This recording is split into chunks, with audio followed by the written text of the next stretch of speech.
Hey community! Atomic Habits by James Clear is a comprehensive practical guide on how to change your habits and get 1% better every day. Using a framework called the 4 Laws of Behavior Change. Atomic Habits teaches readers a simple set of rules for creating good habits and breaking bad ones. Don't forget to subscribe, like and share to grow our community and constantly release new books. Thank you. Introduction. In the final day of my sophomore year of high school, I was hit in the face with a baseball bat. As my classmate took a full swing, the bat slipped out of his hands and came flying toward me before striking me directly between the eyes. I have no memory of the moment of impact. The bat smashed into my face with such force that it crushed my nose into a distorted U-shape. The collision sent the soft tissue of my brain slamming into the inside of my skull. Immediately, a wave of swelling surged throughout my head. In a fraction of a second, I had a broken nose, multiple skull fractures, and 2 shattered eye sockets. When I opened my eyes, I saw people staring at me and running over to help. I looked down and noticed spots of red on my clothes. One of my classmates took the shirt off his back and handed it to me. I used it to plug the stream of blood rushing from my broken nose. Shocked and confused, I was unaware of how seriously I had been injured. My teacher looped his arm around my shoulder and we began the long walk to the nurse's office. Across the field, down the hill, and back into school. Random hands touched my sides, holding me upright. We took our time and walked slowly. Nobody realized that every minute mattered. When we arrived at the nurse's office, she asked me a series of questions. What year is it? 1998. I answered. It was actually 2002. Who is the President of the United States? Bill Clinton. I said. The correct answer was George W. Bush. What is your mom's name? I stalled. 10 seconds passed. Patty. I said casually, ignoring the fact that it had taken me 10 seconds to remember my own mother's name. That is the last question I remember. My body was unable to handle the rapid swelling in my brain and I lost consciousness before the ambulance arrived. Minutes later, I was carried out of school and taken to the local hospital. Shortly after arriving, my body began shutting down.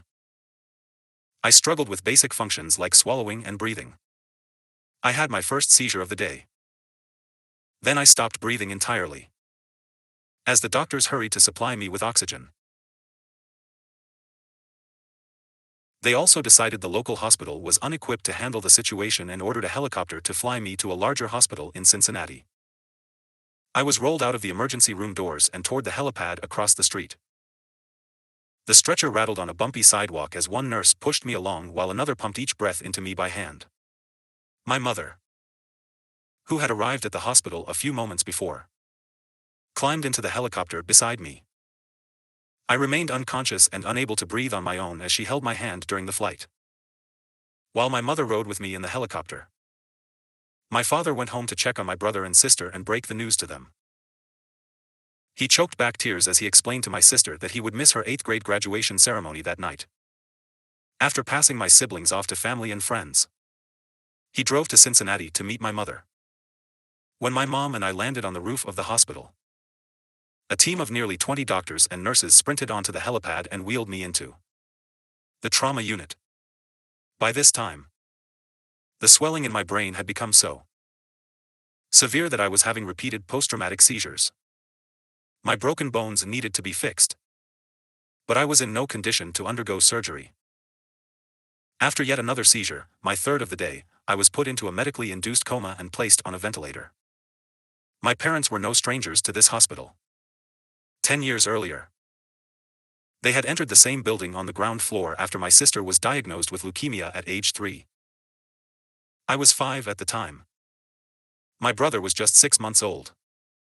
After 2.5 years of chemotherapy treatments, spinal taps, and bone marrow biopsies, my little sister finally walked out of the hospital happy.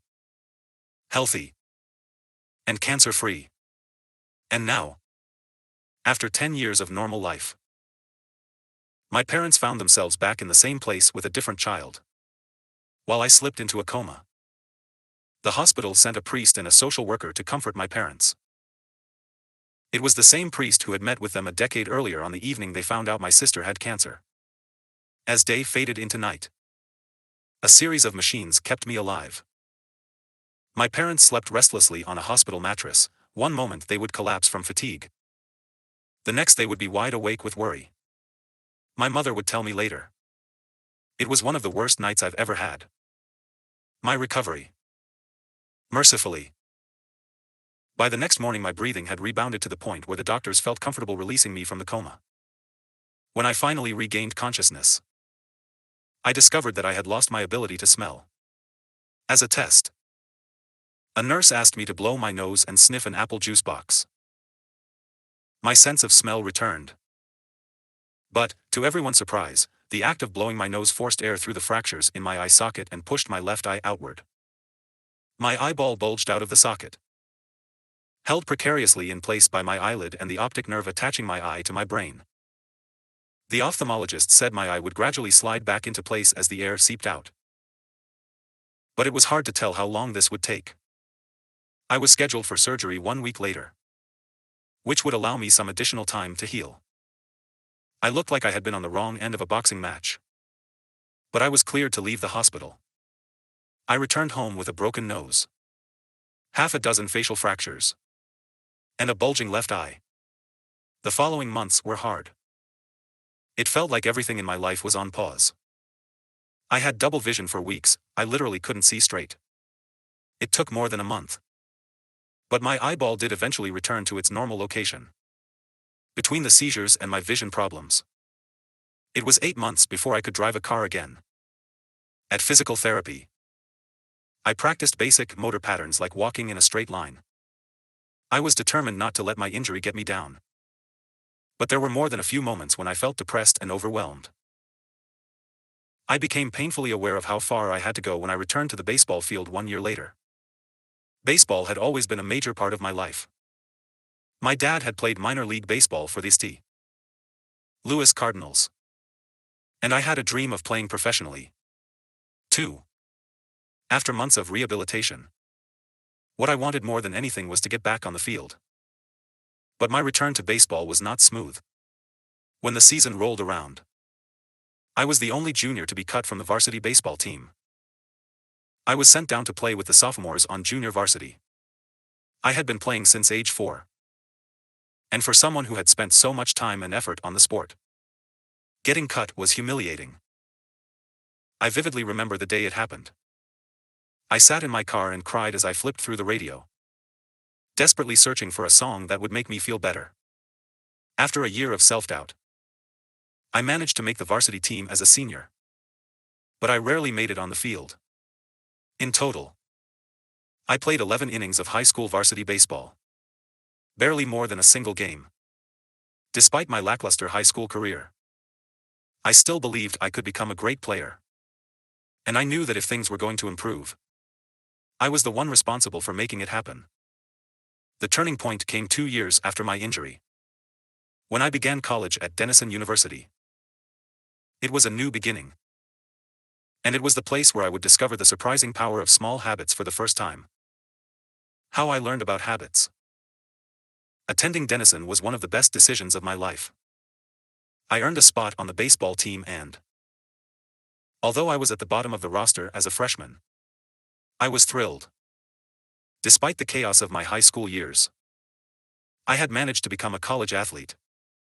I wasn't going to be starting on the baseball team anytime soon. So I focused on getting my life in order.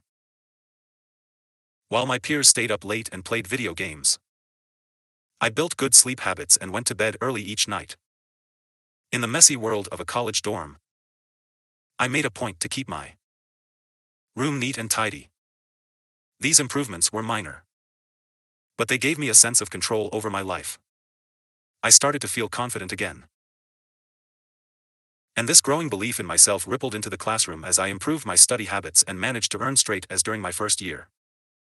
A habit is a routine or behavior that is performed regularly, and, in many cases, automatically. As each semester passed, I accumulated small but consistent habits that ultimately led to results that were unimaginable to me when I started.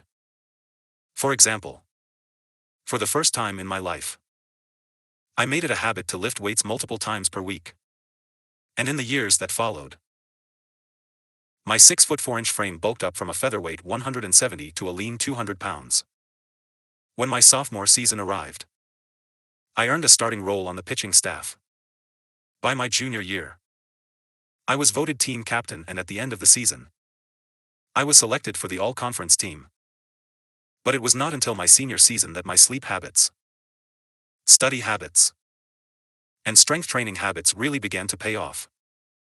6 years after I had been hit in the face with a baseball bat, flown to the hospital, and placed into a coma, I was selected as the top male athlete at Denison University and named to the ESPN Academic All-America team, an honor given to just 33 players across the country. By the time I graduated, I was listed in the school record books in 8 different categories. That same year, I was awarded the university's highest academic honor, the President's Medal. I hope you'll forgive me if this sounds boastful. To be honest, there was nothing legendary or historic about my athletic career. I never ended up playing professionally. However, looking back on those years, I believe I accomplished something just as rare. I fulfilled my potential. And I believe the concepts in this book can help you fulfill your potential as well. We all face challenges in life. This injury was one of mine. And the experience taught me a critical lesson. Changes that seem small and unimportant at first will compound into remarkable results if you're willing to stick with them for years. We all deal with setbacks, but in the long run, the quality of our lives often depends on the quality of our habits. With the same habits, you'll end up with the same results. But with better habits, anything is possible. Maybe there are people who can achieve incredible success overnight. I don't know any of them, and am certainly not one of them. There wasn't one defining moment on my journey from medically induced coma to academic All-American. There were many. It was a gradual evolution. A long series of small wins and tiny breakthroughs. The only way I made progress, the only choice I had, was to start small. And I employed this same strategy a few years later when I started my own business and began working on this book. How and why I wrote this book. In November 2012, I began publishing articles at Jamesclear. For years, I had been keeping notes about my personal experiments with habits, and I was finally ready to share some of them publicly. I began by publishing a new article every Monday and Thursday. Within a few months, this simple writing habit led to my first 1,000 email subscribers. And by the end of 2013, that number had grown to more than 30,000 people. In 2014, my email list expanded to over 100,000 subscribers, which made it one of the fastest growing newsletters on the internet. I had felt like an imposter when I began writing 2 years earlier. But now I was becoming known as an expert on habits, a new label that excited me but also felt uncomfortable. I had never considered myself a master of the topic, but rather someone who was experimenting alongside my readers. In 2015, I reached 200,000 email subscribers and signed a book deal with Penguin Random House to begin writing the book you are reading now. As my audience grew, so did my business opportunities. I was increasingly asked to speak at top companies about the science of habit formation, behavior change, and continuous improvement. I found myself delivering keynote speeches at conferences in the United States and Europe. In 2016, my articles began to appear regularly in major publications like Time, Entrepreneur, and Forbes. Incredibly, my writing was read by over 8 million people that year. Coaches in the NFL, NBA, and MLB began reading my work and sharing it with their teams.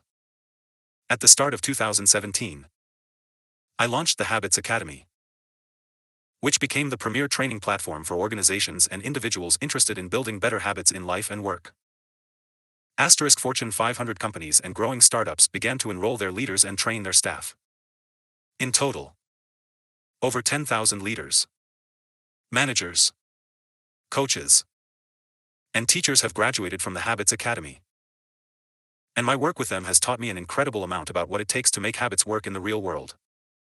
As I put the finishing touches on this book in 2018, Jamesclear. Com is receiving millions of visitors per month and nearly 500,000 people subscribe to my weekly email newsletter, a number that is so far beyond my expectations when I began that I'm not even sure what to think of it. How this book will benefit you. The entrepreneur and investor Naval Ravikant has said, to write a great book, you must first become the book. I originally learned about the ideas mentioned here because I had to live them. I had to rely on small habits to rebound from my injury, to get stronger in the gym, to perform at a high level on the field, to become a writer, to build a successful business, and simply to develop into a responsible adult. Small habits help me fulfill my potential. And since you picked up this book, I'm guessing you'd like to fulfill yours as well. In the pages that follow, I will share a step-by-step plan for building better habits, not for days or weeks, but for a lifetime. While science supports everything I've written, this book is not an academic research paper, it's an operating manual. You'll find wisdom and practical advice front and center as I explain the science of how to create and change your habits in a way that is easy to understand and apply. The fields I draw on, biology, neuroscience, philosophy, psychology, and more, have been around for many years. What I offer you is a synthesis of the best ideas smart people figured out a long time ago as well as the most compelling discoveries scientists have made recently. My contribution, I hope, is to find the ideas that matter most and connect them in a way that is highly actionable. Anything wise in these pages you should credit to the many experts who preceded me. Anything foolish, assume it is my error. The backbone of this book is my 4-step model of habits, cue, craving, response, and reward, and the 4 laws of behavior change that evolve out of these steps. Readers with a psychology background may recognize some of these terms from operant conditioning, which was first proposed as stimulus, response, reward by B. F. Skinner in the 1930s and has been popularized more recently as cue, routine, reward in The Power of Habit by Charles Duhigg. Behavioral scientists like Skinner realized that if you offered the right reward or punishment, you could get people to act in a certain way. But while Skinner's model did an excellent job of explaining how external stimuli influenced our habits, it lacked a good explanation for how our thoughts, feelings, and beliefs impact our behavior. Internal states, our moods and emotions, matter, too. In recent decades, scientists have begun to determine the connection between our thoughts, feelings, and behavior. This research will also be covered in these pages. In total, the framework I offer is an integrated model of the cognitive and behavioral sciences. I believe it is one of the first models of human behavior to accurately account for both the influence of external stimuli and internal emotions on our habits. While some of the language may be familiar, I am confident that the details, and the applications of the 4 laws of behavior change, will offer a new way to think about your habits. Human behavior is always changing. Situation to situation. Moment to moment. Second to second. But this book is about what doesn't change. It's about the fundamentals of human behavior.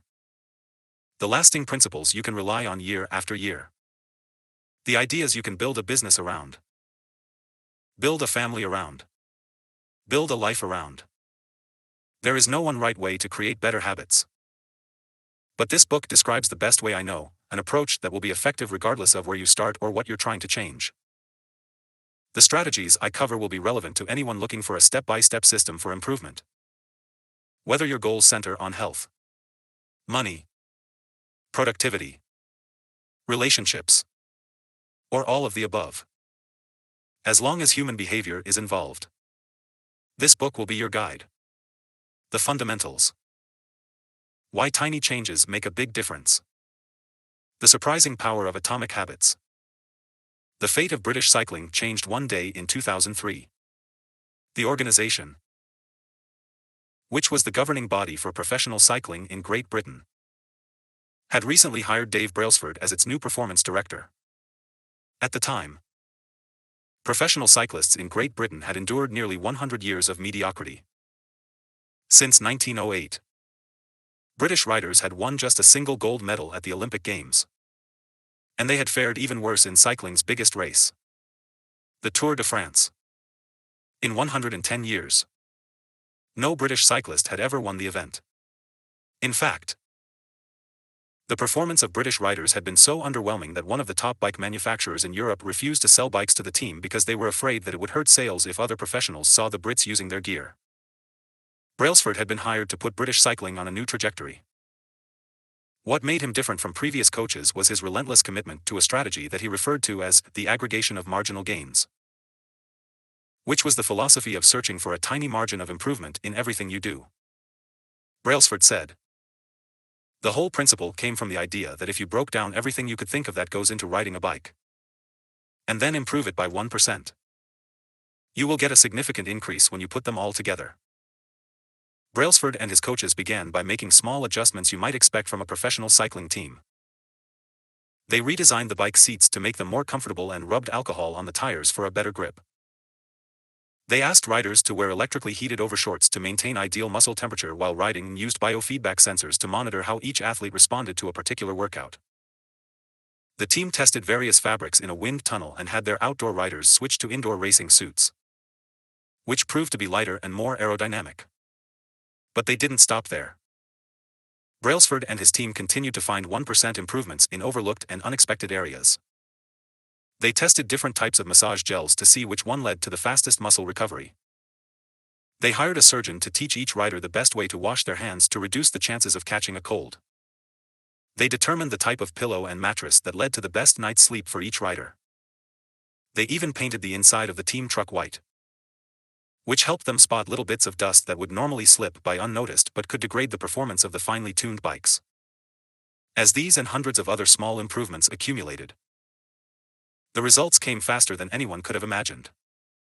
Just 5 years after Brailsford took over, the British cycling team dominated the road and track cycling events at the 2008 Olympic Games in Beijing, where they won an astounding 60% of the gold medals available. 4 years later, when the Olympic Games came to London, the Brits raised the bar as they set 9 Olympic records and 7 world records. That same year, Bradley Wiggins became the first British cyclist to win the Tour de France. The next year, his teammate Chris Froome won the race, and he would go on to win again in 2015, 2016, and 2017, giving the British team 5 Tour de France victories in 6 years. During the 10-year span from 2007 to 2017, British cyclists won 178 World Championships and 66 Olympic or Paralympic gold medals and captured 5 Tour de France victories in what is widely regarded as the most successful run in cycling history. Asterisk. How does this happen? How does a team of previously ordinary athletes transform into world champions with tiny changes that, at first glance, would seem to make a modest difference at best? Why do small improvements accumulate into such remarkable results? And how can you replicate this approach in your own life? Why small habits make a big difference? It is so easy to overestimate the importance of one defining moment and underestimate the value of making small improvements on a daily basis. Too often, we convince ourselves that massive success requires massive action.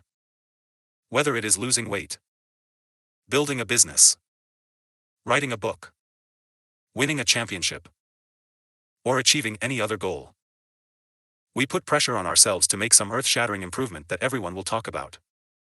Meanwhile, improving by 1% isn't particularly notable, sometimes it isn't even noticeable, but it can be far more meaningful, especially in the long run. The difference a tiny improvement can make over time is astounding. Here's how the math works out. If you can get 1% better each day for 1 year, you'll end up 37 times better by the time you're done. Conversely, If you get 1% worse each day for 1 year, you'll decline nearly down to zero. What starts as a small win or a minor setback accumulates into something much more. 1% better every day. Habits are the compound interest of self-improvement. The same way that money multiplies through compound interest. The effects of your habits multiply as you repeat them. They seem to make little difference on any given day, and yet the impact they deliver over the months and years can be enormous. It is only when looking back 2, 5, or perhaps 10 years later that the value of good habits and the cost of bad ones become strikingly apparent. This can be a difficult concept to appreciate in daily life. We often dismiss small changes because they don't seem to matter very much in the moment. If you save a little money now, you're still not a millionaire. If you go to the gym 3 days in a row, you're still out of shape. If you study Mandarin for an hour tonight, you still haven't learned the language. We make a few changes, but the results never seem to come quickly, and so we slide back into our previous routines. Unfortunately, the slow pace of transformation also makes it easy to let a bad habit slide. If you eat an unhealthy meal today, the scale doesn't move much. If you work late tonight and ignore your family, they will forgive you. If you procrastinate and put your project off until tomorrow, there will usually be time to finish it later. A single decision is easy to dismiss. But when we repeat 1% errors, day after day, by replicating poor decisions, duplicating tiny mistakes, and rationalizing little excuses, our small choices compound into toxic results. It's the accumulation of many missteps, a 1% decline here and there, that eventually leads to a problem. The impact created by a change in your habits is similar to the effect of shifting the route of an airplane by just a few degrees. Imagine you are flying from Los Angeles to New York City. If a pilot leaving from LAX adjusts the heading just 3, 5 degrees south, you will land in Washington, D.C. instead of New York. Such a small change is barely noticeable at takeoff. The nose of the airplane moves just a few feet, but when magnified across the entire United States, you end up hundreds of miles apart. Asterisk. Similarly, a slight change in your daily habits can guide your life to a very different destination. Making a choice that is 1% better or 1% worse seems insignificant in the moment. But over the span of moments that make up a lifetime, these choices determine the difference between who you are and who you could be. Success is the product of daily habits, not once-in-a-lifetime transformations. That said, it doesn't matter how successful or unsuccessful you are right now. What matters is whether your habits are putting you on the path toward success. You should be far more concerned with your current trajectory than with your current results. If you're a millionaire but you spend more than you earn each month, then you're on a bad trajectory. If your spending habits don't change, it's not going to end well. Conversely, if you're broke, but you save a little bit every month, then you're on the path toward financial freedom, even if you're moving slower than you'd like. Your outcomes are a lagging measure of your habits. Your net worth is a lagging measure of your financial habits. Your weight is a lagging measure of your eating habits. Your knowledge is a lagging measure of your learning habits. Your clutter is a lagging measure of your cleaning habits. You get what you repeat. If you want to predict where you'll end up in life, all you have to do is follow the curve of tiny gains or tiny losses, and see how your daily choices will compound 10 or 20 years down the line. Are you spending less than you earn each month? Are you making it into the gym each week? Are you reading books and learning something new each day? Tiny battles like these are the ones that will define your future self. Time magnifies the margin between success and failure. It will multiply whatever you feed it. Good habits make time your ally.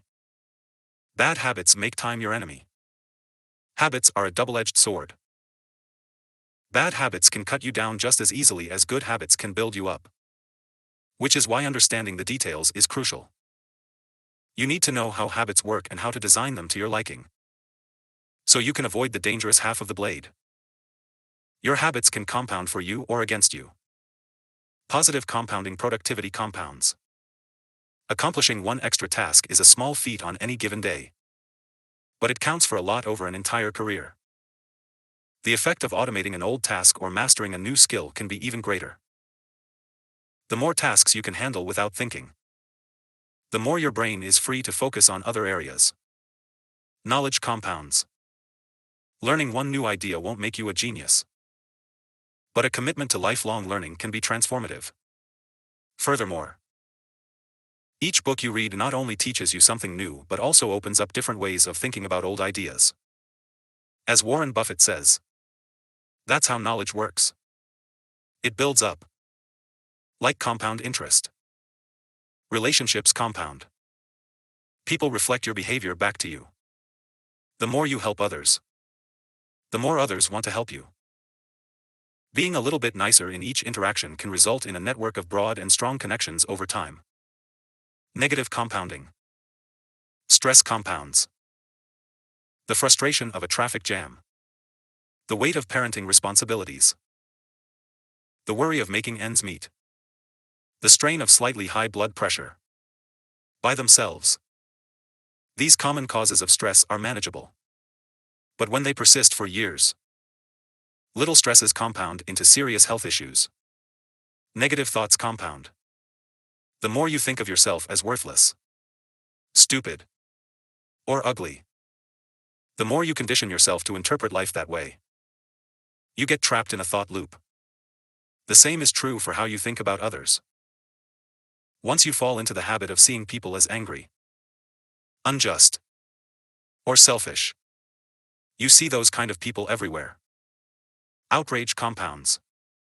Riots, protests, and mass movements are rarely the result of a single event. Instead, a long series of microaggressions and daily aggravations slowly multiply until one event tips the scales and outrage spreads like wildfire. What progress is really like. Imagine that you have an ice cube sitting on the table in front of you. The room is cold and you can see your breath. It is currently 25 degrees. Ever so slowly, the room begins to heat up. 26 degrees. 27. 28. The ice cube is still sitting on the table in front of you. 29 degrees. 30. 31. Still. Nothing has happened. Then. 32 degrees. The ice begins to melt. A 1-degree shift, seemingly no different from the temperature increases before it, has unlocked a huge change. Breakthrough moments are often the result of many previous actions, which build up the potential required to unleash a major change. This pattern shows up everywhere. Cancer spends 80% of its life undetectable, then takes over the body in months. Bamboo can barely be seen for the first 5 years as it builds extensive root systems underground before exploding 90 feet into the air within 6 weeks. Similarly, habits often appear to make no difference until you cross a critical threshold and unlock a new level of performance. In the early and middle stages of any quest, there is often a valley of disappointment. You expect to make progress in a linear fashion, and it's frustrating how ineffective changes can seem during the first days, weeks, and even months. It doesn't feel like you are going anywhere. It's a hallmark of any compounding process. The most powerful outcomes are delayed. This is one of the core reasons why it is so hard to build habits that last. People make a few small changes, fail to see a tangible result, and decide to stop. You think, I've been running every day for a month, so why can't I see any change in my body? Once this kind of thinking takes over, it's easy to let good habits fall by the wayside. But in order to make a meaningful difference, habits need to persist long enough to break through this plateau. What I call the plateau of latent potential. If you find yourself struggling to build a good habit or break a bad one, it is not because you have lost your ability to improve. It is often because you have not yet crossed the plateau of latent potential. Complaining about not achieving success despite working hard is like complaining about an ice cube not melting when you heated it from 25 to 31 degrees. Your work was not wasted, it is just being stored. All the action happens at 32 degrees. When you finally break through the plateau of latent potential, people will call it an overnight success. The outside world only sees the most dramatic event rather than all that preceded it. But you know that it's the work you did long ago, when it seemed that you weren't making any progress, that makes the jump today possible. It is the human equivalent of geological pressure. Two tectonic plates can grind against one another for millions of years, the tension slowly building all the while. Then, one day, they rub each other once again. In the same fashion they have for ages. But this time the tension is too great. An earthquake erupts. Change can take years, before it happens all at once. Mastery requires patience. The San Antonio Spurs, one of the most successful teams in NBA history, have a quote from social reformer Jacob Riis hanging in their locker room. When nothing seems to help, I go and look at a stonecutter hammering away at his rock. Perhaps 100 times without as much as a crack showing in it. Yet at the 101st blow it will split in two. And I know it was not that last blow that did it, but all that had gone before. The plateau of latent potential. All big things come from small beginnings. The seed of every habit is a single, tiny decision. But as that decision is repeated, a habit sprouts and grows stronger. Roots entrench themselves and branches grow. The task of breaking a bad habit is like uprooting a powerful oak within us. And the task of building a good habit is like cultivating a delicate flower one day at a time. But what determines whether we stick with a habit long enough to survive the plateau of latent potential and break through to the other side? What is it that causes some people to slide into unwanted habits and enables others to enjoy the compounding effects of good ones? Forget about goals. Focus on systems instead.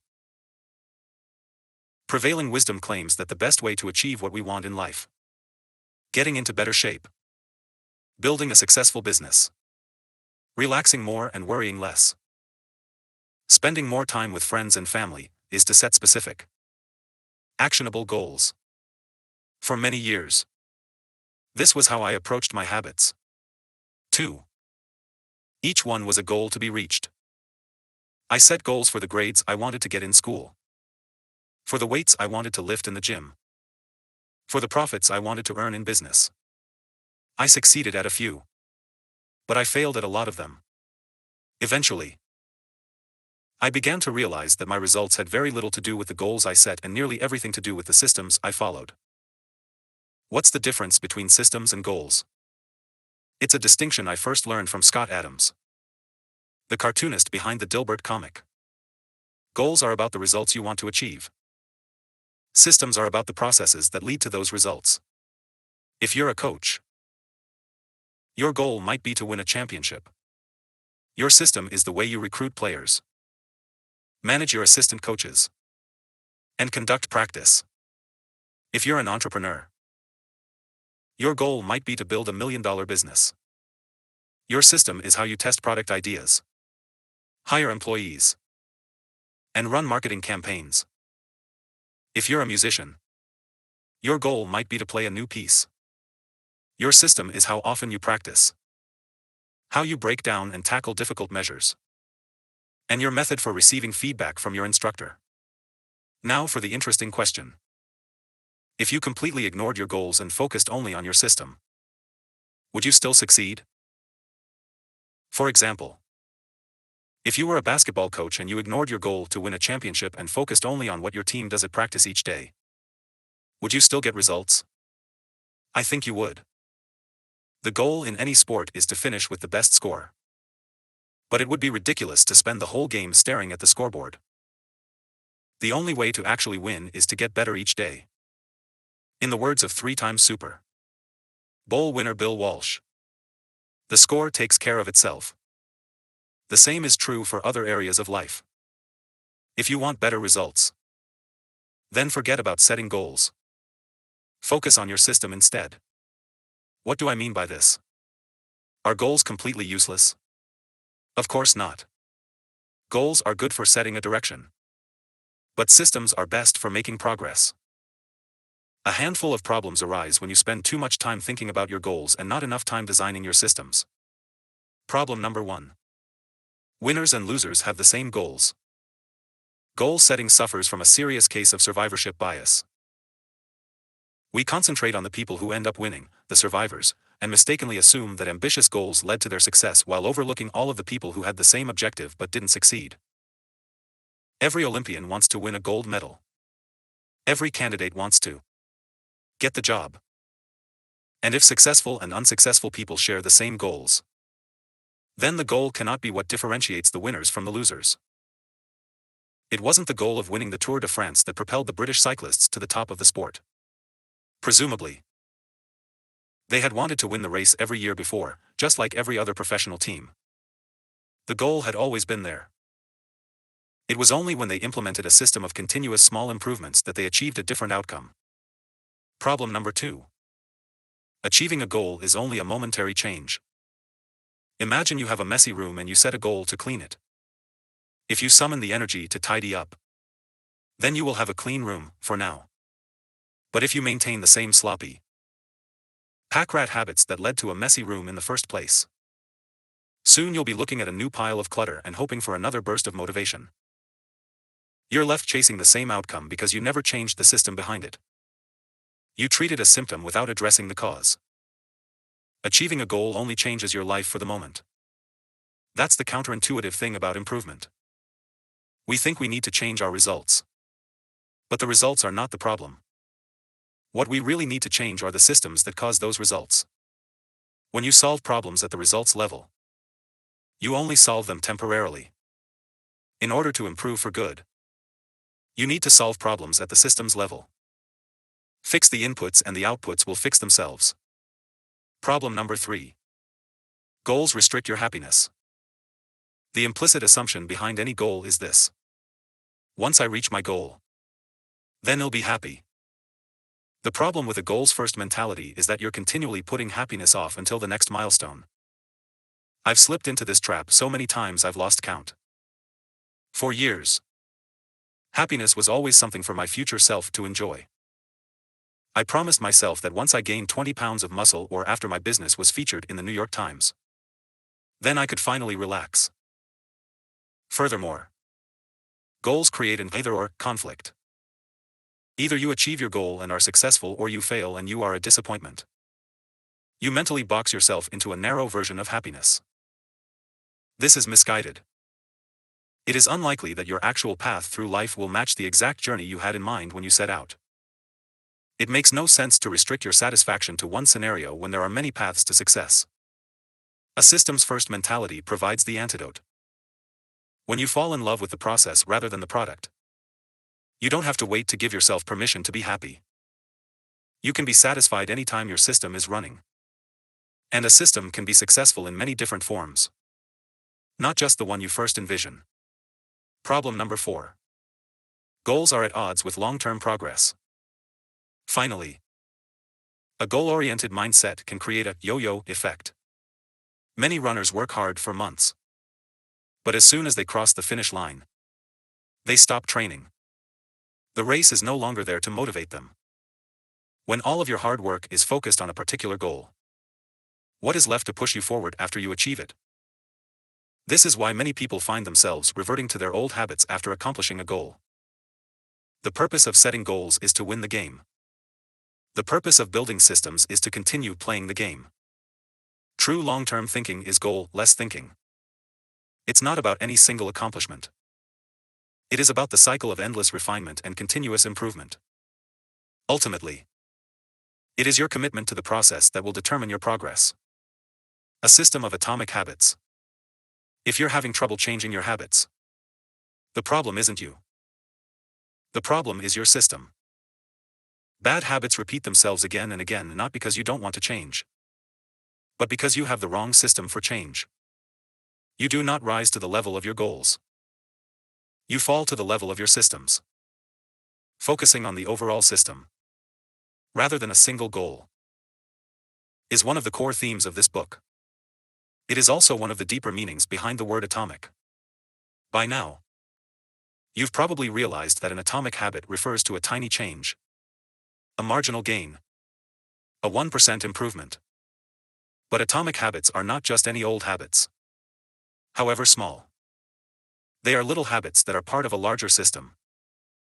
Just as atoms are the building blocks of molecules, atomic habits are the building blocks of remarkable results. Habits are like the atoms of our lives.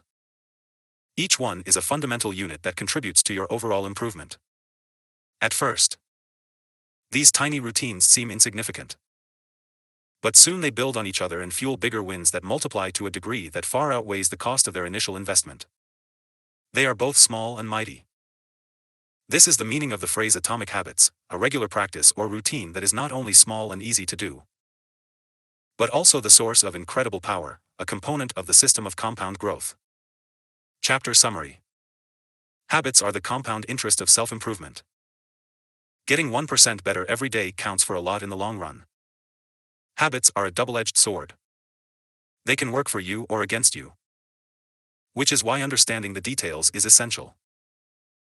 Small changes often appear to make no difference until you cross a critical threshold. The most powerful outcomes of any compounding process are delayed. You need to be patient. An atomic habit is a little habit that is part of a larger system. Just as atoms are the building blocks of molecules, atomic habits are the building blocks of remarkable results. If you want better results, then forget about setting goals. Focus on your system instead. You do not rise to the level of your goals. You fall to the level of your systems. How your habits shape your identity and vice versa. Why is it so easy to repeat bad habits and so hard to form good ones? Few things can have a more powerful impact on your life than improving your daily habits. And yet it is likely that this time next year you'll be doing the same thing rather than something better. It often feels difficult to keep good habits going for more than a few days, even with sincere effort and the occasional burst of motivation. Habits like exercise, meditation, journaling, and cooking are reasonable for a day or two and then become a hassle. However, once your habits are established, they seem to stick around forever, especially the unwanted ones. Despite our best intentions, unhealthy habits like eating junk food, watching too much television, procrastinating, and smoking can feel impossible to break. Changing our habits is challenging for two reasons. 1. We try to change the wrong thing, and 2. We try to change our habits in the wrong way. In this chapter, I'll address the first point. In the chapters that follow, I'll answer the second. Our first mistake is that we try to change the wrong thing. To understand what I mean, consider that there are 3 levels at which change can occur. You can imagine them like the layers of an onion. 3 layers of behavior change. The first layer is changing your outcomes. This level is concerned with changing your results. Losing weight, publishing a book, winning a championship.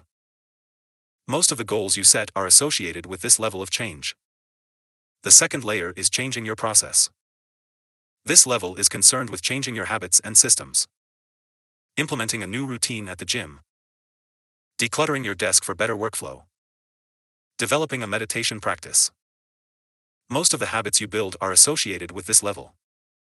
The third and deepest layer is changing your identity.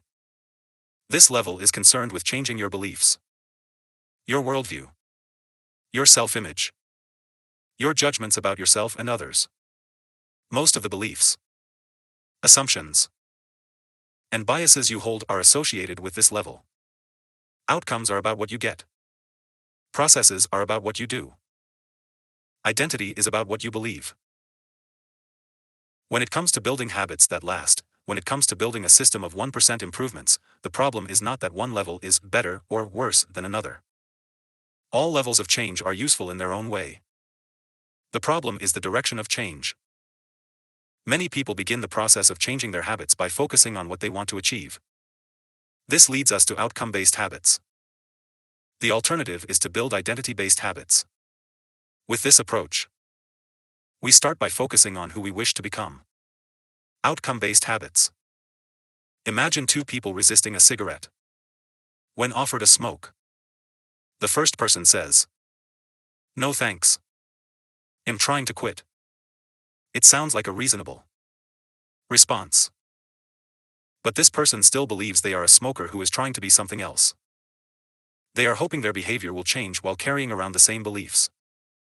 The second person declines by saying, "No thanks. I'm not a smoker." It's a small difference. But this statement signals a shift in identity. Smoking was part of their former life, not their current one. They no longer identify as someone who smokes. Most people don't even consider identity change when they set out to improve. They just think, "I want to be skinny," outcome, and if I stick to this diet, then I'll be skinny, process. They set goals and determine the actions they should take to achieve those goals without considering the beliefs that drive their actions. They never shift the way they look at themselves. And they don't realize that their old identity can sabotage their new plans for change. Behind every system of actions are a system of beliefs. The system of a democracy is founded on beliefs like freedom, majority rule, and social equality. The system of a dictatorship has a very different set of beliefs like absolute authority and strict obedience. You can imagine many ways to try to get more people to vote in a democracy. But such behavior change would never get off the ground in a dictatorship. That's not the identity of the system. Voting is a behavior that is impossible under a certain set of beliefs. A similar pattern exists whether we are discussing individuals, organizations, or societies. There are a set of beliefs and assumptions that shape the system. An identity behind the habits. Behavior that is incongruent with the self will not last. You may want more money.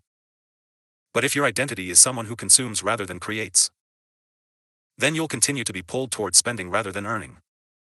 You may want better health. But if you continue to prioritize comfort over accomplishment, you'll be drawn to relaxing rather than training. It's hard to change your habits if you never change the underlying beliefs that led to your past behavior. You have a new goal and a new plan, but you haven't changed who you are. The story of Brian Clark, an entrepreneur from Boulder, Colorado, provides a good example. For as long as I can remember, I've chewed my fingernails, Clark told me.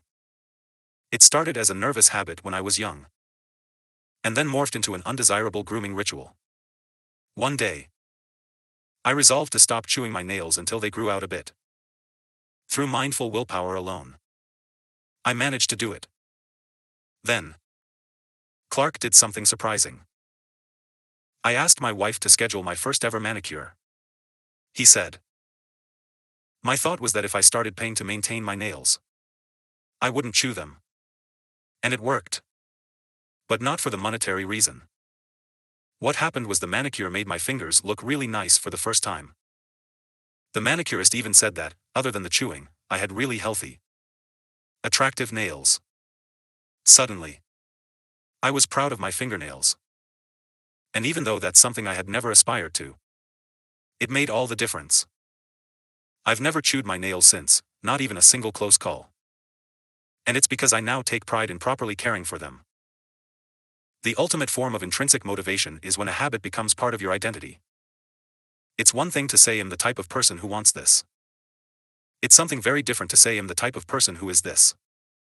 The more pride you have in a particular aspect of your identity, the more motivated you will be to maintain the habits associated with it. If you're proud of how your hair looks, you'll develop all sorts of habits to care for and maintain it. If you're proud of the size of your biceps, you'll make sure you never skip an upper body workout. If you're proud of the scarves you knit, you'll be more likely to spend hours knitting each week. Once your pride gets involved, you'll fight tooth and nail to maintain your habits. True behavior change is identity change. You might start a habit because of motivation, but the only reason you'll stick with one is that it becomes part of your identity. Anyone can convince themselves to visit the gym or eat healthy once or twice. But if you don't shift the belief behind the behavior, then it is hard to stick with long-term changes. Improvements are only temporary until they become part of who you are. The goal is not to read a book. The goal is to become a reader.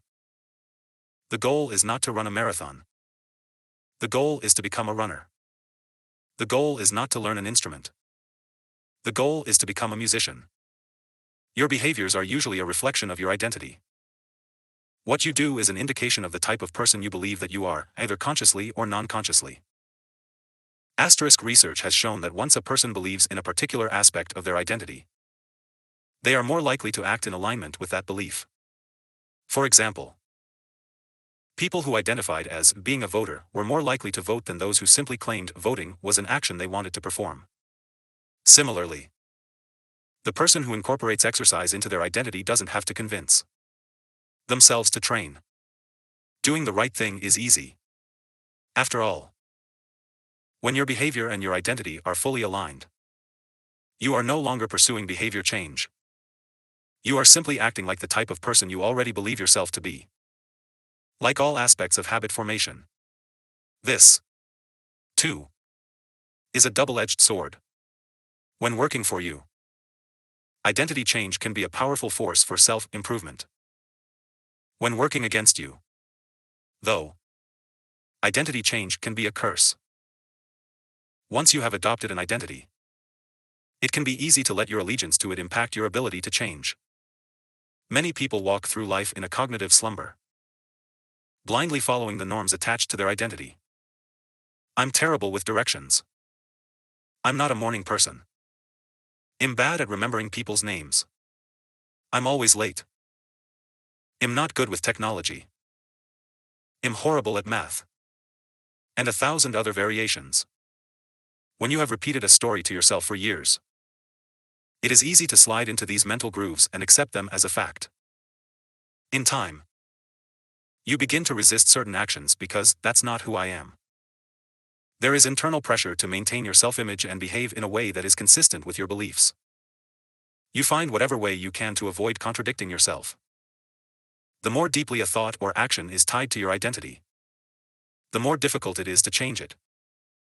It can feel comfortable to believe what your culture believes, group identity, or to do what upholds your self-image, personal identity, even if it's wrong. The biggest barrier to positive change at any level, individual, team, society, is identity conflict. Good habits can make rational sense. But if they conflict with your identity, you will fail to put them into action. On any given day, you may struggle with your habits because you're too busy or too tired or too overwhelmed or hundreds of other reasons. Over the long run, however, the real reason you fail to stick with habits is that your self-image gets in the way. This is why you can't get too attached to one version of your identity. Progress requires unlearning. Becoming the best version of yourself requires you to continuously edit your beliefs and to upgrade and expand your identity. This brings us to an important question. If your beliefs and worldview play such an important role in your behavior, where do they come from in the first place? How exactly is your identity formed? And how can you emphasize new aspects of your identity that serve you and gradually erase the pieces that hinder you? The two-step process to changing your identity. Your identity emerges out of your habits. You are not born with preset beliefs. Every belief, including those about yourself, is learned and conditioned through experience. Asterisk. More precisely, your habits are how you embody your identity. When you make your bed each day, you embody the identity of an organized person. When you write each day, you embody the identity of a creative person. When you train each day, you embody the identity of an athletic person. The more you repeat a behavior, the more you reinforce the identity associated with that behavior. In fact, the word identity was originally derived from the Latin words esse and titus, which means being, and identitum, which means repeatedly. Your identity is literally your repeated beingness. Whatever your identity is right now, you only believe it because you have proof of it. If you go to church every Sunday for 20 years, you have evidence that you are religious. If you study biology for 1 hour every night, you have evidence that you are studious. If you go to the gym even when it's snowing, you have evidence that you are committed to fitness. The more evidence you have for a belief, the more strongly you will believe it. For most of my early life, I didn't consider myself a writer. If you were to ask any of my high school teachers or college professors, they would tell you I was an average writer at best. Certainly not a standout. When I began my writing career, I published a new article every Monday and Thursday for the first few years. As the evidence grew, so did my identity as a writer. I didn't start out as a writer. I became one through my habits. Of course, your habits are not the only actions that influence your identity. But by virtue of their frequency, they are usually the most important ones. Each experience in life modifies your self-image. But it's unlikely you would consider yourself a soccer player because you kicked a ball once or an artist because you scribbled a picture.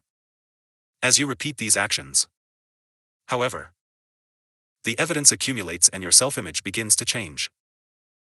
The effect of one-off experiences tends to fade away while the effect of habits gets reinforced with time. Which means your habits contribute most of the evidence that shapes your identity. In this way, the process of building habits is actually the process of becoming yourself. This is a gradual evolution. We do not change by snapping our fingers and deciding to be someone entirely new. We change bit by bit, day by day, habit by habit. We are continually undergoing microevolutions of the self. Each habit is like a suggestion. Hey, maybe this is who I am. If you finish a book, then perhaps you are the type of person who likes reading. If you go to the gym, then perhaps you are the type of person who likes exercise. If you practice playing the guitar, perhaps you are the type of person who likes music. Every action you take is a vote for the type of person you wish to become. No single instance will transform your beliefs. But as the votes build up, so does the evidence of your new identity. This is one reason why meaningful change does not require radical change. Small habits can make a meaningful difference by providing evidence of a new identity. And if a change is meaningful, it actually is big. That's the paradox of making small improvements. Putting this all together, you can see that habits are the path to changing your identity. The most practical way to change who you are is to change what you do. Each time you write a page, you are a writer. Each time you practice the violin, you are a musician. Each time you start a workout, you are an athlete. Each time you encourage your employees, you are a leader. Each habit not only gets results but also teaches you something far more important. To trust yourself. You start to believe you can actually accomplish these things. When the votes mount up and the evidence begins to change, the story you tell yourself begins to change as well. Of course, it works the opposite way. 2. Every time you choose to perform a bad habit, it's a vote for that identity. The good news is that you don't need to be perfect. In any election, there are going to be votes for both sides. You don't need a unanimous vote to win an election, you just need a majority. It doesn't matter if you cast a few votes for a bad behavior or an unproductive habit. Your goal is simply to win the majority of the time. New identities require new evidence. If you keep casting the same votes you've always cast, you're going to get the same results you've always had. If nothing changes, nothing is going to change. It is a simple two-step process. 1. Decide the type of person you want to be. 2. Prove it to yourself with small wins. First, decide who you want to be. This holds at any level, as an individual, as a team, as a community, as a nation. What do you want to stand for? What are your principles and values? Who do you wish to become? These are big questions. And many people aren't sure where to begin, but they do know what kind of results they want. To get six-pack abs or to feel less anxious or to double their salary. That's fine. Start there and work backward from the results you want to the type of person who could get those results. Ask yourself, who is the type of person that could get the outcome I want? Who is the type of person that could lose 40 pounds? Who is the type of person that could learn a new language? Who is the type of person that could run a successful startup? For example, who is the type of person who could write a book? It's probably someone who is consistent and reliable. Now your focus shifts from writing a book, outcome-based, to being the type of person who is consistent and reliable, identity-based. This process can lead to beliefs like, I'm the kind of teacher who stands up for her students. I'm the kind of doctor who gives each patient the time and empathy they need. I'm the kind of manager who advocates for her employees. Once you have a handle on the type of person you want to be, you can begin taking small steps to reinforce your desired identity. I have a friend who lost over 100 pounds by asking herself, what would a healthy person do? All day long. She would use this question as a guide. Would a healthy person walk or take a cab? Would a healthy person order a burrito or a salad? She figured if she acted like a healthy person long enough, eventually she would become that person. She was right. The concept of identity-based habits is our first introduction to another key theme in this book. Feedback loops. Your habits shape your identity. And your identity shapes your habits. It's a two-way street. The formation of all habits is a feedback loop, a concept we will explore in depth in the next chapter. But it's important to let your values, principles, and identity drive the loop rather than your results. The focus should always be on becoming that type of person, not getting a particular outcome. The real reason habits matter.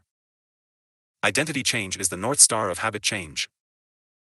The remainder of this book will provide you with step-by-step instructions on how to build better habits in yourself, your family, your team, your company, and anywhere else you wish. But the true question is, are you becoming the type of person you want to become? The first step is not what or how, but who. You need to know who you want to be.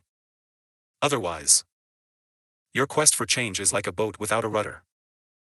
And that's why we are starting here. You have the power to change your beliefs about yourself. Your identity is not set in stone. You have a choice in every moment. You can choose the identity you want to reinforce today with the habits you choose today. And this brings us to the deeper purpose of this book and the real reason habits matter. Building better habits isn't about littering your day with life hacks. It's not about flossing one tooth each night or taking a cold shower each morning or wearing the same outfit each day. It's not about achieving external measures of success like earning more money, losing weight, or reducing stress. Habits can help you achieve all of these things. But fundamentally, they are not about having something. They are about becoming someone. Ultimately, your habits matter because they help you become the type of person you wish to be. They are the channel through which you develop your deepest beliefs about yourself. Quite literally, you become your habits. Chapter summary. There are 3 levels of change: outcome change, process change, and identity change. The most effective way to change your habits is to focus not on what you want to achieve, but on who you wish to become. Your identity emerges out of your habits. Every action is a vote for the type of person you wish to become. Becoming the best version of yourself requires you to continuously edit your beliefs and to upgrade and expand your identity. The real reason habits matter is not because they can get you better results, although they can do that, but because they can change your beliefs about yourself. How to build better habits in 4 simple steps. In 1898, a psychologist named Edward Thorndike conducted an experiment that would lay the foundation for our understanding of how habits form and the rules that guide our behavior. Thorndike was interested in studying the behavior of animals, and he started by working with cats. He would place each cat inside a device known as a puzzle box.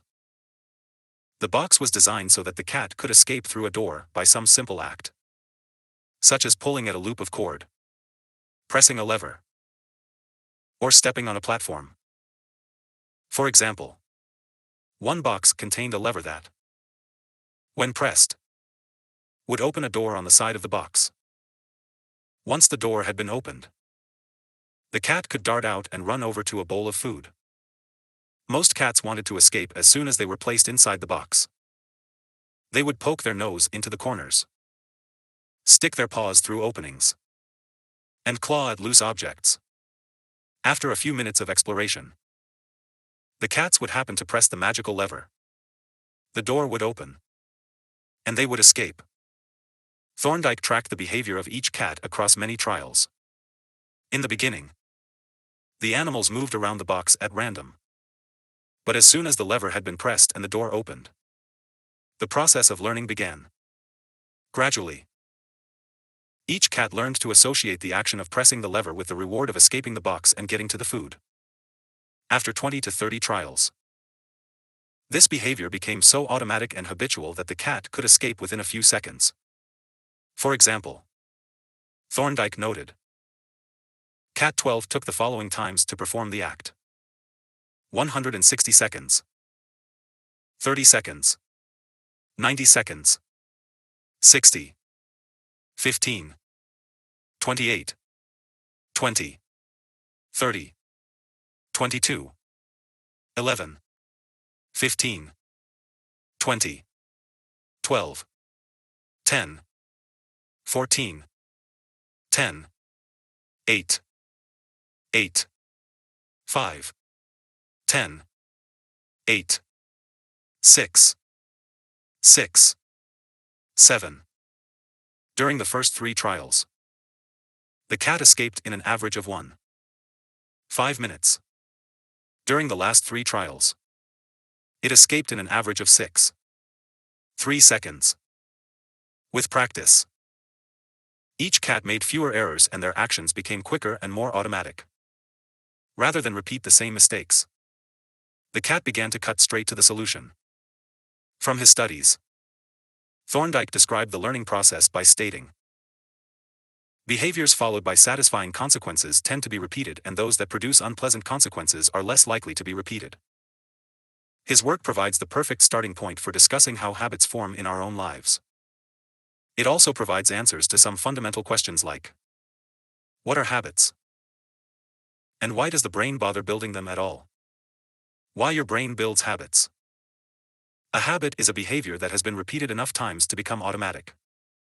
The process of habit formation begins with trial and error. Whenever you encounter a new situation in life, your brain has to make a decision. How do I respond to this?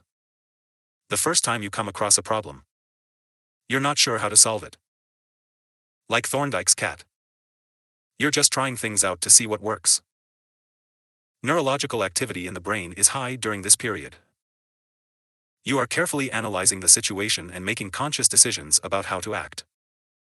You're taking in tons of new information and trying to make sense of it all. The brain is busy learning the most effective course of action. Occasionally, like a cat pressing on a lever, you stumble across a solution. You're feeling anxious, and you discover that going for a run calms you down. You're mentally exhausted from a long day of work, and you learn that playing video games relaxes you. You're exploring, exploring, exploring. And then, bam, a reward. After you stumble upon an unexpected reward, you alter your strategy for next time. Your brain immediately begins to catalog the events that preceded the reward. Wait a minute, that felt good. What did I do right before that? This is the feedback loop behind all human behavior. Try. Fail. Learn. Try differently. With practice, the useless movements fade away and the useful actions get reinforced. That's a habit forming. Whenever you face a problem repeatedly, your brain begins to automate the process of solving it. Your habits are just a series of automatic solutions that solve the problems and stresses you face regularly. As behavioral scientist Jason Rea writes, habits are simply reliable solutions to recurring problems in our environment. As habits are created, the level of activity in the brain decreases. You learn to lock in on the cues that predict success and tune out everything else. When a similar situation arises in the future, you know exactly what to look for. There is no longer a need to analyze every angle of a situation. Your brain skips the process of trial and error and creates a mental rule. If this, then that. These cognitive scripts can be followed automatically whenever the situation is appropriate. Now, whenever you feel stressed, you get the itch to run. As soon as you walk in the door from work, You grab the video game controller. A choice that once required effort is now automatic. A habit has been created.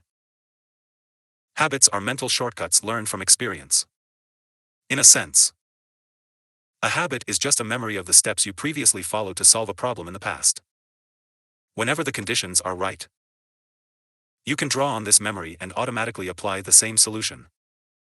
The primary reason the brain remembers the past is to better predict what will work in the future. Habit formation is incredibly useful because the conscious mind is the bottleneck of the brain. It can only pay attention to one problem at a time. As a result, your brain is always working to preserve your conscious attention for whatever task is most essential. Whenever possible, the conscious mind likes to pawn off tasks to the non-conscious mind to do automatically. This is precisely what happens when a habit is formed. Habits reduce cognitive load and free up mental capacity, so you can allocate your attention to other tasks. Despite their efficiency, some people still wonder about the benefits of habits. The argument goes like this: will habits make my life dull? I don't want to pigeonhole myself into a lifestyle I don't enjoy. Doesn't so much routine take away the vibrancy and spontaneity of life? Hardly. Such questions set up a false dichotomy. They make you think that you have to choose between building habits and attaining freedom. In reality, the two complement each other. Habits do not restrict freedom. They create it.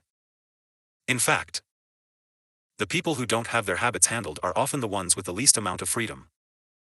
Without good financial habits, you will always be struggling for the next dollar. Without good health habits, you will always seem to be short on energy. Without good learning habits, you will always feel like you're behind the curve.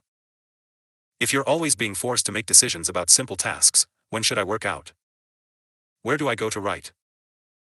When do I pay the bills? Then you have less time for freedom.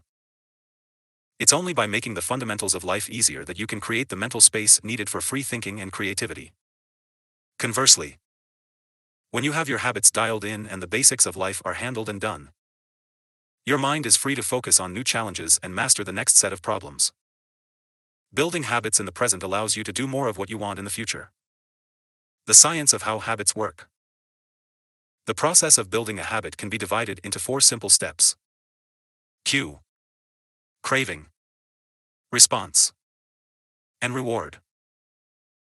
Breaking it down into these fundamental parts can help us understand what a habit is, how it works, and how to improve it. This 4-step pattern is the backbone of every habit, and your brain runs through these steps in the same order each time. First, there is the cue. The cue triggers your brain to initiate a behavior. It is a bit of information that predicts a reward. Our prehistoric ancestors were paying attention to cues that signaled the location of primary rewards like food, water, and sex. Today, we spend most of our time learning cues that predict secondary rewards like money and fame, power and status, praise and approval, love and friendship, or a sense of personal satisfaction. Of course, these pursuits also indirectly improve our odds of survival and reproduction, which is the deeper motive behind everything we do. Your mind is continuously analyzing your internal and external environment for hints of where rewards are located. Because the cue is the first indication that we're close to a reward, it naturally leads to a craving. Cravings are the second step, and they are the motivational force behind every habit. Without some level of motivation or desire, without craving a change, we have no reason to act. What you crave is not the habit itself but the change in state it delivers. You do not crave smoking a cigarette. You crave the feeling of relief it provides. You are not motivated by brushing your teeth but rather by the feeling of a clean mouth. You do not want to turn on the television. You want to be entertained. Every craving is linked to a desire to change your internal state. This is an important point that we will discuss in detail later. Cravings differ from person to person. In theory, any piece of information could trigger a craving. But in practice, people are not motivated by the same cues. For a gambler, the sound of slot machines can be a potent trigger that sparks an intense wave of desire. For someone who rarely gambles, the jingles and chimes of the casino are just background noise. Cues are meaningless until they are interpreted. The thoughts, feelings, and emotions of the observer are what transform a cue into a craving. The third step is the response. The response is the actual habit you perform, which can take the form of a thought or an action. Whether a response occurs depends on how motivated you are and how much friction is associated with the behavior. If a particular action requires more physical or mental effort than you are willing to expend, then you won't do it. Your response also depends on your ability. It sounds simple, but a habit can occur only if you are capable of doing it. If you want to dunk a basketball but can't jump high enough to reach the hoop, well, you're out of luck. Finally, the response delivers a reward. Rewards are the end goal of every habit. The cue is about noticing the reward. The craving is about wanting the reward. The response is about obtaining the reward. We chase rewards because they serve two purposes. 1, they satisfy us, and 2, they teach us. The first purpose of rewards is to satisfy your craving. Yes, rewards provide benefits on their own. Food and water deliver the energy you need to survive. Getting a promotion brings more money and respect. Getting in shape improves your health and your dating prospects.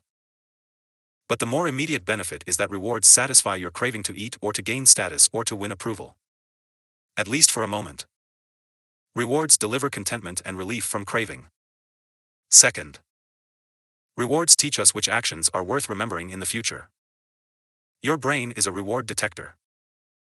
As you go about your life, your sensory nervous system is continuously monitoring which actions satisfy your desires and deliver pleasure. Feelings of pleasure and disappointment are part of the feedback mechanism that helps your brain distinguish useful actions from useless ones. Rewards close the feedback loop and complete the habit cycle. If a behavior is insufficient in any of the 4 stages, it will not become a habit. Eliminate the cue and your habit will never start. Reduce the craving and you won't experience enough motivation to act. Make the behavior difficult and you won't be able to do it. And if the reward fails to satisfy your desire, then you'll have no reason to do it again in the future. Without the first 3 steps, a behavior will not occur. Without all 4, a behavior will not be repeated. The habit loop. In summary, the cue triggers a craving, which motivates a response, which provides a reward, which satisfies the craving and, ultimately, becomes associated with the cue. Together, these 4 steps form a neurological feedback loop: cue, craving, response, reward, cue, craving, response, reward, that ultimately allows you to create automatic habits. This cycle is known as the habit loop. This 4-step process is not something that happens occasionally, but rather it is an endless feedback loop that is running and active during every moment you are alive, even now.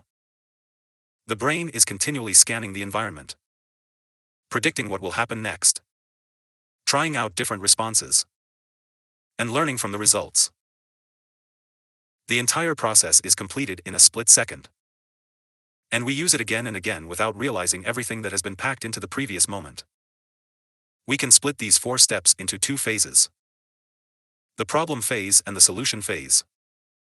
The problem phase includes the cue and the craving, and it is when you realize that something needs to change. The solution phase includes the response and the reward, and it is when you take action and achieve the change you desire. Problem phase. 1. Cue. 2. Craving. Solution phase. 3. Response. 4. Reward. All behavior is driven by the desire to solve a problem. Sometimes the problem is that you notice something good and you want to obtain it. Sometimes the problem is that you are experiencing pain and you want to relieve it. Either way, the purpose of every habit is to solve the problems you face. In the table on the following page, you can see a few examples of what this looks like in real life. Imagine walking into a dark room and flipping on the light switch. You have performed this simple habit so many times that it occurs without thinking. You proceed through all 4 stages in the fraction of a second. The urge to act strikes you without thinking. Problem phase. 1. Cue. Your phone buzzes with a new text message. 2. Craving. You want to learn the contents of the message. Solution phase. 3. Response. You grab your phone and read the text. 4. Reward. You satisfy your craving to read the message. Grabbing your phone becomes associated with your phone buzzing. Problem phase. 1. Cue. You are answering emails. 2. Craving. You begin to feel stressed and overwhelmed by work. You want to feel in control. Solution phase. 3. Response. You bite your nails.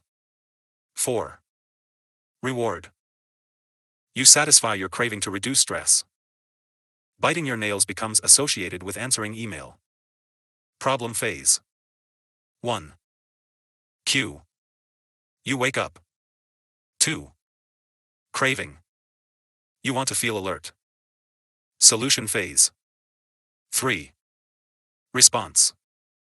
You drink a cup of coffee. 4. Reward.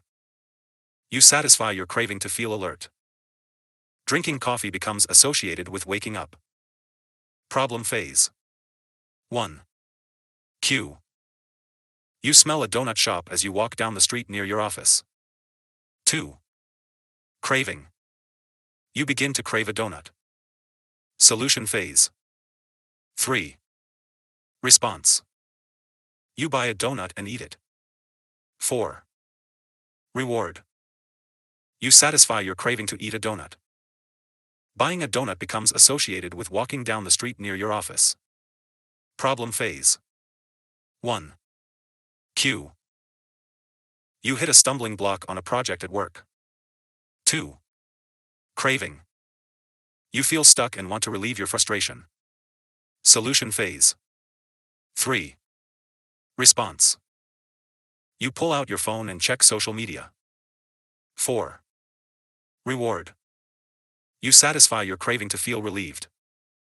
Checking social media becomes associated with feeling stalled at work. Problem phase. 1. Cue. You walk into a dark room. 2. Craving. You want to be able to see. Solution phase. 3. Response. You flip the light switch. 4. Reward. You satisfy your craving to see. Turning on the light switch becomes associated with being in a dark room. By the time we become adults, we rarely notice the habits that are running our lives. Most of us never give a second thought to the fact that we tie the same shoe first each morning, or unplug the toaster after each use, or always change into comfortable clothes after getting home from work. After decades of mental programming, we automatically slip into these patterns of thinking and acting. The 4 laws of behavior change. In the following chapters, we will see time and again how the 4 stages of cue, craving, response, and reward influence nearly everything we do each day. But before we do that, we need to transform these 4 steps into a practical framework that we can use to design good habits and eliminate bad ones. I refer to this framework as the 4 laws of behavior change, and it provides a simple set of rules for creating good habits and breaking bad ones. You can think of each law as a lever that influences human behavior. When the levers are in the right positions, creating good habits is effortless. When they are in the wrong positions, it is nearly impossible. How to create a good habit. The first law, cue. Make it obvious. The second law, craving. Make it attractive. The third law, response. Make it easy. The fourth law, reward. Make it satisfying. We can invert these laws to learn how to break a bad habit. How to break a bad habit. Inversion of the first law, cue. Make it invisible. Inversion of the second law, craving. Make it unattractive. Inversion of the third law, response. Make it difficult. Inversion of the fourth law, reward. Make it unsatisfying. It would be irresponsible for me to claim that these four laws are an exhaustive framework for changing any human behavior. But I think they're close. As you will soon see, the four laws of behavior change apply to nearly every field. From sports to politics, art to medicine, comedy to management. These laws can be used no matter what challenge you are facing. There is no need for completely different strategies for each habit. Whenever you want to change your behavior, you can simply ask yourself: 1. How can I make it obvious? 2. How can I make it attractive? 3. How can I make it easy? 4. How can I make it satisfying? If you have ever wondered, why don't I do what I say I'm going to do? Why don't I lose the weight or stop smoking or save for retirement or start that side business? Why do I say something is important but never seem to make time for it? The answers to those questions can be found somewhere in these four laws. The key to creating good habits and breaking bad ones is to understand these fundamental laws and how to alter them to your specifications. Every goal is doomed to fail if it goes against the grain of human nature. Your habits are shaped by the systems in your life. In the chapters that follow, we will discuss these laws one by one and show how you can use them to create a system in which good habits emerge naturally and bad habits wither away. Chapter Summary. A habit is a behavior that has been repeated enough times to become automatic. The ultimate purpose of habits is to solve the problems of life with as little energy and effort as possible. Any habit can be broken down into a feedback loop that involves 4 steps. Cue, craving, response, and reward. The 4 laws of behavior change are a simple set of rules we can use to build better habits. They are: 1. Make it obvious. 2. Make it attractive. 3. Make it easy. And 4. Make it satisfying. The first law: make it obvious. The man who didn't look right. The psychologist Gary Klein once told me a story about a woman who attended a family gathering. She had spent years working as a paramedic and, upon arriving at the event, took one look at her father-in-law and got very concerned. "I don't like the way you look," she said.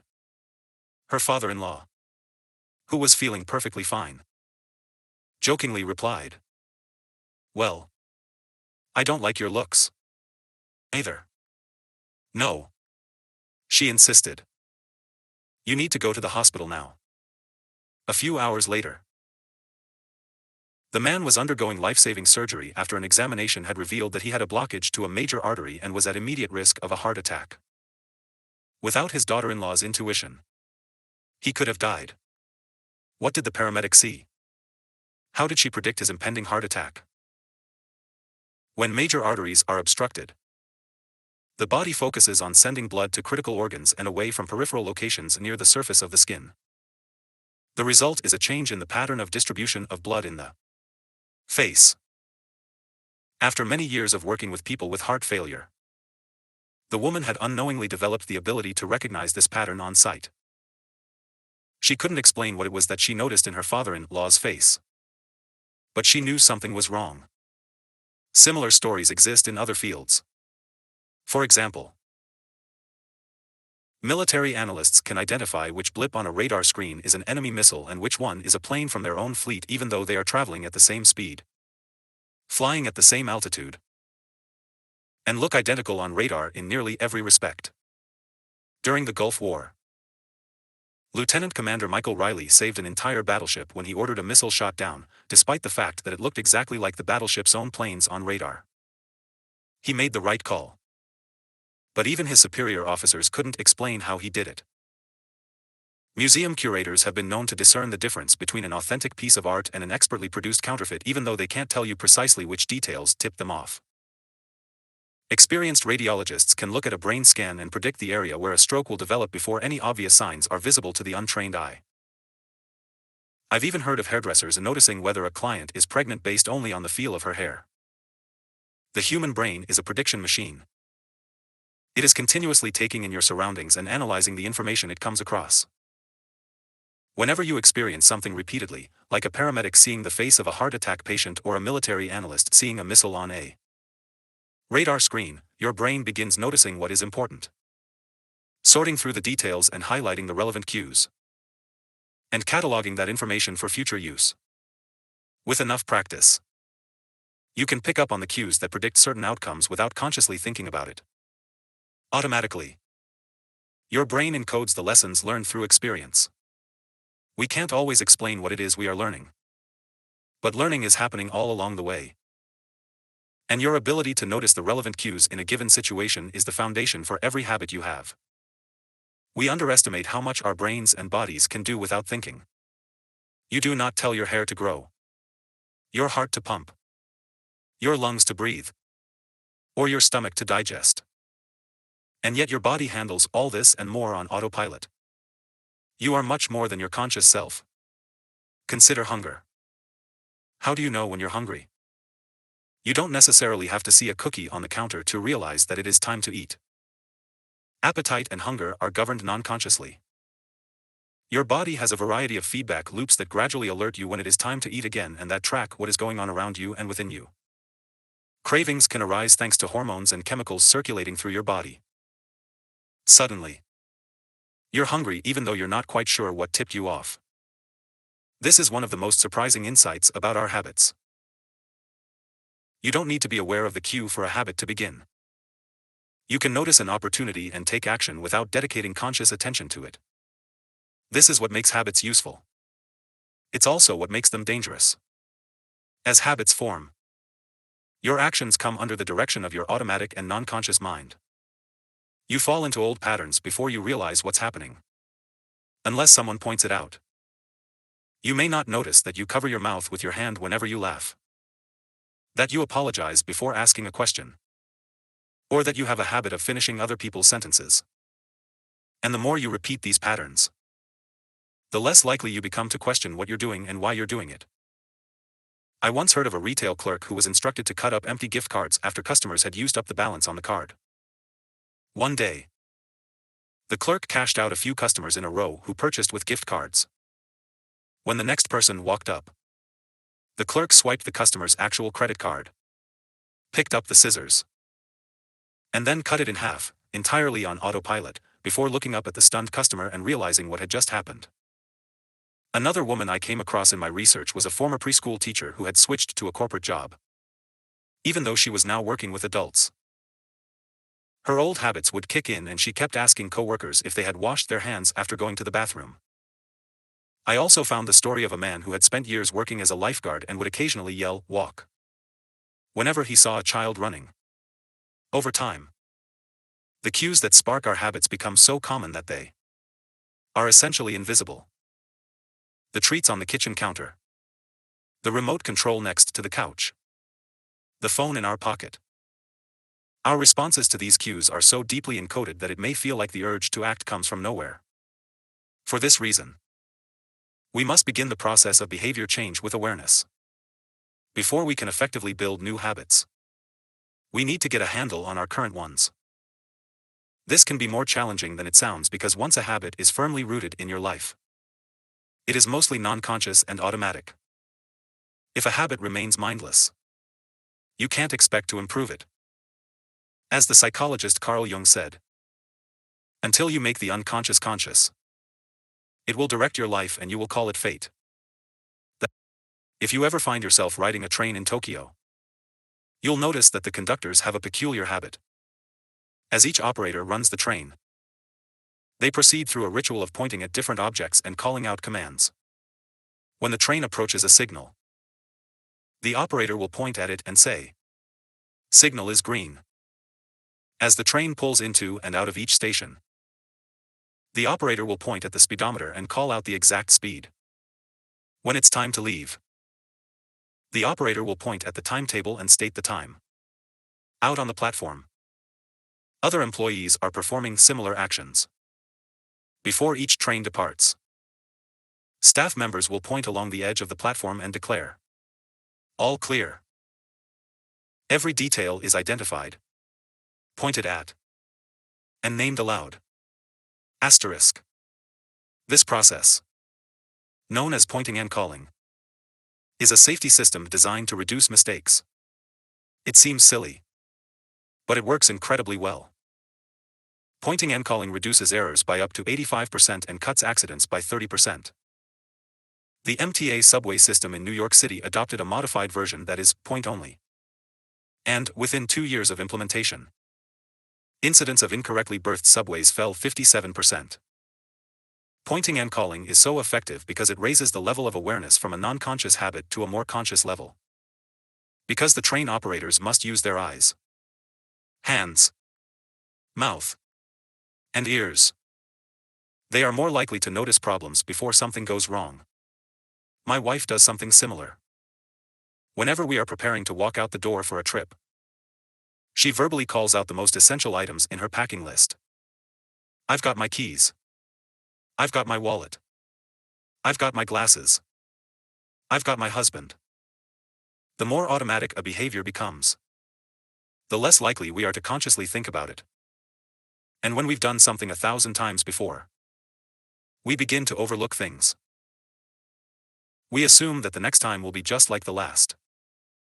We're so used to doing what we've always done that we don't stop to question whether it's the right thing to do at all. Many of our failures in performance are largely attributable to a lack of self-awareness. One of our greatest challenges in changing habits is maintaining awareness of what we are actually doing. This helps explain why the consequences of bad habits can sneak up on us. We need a point and call system for our personal lives. That's the origin of the habit scorecard, which is a simple exercise you can use to become more aware of your behavior. To create your own, make a list of your daily habits. Here's a sample of where your list might start. Wake up, turn off alarm, check my phone, go to the bathroom, weigh myself. Take a shower, brush my teeth, floss my teeth, put on deodorant. Hang up towel to dry, get dressed, make a cup of tea. And so on. Once you have a full list, look at each behavior and ask yourself, is this a good habit, a bad habit, or a neutral habit? If it is a good habit, write plus next to it. If it is a bad habit, write. If it is a neutral habit, write equal sign. For example, the list above might look like this. Wake up equals turn off alarm equals check my phone. Go to the bathroom equals weigh myself plus take a shower plus brush my teeth plus floss my teeth plus put on deodorant plus hang up towel to dry equals get dressed equals make a cup of tea. The marks you give to a particular habit will depend on your situation and your goals. For someone who is trying to lose weight, eating a bagel with peanut butter every morning might be a bad habit. For someone who is trying to bulk up and add muscle, the same behavior might be a good habit. It all depends on what you're working toward. Asterisk. Scoring your habits can be a bit more complex for another reason as well. The labels good habit and bad habit are slightly inaccurate. There are no good habits or bad habits. There are only effective habits. That is, effective at solving problems. All habits serve you in some way, even the bad ones, which is why you repeat them. For this exercise, categorize your habits by how they will benefit you in the long run. Generally speaking, good habits will have net positive outcomes. Bad habits have net negative outcomes. Smoking a cigarette may reduce stress right now, that's how it's serving you. But it's not a healthy long-term behavior. If you're still having trouble determining how to rate a particular habit, here is a question I like to use. Does this behavior help me become the type of person I wish to be? Does this habit cast a vote for or against my desired identity? Habits that reinforce your desired identity are usually good. Habits that conflict with your desired identity are usually bad. As you create your habit scorecard, there is no need to change anything at first. The goal is to simply notice what is actually going on. Observe your thoughts and actions without judgment or internal criticism. Don't blame yourself for your faults. Don't praise yourself for your successes. If you eat a chocolate bar every morning, acknowledge it, almost as if you were watching someone else. Oh, how interesting that they would do such a thing. If you binge eat, Simply notice that you are eating more calories than you should. If you waste time online, notice that you are spending your life in a way that you do not want to. The first step to changing bad habits is to be on the lookout for them. If you feel like you need extra help, then you can try pointing and calling in your own life. Say out loud the action that you are thinking of taking and what the outcome will be. If you want to cut back on your junk food habit but notice yourself grabbing another cookie, say out loud, "I'm about to eat this cookie, but I don't need it. Eating it will cause me to gain weight and hurt my health." Hearing your bad habits spoken aloud makes the consequences seem more real. It adds weight to the action rather than letting yourself mindlessly slip into an old routine.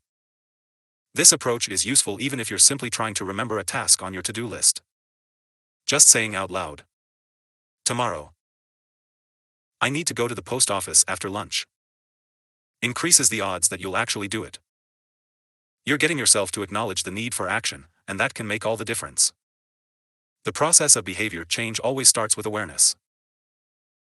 Strategies like pointing and calling and the habit scorecard are focused on getting you to recognize your habits and acknowledge the cues that trigger them, which makes it possible to respond in a way that benefits you. Chapter summary. With enough practice, your brain will pick up on the cues that predict certain outcomes without consciously thinking about it. Once our habits become automatic, we stop paying attention to what we are doing. The process of behavior change always starts with awareness. You need to be aware of your habits before you can change them. Pointing and calling raises your level of awareness from a non-conscious habit to a more conscious level by verbalizing your actions.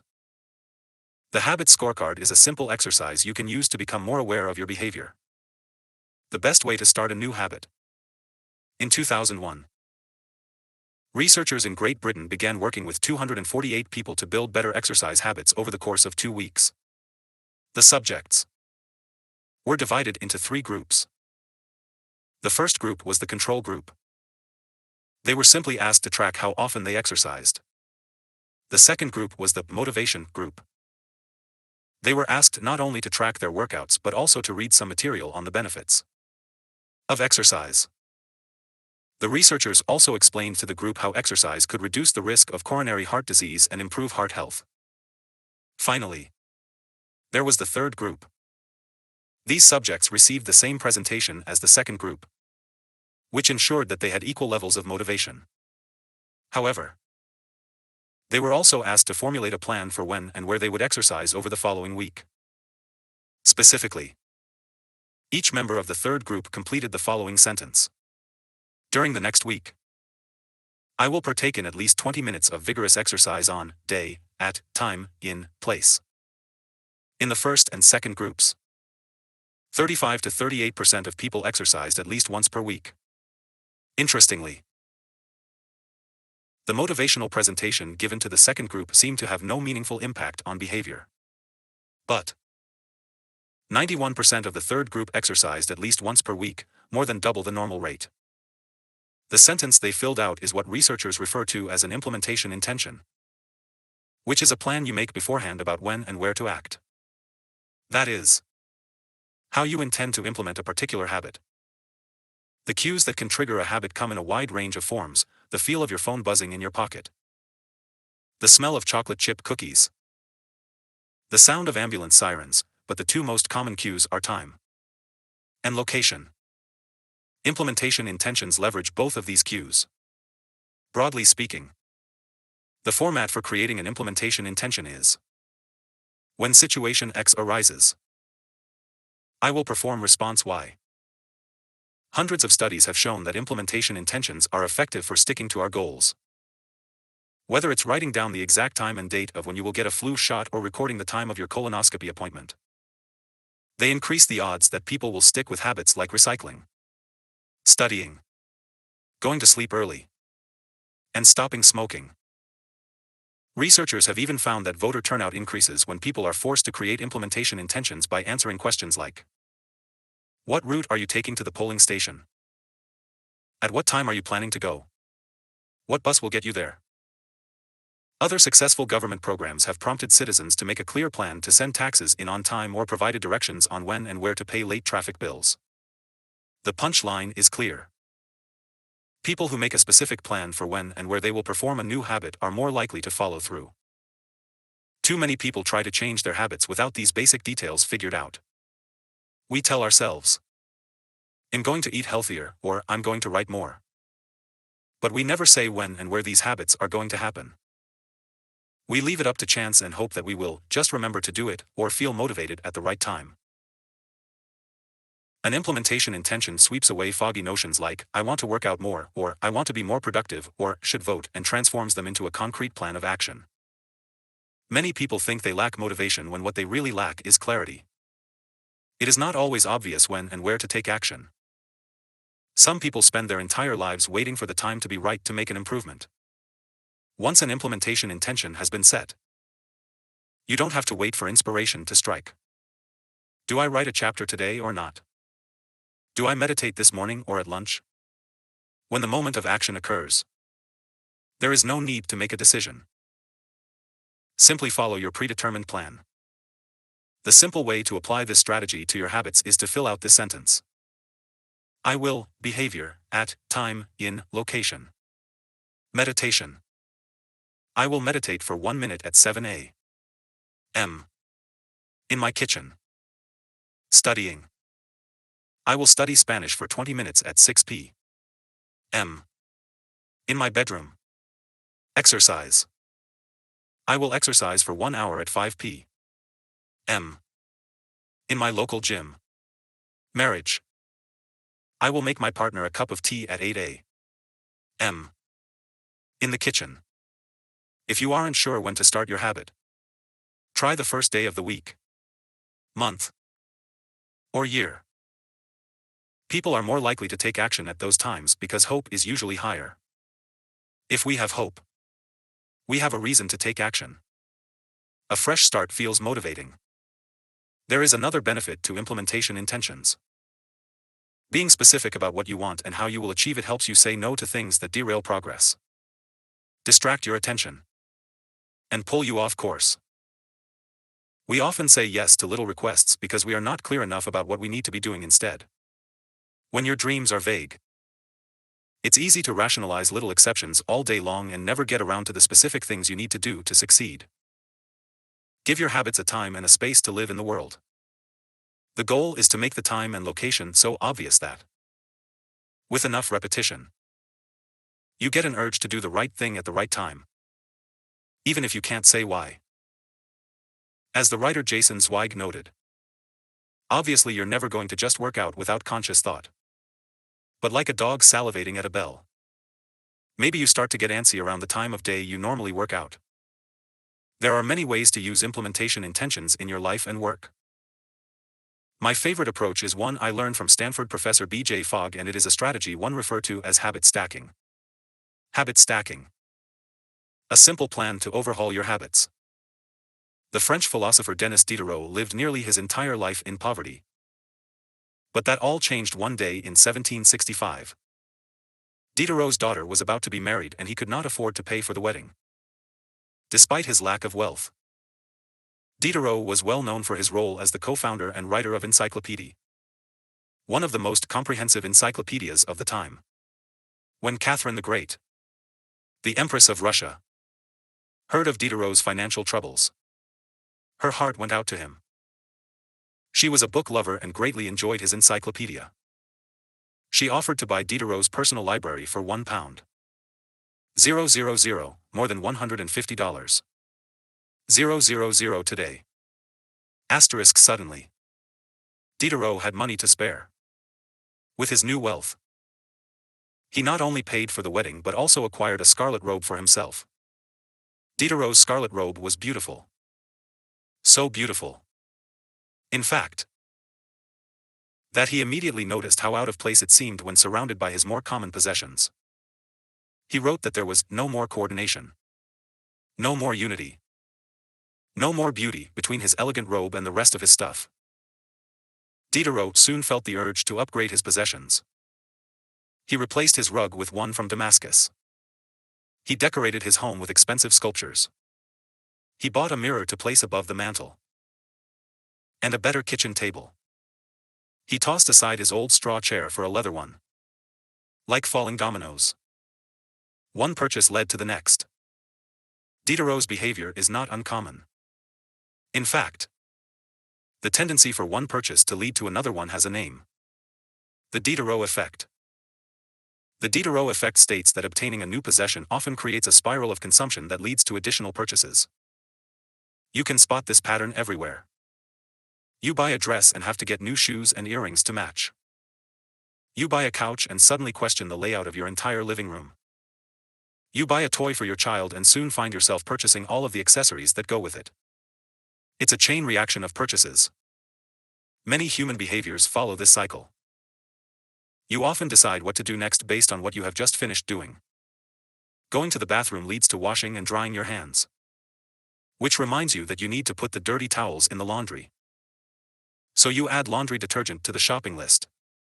And so on. No behavior happens in isolation. Each action becomes a cue that triggers the next behavior. Why is this important? When it comes to building new habits, you can use the connectedness of behavior to your advantage. One of the best ways to build a new habit is to identify a current habit you already do each day and then stack your new behavior on top. This is called habit stacking. Habit stacking is a special form of an implementation intention. Rather than pairing your new habit with a particular time and location, you pair it with a current habit. This method, which was created by B.J. Fogg as part of his Tiny Habits program, can be used to design an obvious cue for nearly any habit. Asterisk. The habit stacking formula is: after, current habit. I will, new habit. For example, meditation. After I pour my cup of coffee each morning, I will meditate for 1 minute. Exercise. After I take off my work shoes, I will immediately change into my workout clothes. Gratitude. After I sit down to dinner, I will say one thing I'm grateful for that happened today. Marriage. After I get into bed at night, I will give my partner a kiss. Safety. After I put on my running shoes, I will text a friend or family member where I am running and how long it will take. The key is to tie your desired behavior into something you already do each day. Once you have mastered this basic structure, you can begin to create larger stacks by chaining small habits together. This allows you to take advantage of the natural momentum that comes from one behavior leading into the next, a positive version of the Diderot effect. Habit stacking. Your morning routine habit stack might look like this. 1. After I pour my morning cup of coffee, I will meditate for 60 seconds. 2. After I meditate for 60 seconds, I will write my to-do list for the day. 3. After I write my to-do list for the day, I will immediately begin my first task. Or, consider this habit stack in the evening. 1. After I finish eating dinner, I will put my plate directly into the dishwasher. 2. After I put my dishes away, I will immediately wipe down the counter. 3. After I wipe down the counter, I will set out my coffee mug for tomorrow morning. You can also insert new behaviors into the middle of your current routines. For example, you may already have a morning routine that looks like this. Wake up, make my bed, take a shower. Let's say you want to develop the habit of reading more each night. You can expand your habit stack and try something like: wake up, make my bed, place a book on my pillow, take a shower. Now, when you climb into bed each night, a book will be sitting there waiting for you to enjoy. Overall, habit stacking allows you to create a set of simple rules that guide your future behavior. It's like you always have a game plan for which action should come next. Once you get comfortable with this approach, you can develop general habit stacks to guide you whenever the situation is appropriate. Exercise. When I see a set of stairs, I will take them instead of using the elevator. Social skills. When I walk into a party, I will introduce myself to someone I don't know yet. Finances. When I want to buy something over $100, I will wait 24 hours before purchasing. Healthy eating. When I serve myself a meal, I will always put veggies on my plate first. Minimalism. When I buy a new item, I will give something away. One in, one out. Mood. When the phone rings, I will take one deep breath and smile before answering. Forgetfulness. When I leave a public place, I will check the table and chairs to make sure I don't leave anything behind. No matter how you use this strategy, the secret to creating a successful habit stack is selecting the right cue to kick things off. Unlike an implementation intention, which specifically states the time and location for a given behavior, habit stacking implicitly has the time and location built into it. When and where you choose to insert a habit into your daily routine can make a big difference. If you're trying to add meditation into your morning routine but mornings are chaotic and your kids keep running into the room, then that may be the wrong place and time. Consider when you are most likely to be successful. Don't ask yourself to do a habit when you're likely to be occupied with something else. Your cue should also have the same frequency as your desired habit. If you want to do a habit every day, but you stack it on top of a habit that only happens on Mondays, that's not a good choice. One way to find the right trigger for your habit stack is by brainstorming a list of your current habits. You can use your habit scorecard from the last chapter as a starting point. Alternatively, you can create a list with 2 columns. In the first column, write down the habits you do each day without fail. Asterisk. For example, get out of bed, take a shower, brush your teeth, get dressed, brew a cup of coffee, eat breakfast, take the kids to school, start the workday, eat lunch, end the workday, change out of work clothes, sit down for dinner, turn off the lights, get into bed. Your list can be much longer, but you get the idea. In the second column, write down all of the things that happen to you each day without fail. For example, the sun rises. You get a text message. The song you are listening to ends. The sun sets. Armed with these 2 lists, you can begin searching for the best place to layer your new habit into your lifestyle. Habit stacking works best when the cue is highly specific and immediately actionable. Many people select cues that are too vague. I made this mistake myself when I wanted to start a push-up habit. My habit stack was, when I take a break for lunch, I will do 10 push-ups. At first glance, this sounded reasonable. But soon, I realized the trigger was unclear. Would I do my push-ups before I ate lunch? After I ate lunch? Where would I do them? After a few inconsistent days, I changed my habit stack to, when I close my laptop for lunch, I will do 10 push-ups next to my desk. Ambiguity gone. Habits like read more or eat better are worthy causes. But these goals do not provide instruction on how and when to act. Be specific and clear. After I close the door. After I brush my teeth. After I sit down at the table. The specificity is important. The more tightly bound your new habit is to a specific cue, the better the odds are that you will notice when the time comes to act. The first law of behavior change is to make it obvious. Strategies like implementation intentions and habit stacking are among the most practical ways to create obvious cues for your habits and design a clear plan for when and where to take action. Chapter Summary. The first law of behavior change is make it obvious. The 2 most common cues are time and location.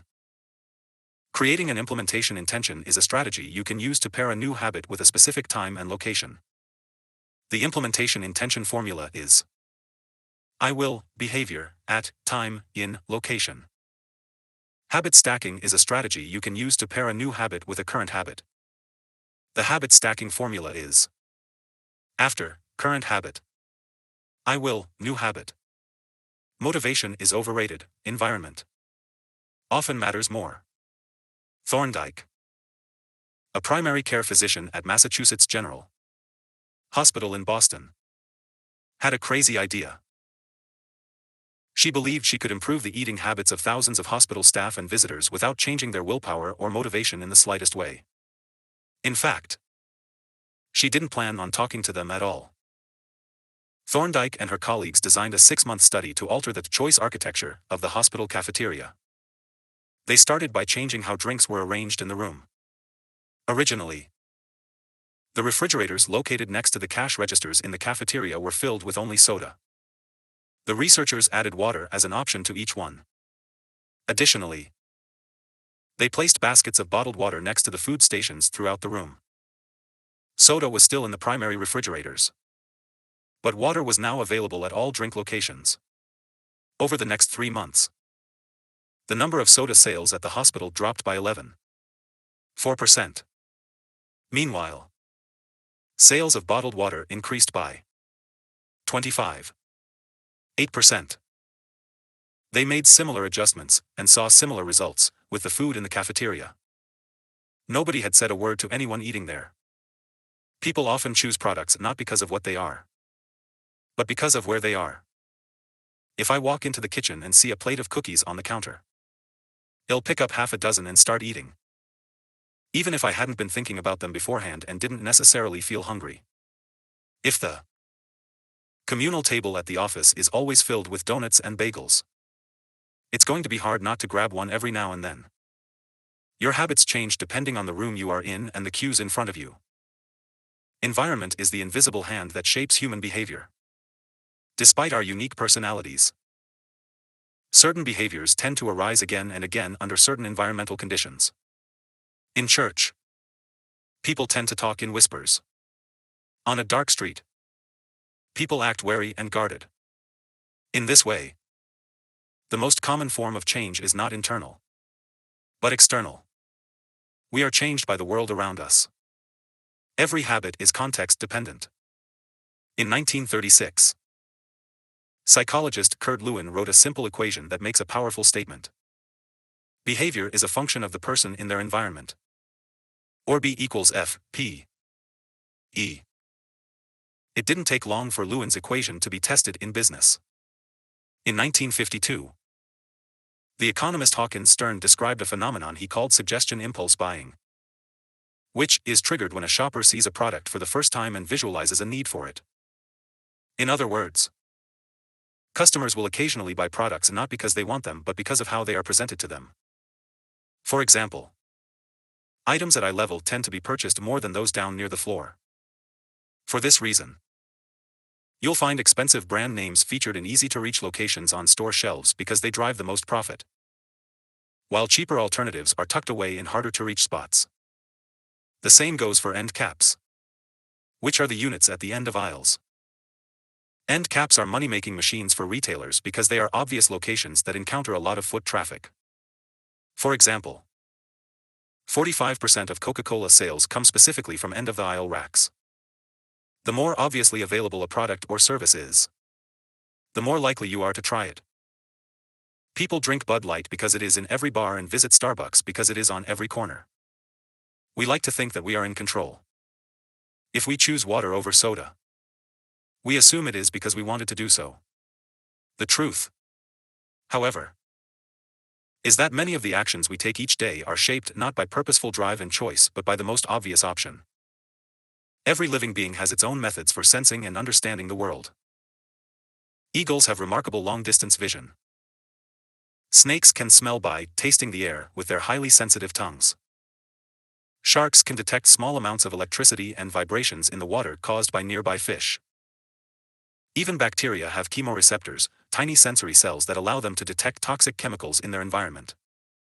In humans, perception is directed by the sensory nervous system. We perceive the world through sight, sound, smell, touch, and taste. But we also have other ways of sensing stimuli. Some are conscious, but many are non-conscious. For instance, you can notice when the temperature drops before a storm, or when the pain in your gut rises during a stomachache, or when you fall off balance while walking on rocky ground. Receptors in your body pick up on a wide range of internal stimuli, such as the amount of salt in your blood or the need to drink when thirsty. The most powerful of all human sensory abilities, however, is vision. The human body has about 11 million sensory receptors. Approximately 10 million of those are dedicated to sight. Some experts estimate that half of the brain's resources are used on vision. Given that we are more dependent on vision than on any other sense, it should come as no surprise that visual cues are the greatest catalyst of our behavior. For this reason, a small change in what you see can lead to a big shift in what you do. As a result, you can imagine how important it is to live and work in environments that are filled with productive cues and devoid of unproductive ones. Thankfully, there is good news in this respect. You don't have to be the victim of your environment. You can also be the architect of it. How to design your environment for success. During the energy crisis and oil embargo of the 1970s, Dutch researchers began to pay close attention to the country's energy usage. In one suburb near Amsterdam, they found that some homeowners used 30% less energy than their neighbors, despite the homes being of similar size and getting electricity for the same price. It turned out the houses in this neighborhood were nearly identical except for one feature: the location of the electrical meter. Some had one in the basement. Others had the electrical meter upstairs in the main hallway. As you may guess, the homes with the meters located in the main hallway used less electricity. When their energy use was obvious and easy to track, people changed their behavior. Every habit is initiated by a cue, and we are more likely to notice cues that stand out. Unfortunately, the environments where we live and work often make it easy not to do certain actions because there is no obvious cue to trigger the behavior. It's easy not to practice the guitar when it's tucked away in the closet. It's easy not to read a book when the bookshelf is in the corner of the guest room. It's easy not to take your vitamins when they are out of sight in the pantry. When the cues that spark a habit are subtle or hidden, they are easy to ignore. By comparison, creating obvious visual cues can draw your attention toward a desired habit. In the early 1990s, the cleaning staff at Schiphol Airport in Amsterdam installed a small sticker that looked like a fly near the center of each urinal. Apparently, when men stepped up to the urinals, they aimed for what they thought was a bug. The stickers improved their aim and significantly reduced spillage around the urinals. Further analysis determined that the stickers cut bathroom cleaning costs by 8% per year. I've experienced the power of obvious cues in my own life. I used to buy apples from the store, put them in the crisper in the bottom of the refrigerator, and forget all about them. By the time I remembered, the apples would have gone bad. I never saw them, so I never ate them. Eventually, I took my own advice and redesigned my environment. I bought a large display bowl and placed it in the middle of the kitchen counter. The next time I bought apples, that was where they went, out in the open where I could see them. Almost like magic. I began eating a few apples each day simply because they were obvious rather than out of sight. Here are a few ways you can redesign your environment and make the cues for your preferred habits more obvious. If you want to remember to take your medication each night, put your pill bottle directly next to the faucet on the bathroom counter. If you want to practice guitar more frequently, place your guitar stand in the middle of the living room. If you want to remember to send more thank you notes, keep a stack of stationery on your desk. If you want to drink more water, fill up a few water bottles each morning and place them in common locations around the house. If you want to make a habit a big part of your life, make the cue a big part of your environment. The most persistent behaviors usually have multiple cues. Consider how many different ways a smoker could be prompted to pull out a cigarette, driving in the car, seeing a friend smoke, feeling stressed at work, and so on. The same strategy can be employed for good habits. By sprinkling triggers throughout your surroundings, you increase the odds that you'll think about your habit throughout the day. Make sure the best choice is the most obvious one. Making a better decision is easy and natural when the cues for good habits are right in front of you. Environment design is powerful not only because it influences how we engage with the world but also because we rarely do it. Most people live in a world others have created for them. But you can alter the spaces where you live and work to increase your exposure to positive cues and reduce your exposure to negative ones. Environment design allows you to take back control and become the architect of your life. Be the designer of your world and not merely the consumer of it. The context is the cue. The cues that trigger a habit can start out very specific. But over time your habits become associated not with a single trigger but with the entire context surrounding the behavior. For example, many people drink more in social situations than they would ever drink alone. The trigger is rarely a single cue, but rather the whole situation. Watching your friends order drinks, hearing the music at the bar, seeing the beers on tap. We mentally assign our habits to the locations in which they occur. The home, the office, the gym.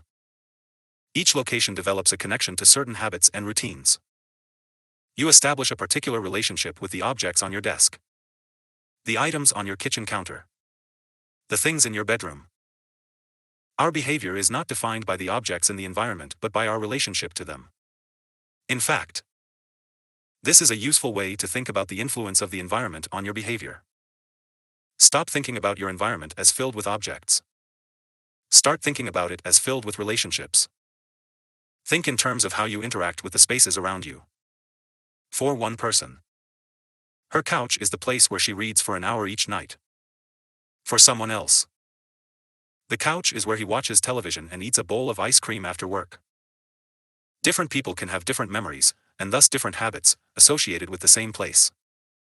The good news? You can train yourself to link a particular habit with a particular context. In one study, scientists instructed insomniacs to get into bed only when they were tired. If they couldn't fall asleep, they were told to sit in a different room until they became sleepy. Over time, subjects began to associate the context of their bed with the action of sleeping, and it became easier to quickly fall asleep when they climbed in bed. Their brains learned that sleeping, not browsing on their phones, not watching television, not staring at the clock, was the only action that happened in that room.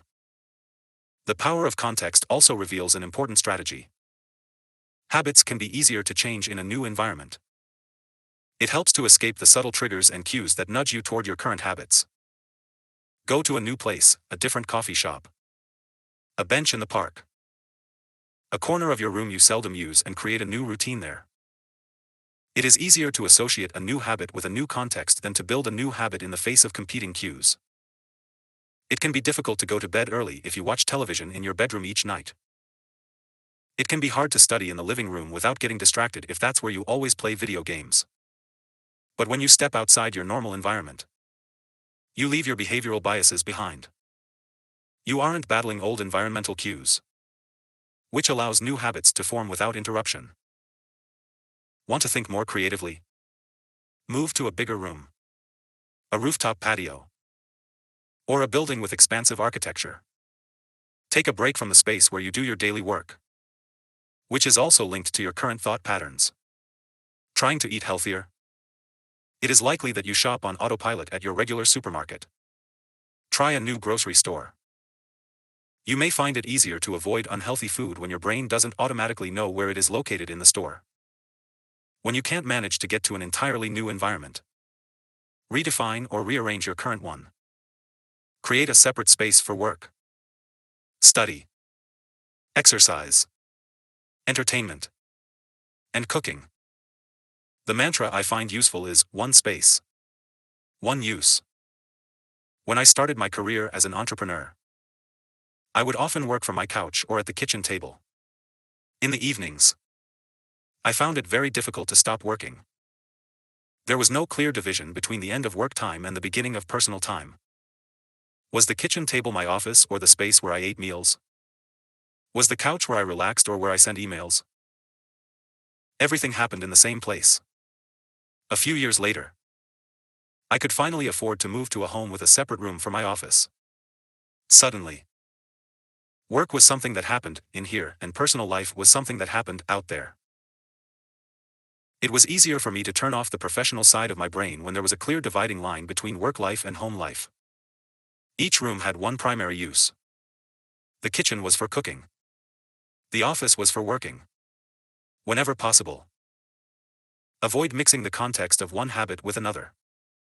When you start mixing contexts, you'll start mixing habits, and the easier ones will usually win out. This is one reason why the versatility of modern technology is both a strength and a weakness. You can use your phone for all sorts of tasks, which makes it a powerful device. But when you can use your phone to do nearly anything, it becomes hard to associate it with one task. You want to be productive, but you're also conditioned to browse social media, check email, and play video games whenever you open your phone. It's a mishmash of cues. You may be thinking, you don't understand. I live in New York City. My apartment is the size of a smartphone. I need each room to play multiple roles. Fair enough. If your space is limited, divide your room into activity zones. A chair for reading, a desk for writing, a table for eating. You can do the same with your digital spaces. I know a writer who uses his computer only for writing, his tablet only for reading, and his phone only for social media and texting. Every habit should have a home. If you can manage to stick with this strategy, each context will become associated with a particular habit and mode of thought. Habits thrive under predictable circumstances like these. Focus comes automatically when you are sitting at your work desk. Relaxation is easier when you are in a space designed for that purpose. Sleep comes quickly when it is the only thing. That happens in your bedroom. If you want behaviors that are stable and predictable, you need an environment that is stable and predictable. A stable environment where everything has a place and a purpose is an environment where habits can easily form. Chapter summary. Small changes in context can lead to large changes in behavior over time. Every habit is initiated by a cue. We are more likely to notice cues that stand out. Make the cues of good habits obvious in your environment. Gradually, your habits become associated not with a single trigger but with the entire context surrounding the behavior. The context becomes the cue. It is easier to build new habits in a new environment because you are not fighting against old cues. The secret to self-control. In 1971, as the Vietnam War was heading into its 16th year, Congressman Robert Steele from Connecticut and Morgan Murphy from Illinois made a discovery that stunned the American public. While visiting the troops, they had learned that over 15% of U.S. soldiers stationed there were heroin addicts. Follow-up research revealed that 35% of service members in Vietnam had tried heroin and as many as 20% were addicted. The problem was even worse than they had initially thought. The discovery led to a flurry of activity in Washington, including the creation of the Special Action Office of Drug Abuse Prevention under President Nixon to promote prevention and rehabilitation and to track addicted service members when they returned home. Lee Robbins was one of the researchers in charge. In a finding that completely upended the accepted beliefs about addiction, Robbins found that when soldiers who had been heroin users returned home, only 5% of them became re-addicted within a year, and just 12% relapsed within 3 years. In other words, approximately 9 out of 10 soldiers who used heroin in Vietnam eliminated their addiction nearly overnight. This finding contradicted the prevailing view at the time, which considered heroin addiction to be a permanent and irreversible condition. Instead, Robbins revealed that addictions could spontaneously dissolve if there was a radical change in the environment. In Vietnam, soldiers spent all day surrounded by cues triggering heroin use. It was easy to access. They were engulfed by the constant stress of war. They built friendships with fellow soldiers who were also heroin users. And they were thousands of miles from home. Once a soldier returned to the United States, though, he found himself in an environment devoid of those triggers. When the context changed, so did the habit.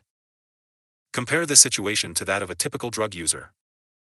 Someone becomes addicted at home or with friends, goes to a clinic to get clean, which is devoid of all the environmental stimuli that prompt their habit, then returns to their old neighborhood with all of their previous cues that caused them to get addicted in the first place. It's no wonder that usually you see numbers that are the exact opposite of those in the Vietnam study. Typically, 90% of heroin users become re-addicted once they return home from rehab. The Vietnam studies ran counter to many of our cultural beliefs about bad habits because it challenged the conventional association of unhealthy behavior as a moral weakness. If you're overweight, a smoker, or an addict, you've been told your entire life that it is because you lack self-control, maybe even that you're a bad person. The idea that a little bit of discipline would solve all our problems is deeply embedded in our culture. Recent research, however, shows something different.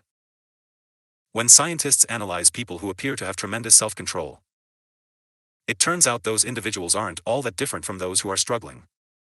Instead, disciplined people are better at structuring their lives in a way that does not require heroic willpower and self-control.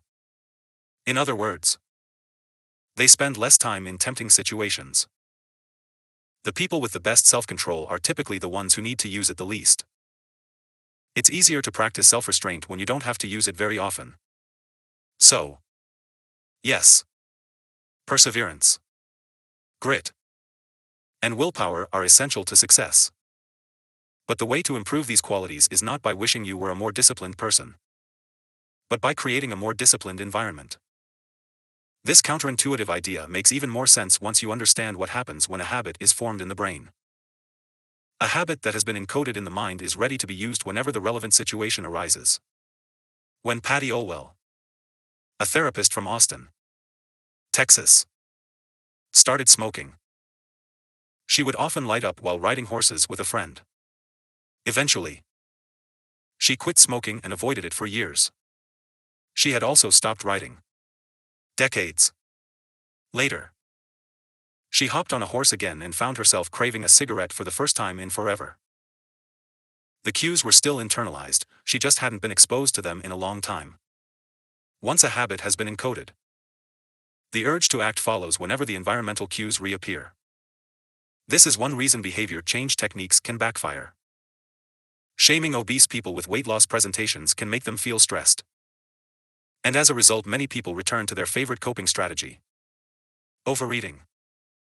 Showing pictures of blackened lungs to smokers leads to higher levels of anxiety, which drives many people to reach for a cigarette. If you're not careful about cues, you can cause the very behavior you want to stop. Bad habits are autocatalytic. The process feeds itself. They foster the feelings they try to numb. You feel bad, so you eat junk food. Because you eat junk food, you feel bad. Watching television makes you feel sluggish, so you watch more television because you don't have the energy to do anything else. Worrying about your health makes you feel anxious, which causes you to smoke to ease your anxiety, which makes your health even worse, and soon you're feeling more anxious.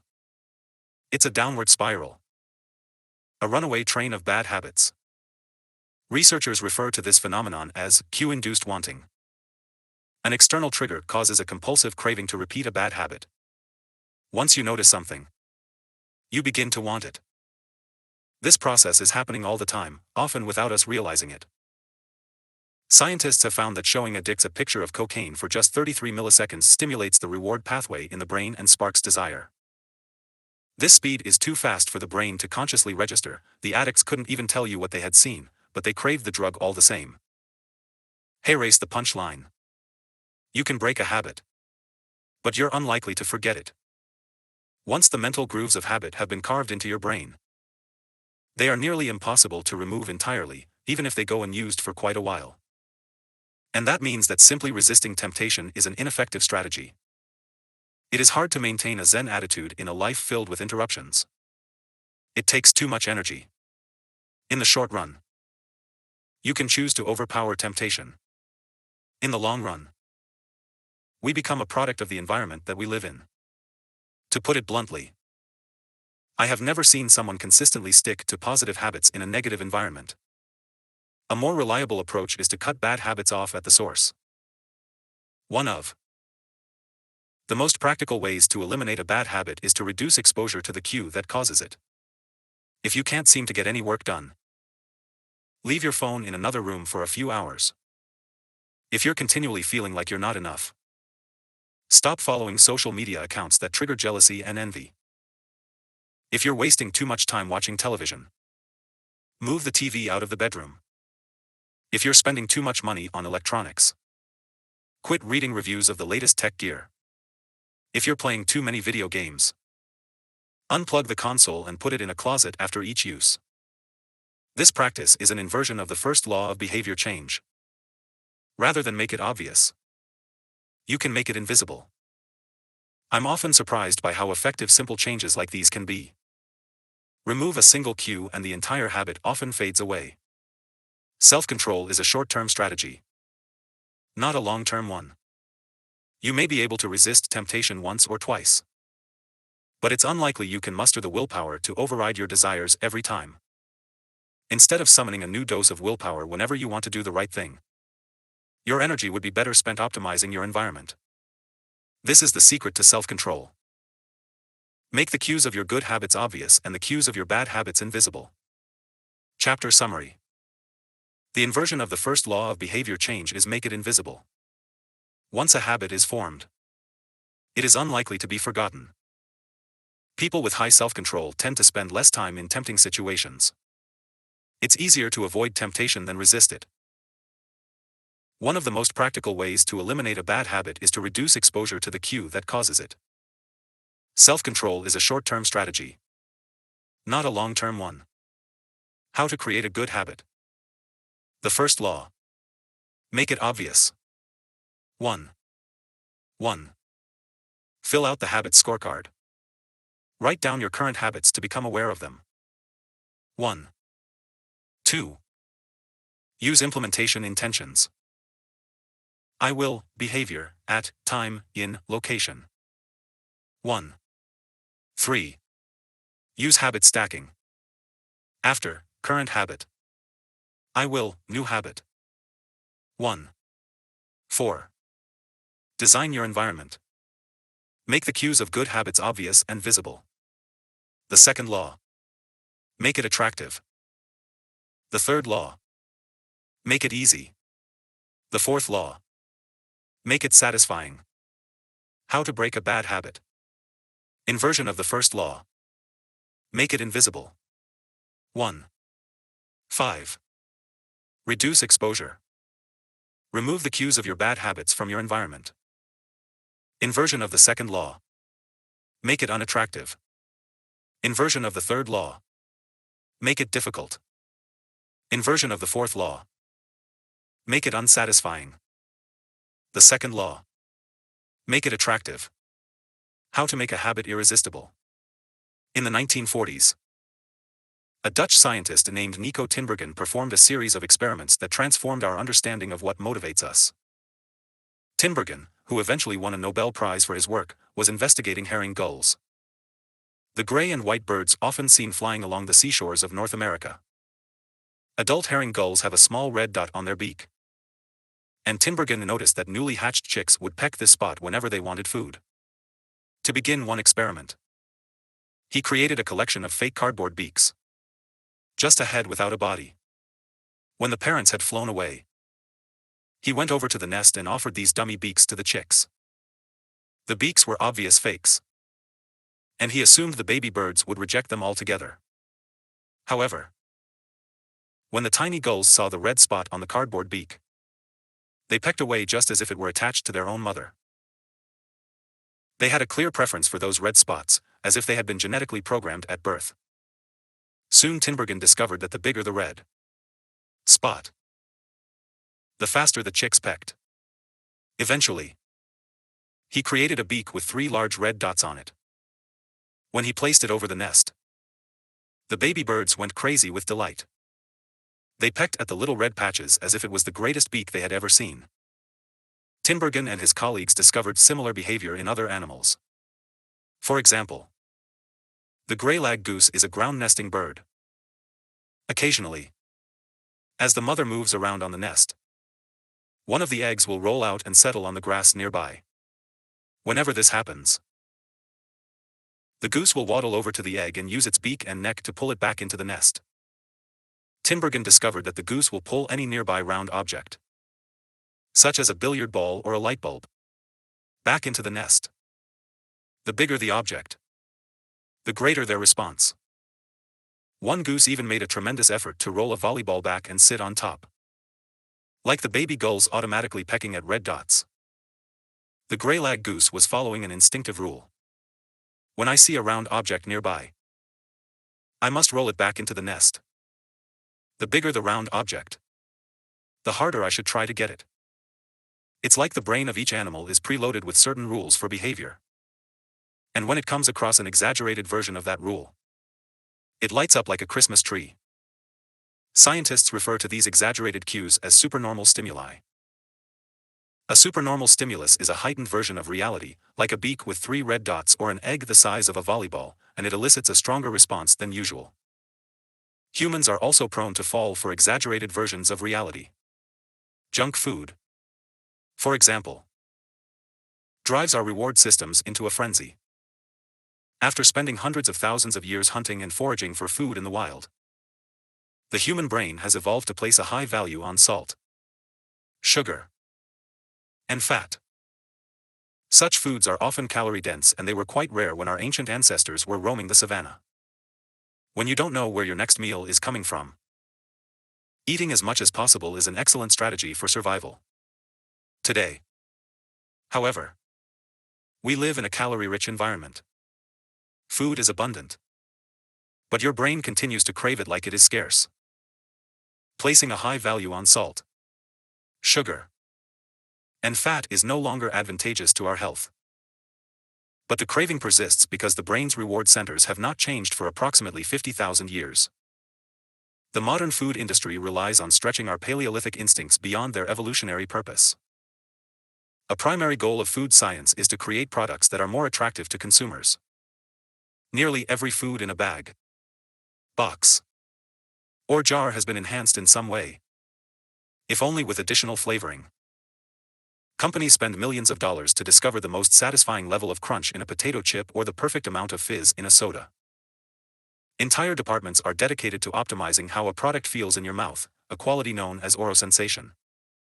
French fries, for example, are a potent combination, golden brown and crunchy on the outside, light and smooth on the inside. Other processed foods enhance dynamic contrast, which refers to items with a combination of sensations, like crunchy and creamy. Imagine the gooiness of melted cheese on top of a crispy pizza crust, or the crunch of an Oreo cookie combined with its smooth center. With natural, unprocessed foods, you tend to experience the same sensations over and over. How's that 17th bite of kale taste? After a few minutes, your brain loses interest and you begin to feel full. But foods that are high in dynamic contrast keep the experience novel and interesting, encouraging you to eat more.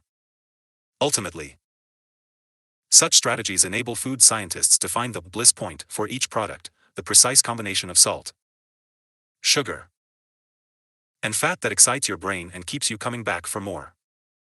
The result, of course, is that you overeat because hyperpalatable foods are more attractive to the human brain. As Stephen Guyenet, a neuroscientist who specializes in eating behavior and obesity, says, we've gotten too good at pushing our own buttons. The modern food industry, and the overeating habits it has spawned, is just one example of the second law of behavior change. Make it attractive. The more attractive an opportunity is, the more likely it is to become habit-forming. Look around. Society is filled with highly engineered versions of reality that are more attractive than the world our ancestors evolved in. Stores feature mannequins with exaggerated hips and breasts to sell clothes. Social media delivers more likes and praise in a few minutes than we could ever get in the office or at home. Online porn splices together stimulating scenes at a rate that would be impossible to replicate in real life. Advertisements are created with a combination of ideal lighting, professional makeup, and photoshopped edits. Even the model doesn't look like the person in the final image. These are the supernormal stimuli of our modern world. They exaggerate features that are naturally attractive to us, and our instincts go wild as a result, driving us into excessive shopping habits, social media habits, porn habits, eating habits, and many others. If history serves as a guide, the opportunities of the future will be more attractive than those of today. The trend is for rewards to become more concentrated and stimuli to become more enticing. Junk food is a more concentrated form of calories than natural foods. Hard liquor is a more concentrated form of alcohol than beer. Video games are a more concentrated form of play than board games. Compared to nature, these pleasure-packed experiences are hard to resist. We have the brains of our ancestors but temptations they never had to face. If you want to increase the odds that a behavior will occur, then you need to make it attractive. Throughout our discussion of the second law, our goal is to learn how to make our habits irresistible. While it is not possible to transform every habit into a supernormal stimulus, we can make any habit more enticing.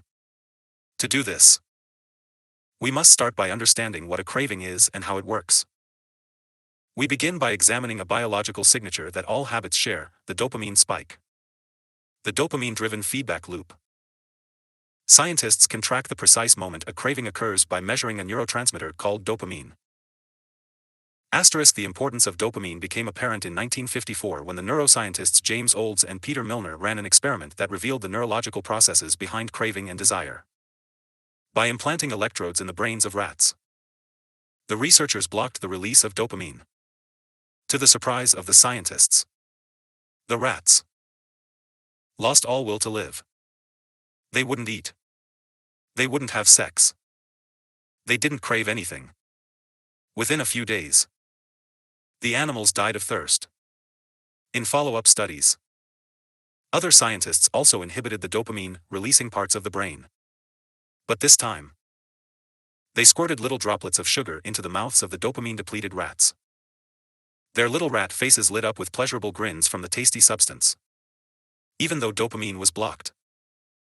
They liked the sugar just as much as before, they just didn't want it anymore. The ability to experience pleasure remained. But without dopamine, desire died. And without desire, action stopped.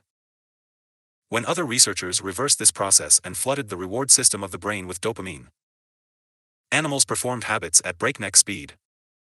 In one study, mice received a powerful hit of dopamine each time they poked their nose in a box. Within minutes, the mice developed a craving so strong they began poking their nose into the box 800 times per hour. Humans are not so different. The average slot machine player will spin the wheel 600 times per hour. Habits are a dopamine-driven feedback loop. Every behavior that is highly habit-forming, taking drugs, eating junk food, playing video games, browsing social media, is associated with higher levels of dopamine. The same can be said for our most basic habitual behaviors like eating food, drinking water, having sex, and interacting socially. For years, scientists assumed dopamine was all about pleasure. But now we know it plays a central role in many neurological processes, including motivation, learning and memory, punishment and aversion, and voluntary movement. When it comes to habits, the key takeaway is this. Dopamine is released not only when you experience pleasure, but also when you anticipate it. Gambling addicts have a dopamine spike right before they place a bet, not after they win. Cocaine addicts get a surge of dopamine when they see the powder, not after they take it. Whenever you predict that an opportunity will be rewarding, your levels of dopamine spike in anticipation. And whenever dopamine rises, so does your motivation to act. It is the anticipation of a reward, not the fulfillment of it, that gets us to take action. Interestingly, the reward system that is activated in the brain when you receive a reward is the same system that is activated when you anticipate a reward. This is one reason the anticipation of an experience can often feel better than the attainment of it. As a child, thinking about Christmas morning can be better than opening the gifts. As an adult, daydreaming about an upcoming vacation can be more enjoyable than actually being on vacation. Scientists refer to this as the difference between wanting and liking. The dopamine spike. Your brain has far more neural circuitry allocated for wanting rewards than for liking them. The wanting centers in the brain are large. The brain stem, the nucleus accumbens, the ventral tegmental area, the dorsal striatum, the amygdala, and portions of the prefrontal cortex. By Comparison. The liking centers of the brain are much smaller. They are often referred to as hedonic hot spots and are distributed like tiny islands throughout the brain. For instance, researchers have found that 100% of the nucleus accumbens is activated during wanting. Meanwhile, only 10% of the structure is activated during liking. The fact that the brain allocates so much precious space to the regions responsible for craving and desire provides further evidence of the crucial role these processes play. Desire is the engine that drives behavior. Every action is taken because of the anticipation that precedes it. It is the craving that leads to the response. These insights reveal the importance of the second law of behavior change. We need to make our habits attractive because it is the expectation of a rewarding experience that motivates us to act in the first place. This is where a strategy known as temptation bundling comes into play. How to use temptation bundling to make your habits more attractive. Ronan Byrne, an electrical engineering student in Dublin, Ireland, enjoyed watching Netflix. But he also knew that he should exercise more often than he did, putting his engineering skills to use. Byrne hacked his stationary bike and connected it to his laptop and television. Then he wrote a computer program that would allow Netflix to run only if he was cycling at a certain speed. If he slowed down for too long, whatever show he was watching would pause until he started pedaling again. He was, in the words of one fan, eliminating obesity one Netflix binge at a time. He was also employing temptation bundling to make his exercise habit more attractive. Temptation bundling works by linking an action you want to do with an action you need to do. In Byrne's case, he bundled watching Netflix, the thing he wanted to do, with riding his stationary bike, the thing he needed to do. Businesses are masters at temptation bundling. For instance, when the American Broadcasting Company, more commonly known as ABC, launched its Thursday night television lineup for the 2014 to 2015 season, they promoted temptation bundling on a massive scale. Every Thursday, the company would air 3 shows created by screenwriter Shonda Rhimes: Grey's Anatomy, Scandal, and How to Get Away with Murder. They branded it as TGIT on ABC. TGIT stands for Thank God It's Thursday. In addition to promoting the shows, ABC encouraged viewers to make popcorn, drink red wine, and enjoy the evening. Andrew Kubitz, head of scheduling for ABC, described the idea behind the campaign. We see Thursday night as a viewership opportunity, with either couples or women by themselves who want to sit down and escape and have fun and drink their red wine and have some popcorn. The brilliance of this strategy is that ABC was associating the thing they needed viewers to do, watch their shows, with activities their viewers already wanted to do, relax, drink wine, and eat popcorn. Over time, people began to connect watching ABC with feeling relaxed and entertained. If you drink red wine and eat popcorn at 8 p.m. every Thursday, then eventually 8 p.m. on Thursday means relaxation and entertainment. The reward gets associated with the cue, and the habit of turning on the television becomes more attractive. You're more likely to find a behavior attractive if you get to do one of your favorite things at the same time.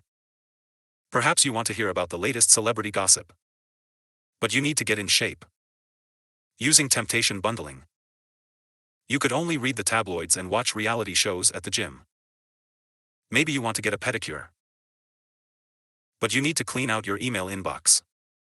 Solution: only get a pedicure while processing overdue work emails. Temptation bundling is one way to apply a psychology theory known as Premack's principle, named after the work of Professor David Premack. The principle states that more probable behaviors will reinforce less probable behaviors. In other words, even if you don't really want to process overdue work emails, you'll become conditioned to do it if it means you get to do something you really want to do along the way. You can even combine temptation bundling with the habit stacking strategy we discussed in Chapter 5 to create a set of rules to guide your behavior. The habit stacking plus temptation bundling formula is: 1. After, current habit. I will, habit I need. 2. After, habit I need. Habit I want. If you want to read the news. But you need to express more gratitude. 1. After I get my morning coffee, I will say one thing I'm grateful for that happened yesterday, need. 2. After I say one thing I'm grateful for, I will read the news, want. If you want to watch sports. But you need to make sales calls. 1. After I get back from my lunch break, I will call 3 potential clients, need. 2. After I call 3 potential clients, I will check ESPN, want. If you want to check Facebook. But you need to exercise more. 1. After I pull out my phone, I will do 10 burpees, need. 2. After I do 10 burpees, I will check Facebook, want. The hope is that eventually you'll look forward to calling 3 clients or doing 10 burpees because it means you get to read the latest sports news or check Facebook. Doing the thing you need to do means you get to do the thing you want to do. We began this chapter by discussing supernormal stimuli, which are heightened versions of reality that increase our desire to take action. Temptation bundling is one way to create a heightened version of any habit by connecting it with something you already want. Engineering a truly irresistible habit is a hard task. But this simple strategy can be employed to make nearly any habit more attractive than it would be otherwise. Chapter Summary. The second law of behavior change is make it attractive. The more attractive an opportunity is, the more likely it is to become habit-forming. Habits are a dopamine-driven feedback loop. When dopamine rises, so does our motivation to act. It is the anticipation of a reward, not the fulfillment of it, that gets us to take action.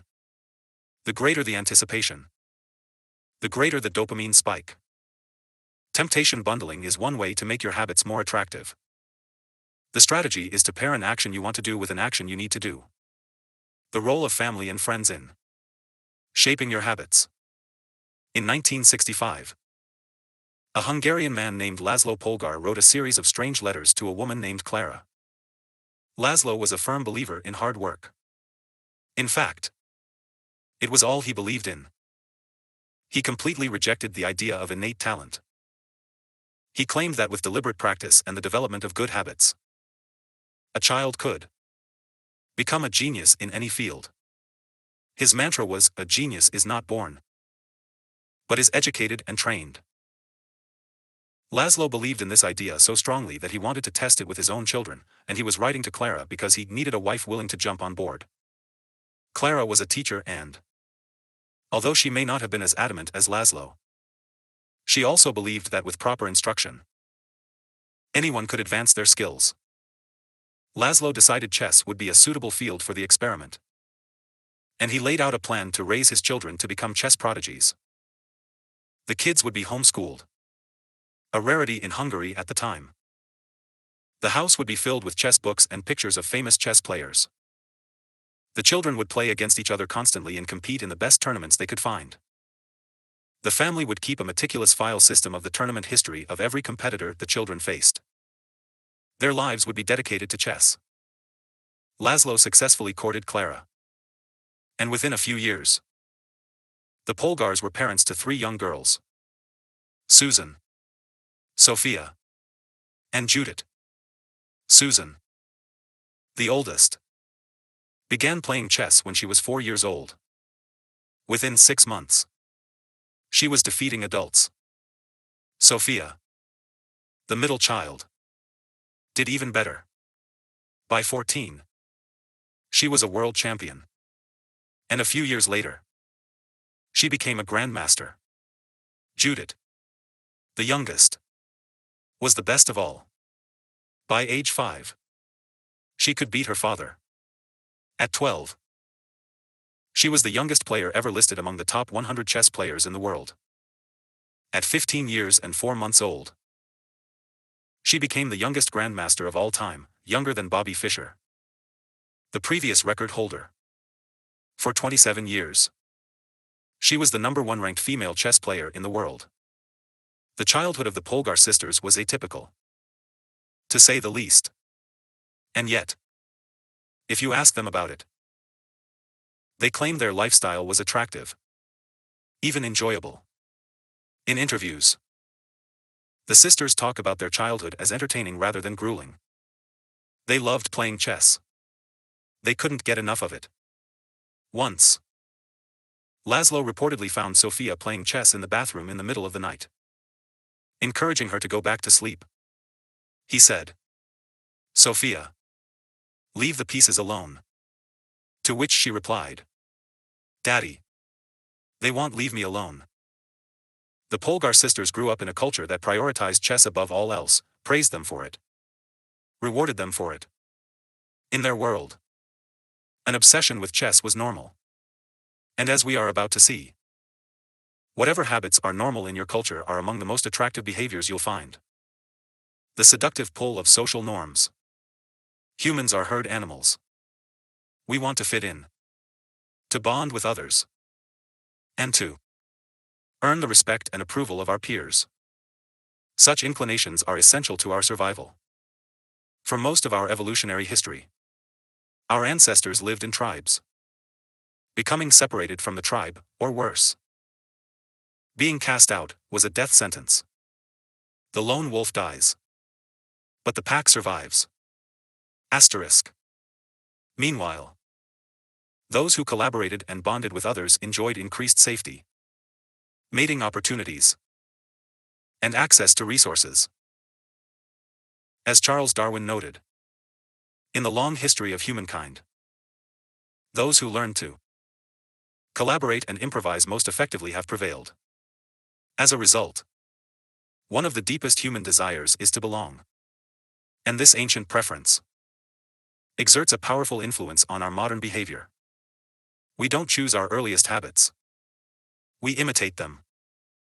We follow the script handed down by our friends and family, our church or school, our local community and society at large. Each of these cultures and groups comes with its own set of expectations and standards, when and whether to get married, how many children to have, which holidays to celebrate, how much money to spend on your child's birthday party. In many ways, these social norms are the invisible rules that guide your behavior each day. You're always keeping them in mind, even if they are at the not top of your mind. Often, you follow the habits of your culture without thinking, without questioning, and sometimes without remembering. As the French philosopher Michel de Montaigne wrote, "The customs and practices of life in society sweep us along. Most of the time, going along with the group does not feel like a burden. Everyone wants to belong." If you grow up in a family that rewards you for your chess skills, playing chess will seem like a very attractive thing to do. If you work in a job where everyone wears expensive suits, then you'll be inclined to splurge on one as well. If all of your friends are sharing an inside joke or using a new phrase, you'll want to do it too, so they know that you get it. Behaviors are attractive when they help us fit in. We imitate the habits of three groups in particular. 1. The close. 2. The many. 3. The powerful. Each group offers an opportunity to leverage the second law of behavior. Change and make our habits more attractive. 1. Imitating the close. Proximity has a powerful effect on our behavior. This is true of the physical environment, as we discussed in Chapter 6. But it is also true of the social environment. We pick up habits from the people around us. We copy the way our parents handle arguments, the way our peers flirt with one another, the way our coworkers get results. When your friends smoke pot, you give it a try. 2. When your wife has a habit of double-checking that the door is locked before going to bed, you pick it up as well. I find that I often imitate the behavior of those around me without realizing it. In conversation, I'll automatically assume the body posture of the other person. In college, I began to talk like my roommates. When traveling to other countries, I unconsciously imitate the local accent despite reminding myself to stop. As a general rule, the closer we are to someone, the more likely we are to imitate some of their habits. One groundbreaking study tracked 12,000 people for 32 years and found that a person's chances of becoming obese increased by 57% if he or she had a friend who became obese. It works the other way, too. Another study found that if one person in a relationship lost weight, the other partner would also slim down about 1/3 of the time. Our friends and family provide a sort of invisible peer pressure that pulls us in their direction. Of course, peer pressure is bad only if you're surrounded by bad influences. When astronaut Mike Massimino was a graduate student at MIT, he took a small robotics class. Of the 10 people in the class, 4 became astronauts. If your goal was to make it into space, then that room was about the best culture you could ask for. Similarly, one study found that the higher your best friend's IQ at age 11 or 12, the higher your IQ would be at age 15. Even after controlling for natural levels of intelligence, we soak up the qualities and practices of those around us. One of the most effective things you can do to build better habits is to join a culture where your desired behavior is the normal behavior. New habits seem achievable when you see others doing them every day. If you are surrounded by fit people, you're more likely to consider working out to be a common habit. If you're surrounded by jazz lovers, you're more likely to believe it's reasonable to play jazz every day. Your culture sets your expectation for what is normal. Surround yourself with people who have the habits you want to have yourself. You'll rise together. To make your habits even more attractive, you can take this strategy one step further. Join a culture where, 1, your desired behavior is the normal behavior and, 2, you already have something in common with the group. Steve Kamb, an entrepreneur in New York City, runs a company called Nerd Fitness, which helps nerds, misfits, and mutants lose weight, get strong, and get healthy. His clients include video game lovers, movie fanatics, and average Joes who want to get in shape. Many people feel out of place the first time they go to the gym or try to change their diet. But if you are already similar to the other members of the group in some way, say, your mutual love of Star Wars, change becomes more appealing because it feels like something people like you already do. Nothing sustains motivation better than belonging to the tribe. It transforms a personal quest into a shared one. Previously, you were on your own. Your identity was singular. You are a reader. You are a musician. You are an athlete. When you join a book club or a band or a cycling group, your identity becomes linked to those around you. Growth and change is no longer an individual pursuit. We are readers. We are musicians. We are cyclists. The shared identity begins to reinforce your personal identity. This is why remaining part of a group after achieving a goal is crucial to maintaining your habits. It's friendship and community that embed a new identity and help behaviors last over the long run.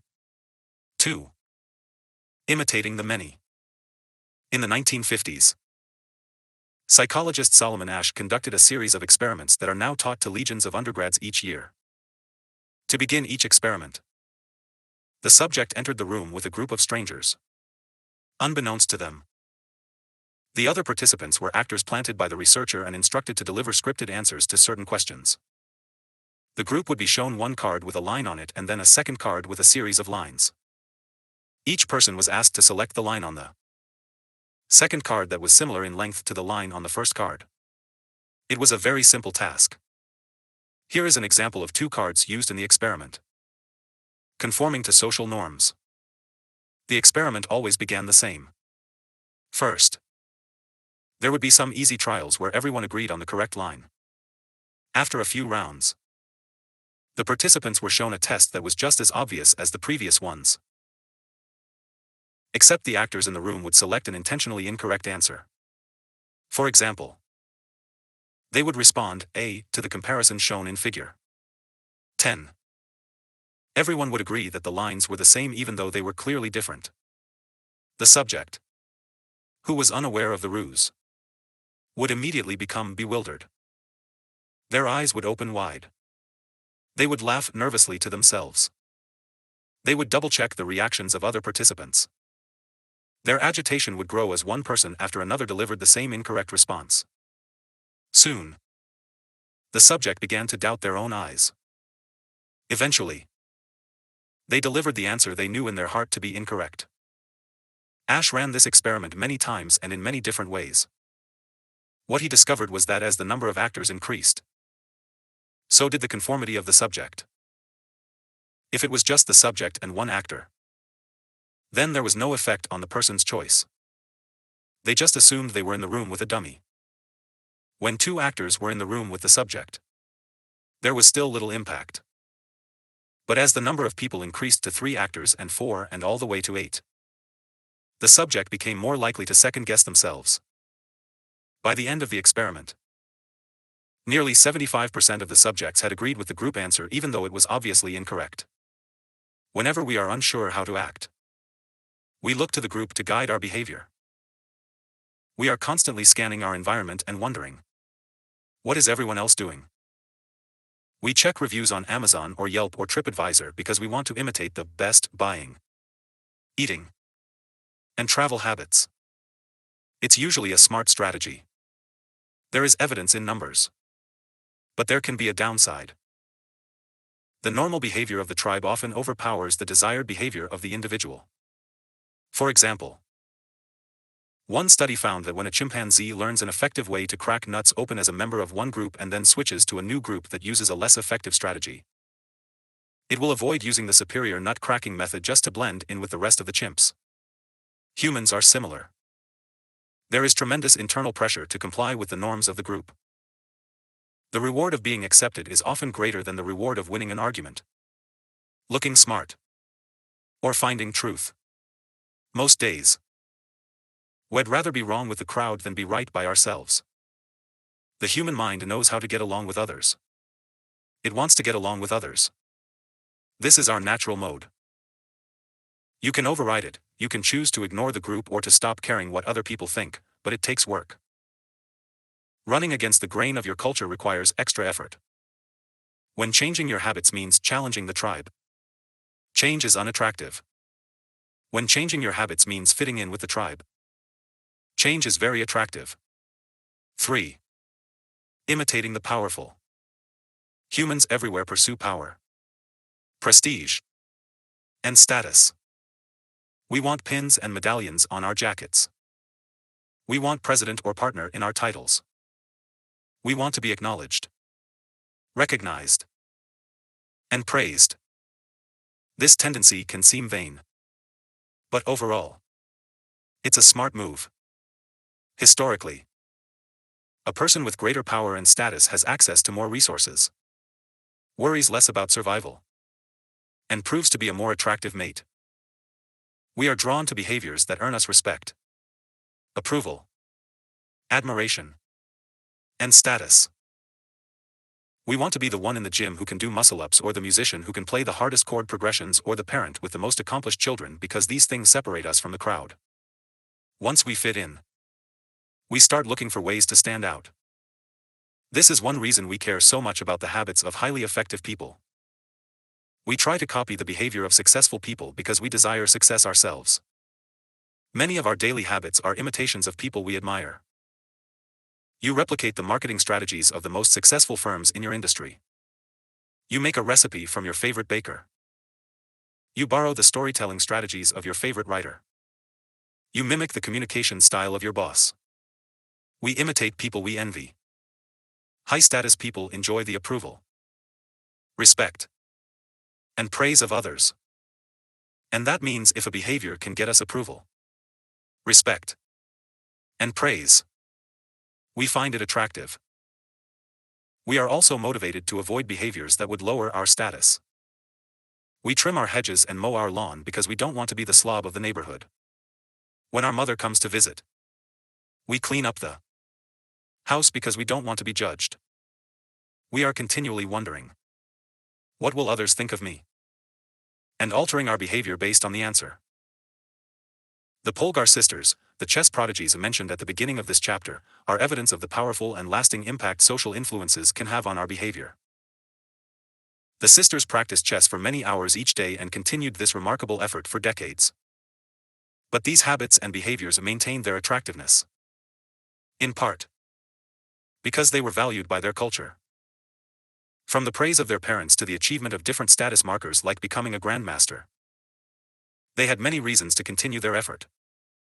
Chapter Summary. The culture we live in determines which behaviors are attractive to us. We tend to adopt habits that are praised and approved of by our culture because we have a strong desire to fit in and belong to the tribe. We tend to imitate the habits of three social groups: the close, family and friends; the many, the tribe; and the powerful, those with status and prestige. One of the most effective things you can do to build better habits is to join a culture where, 1. Your desired behavior is the normal behavior and, 2. You already have something in common with the group. The normal behavior of the tribe often overpowers the desired behavior of the individual. Most days, we'd rather be wrong with the crowd than be right by ourselves. If a behavior can get us approval, respect, and praise, we find it attractive. How to find and fix the causes of your bad habits. In late 2012, I was sitting in an old apartment just a few blocks from Istanbul's most famous street, Istiklal Caddesi. I was in the middle of a 4-day trip to Turkey and my guide, Mike, was relaxing in a worn-out armchair a few feet away. Mike wasn't really a guide. He was just a guy from Maine who had been living in Turkey for 5 years. But he offered to show me around while I was visiting the country and I took him up on it. On this particular night, I had been invited to dinner with him and a handful of his Turkish friends. There were 7 of us.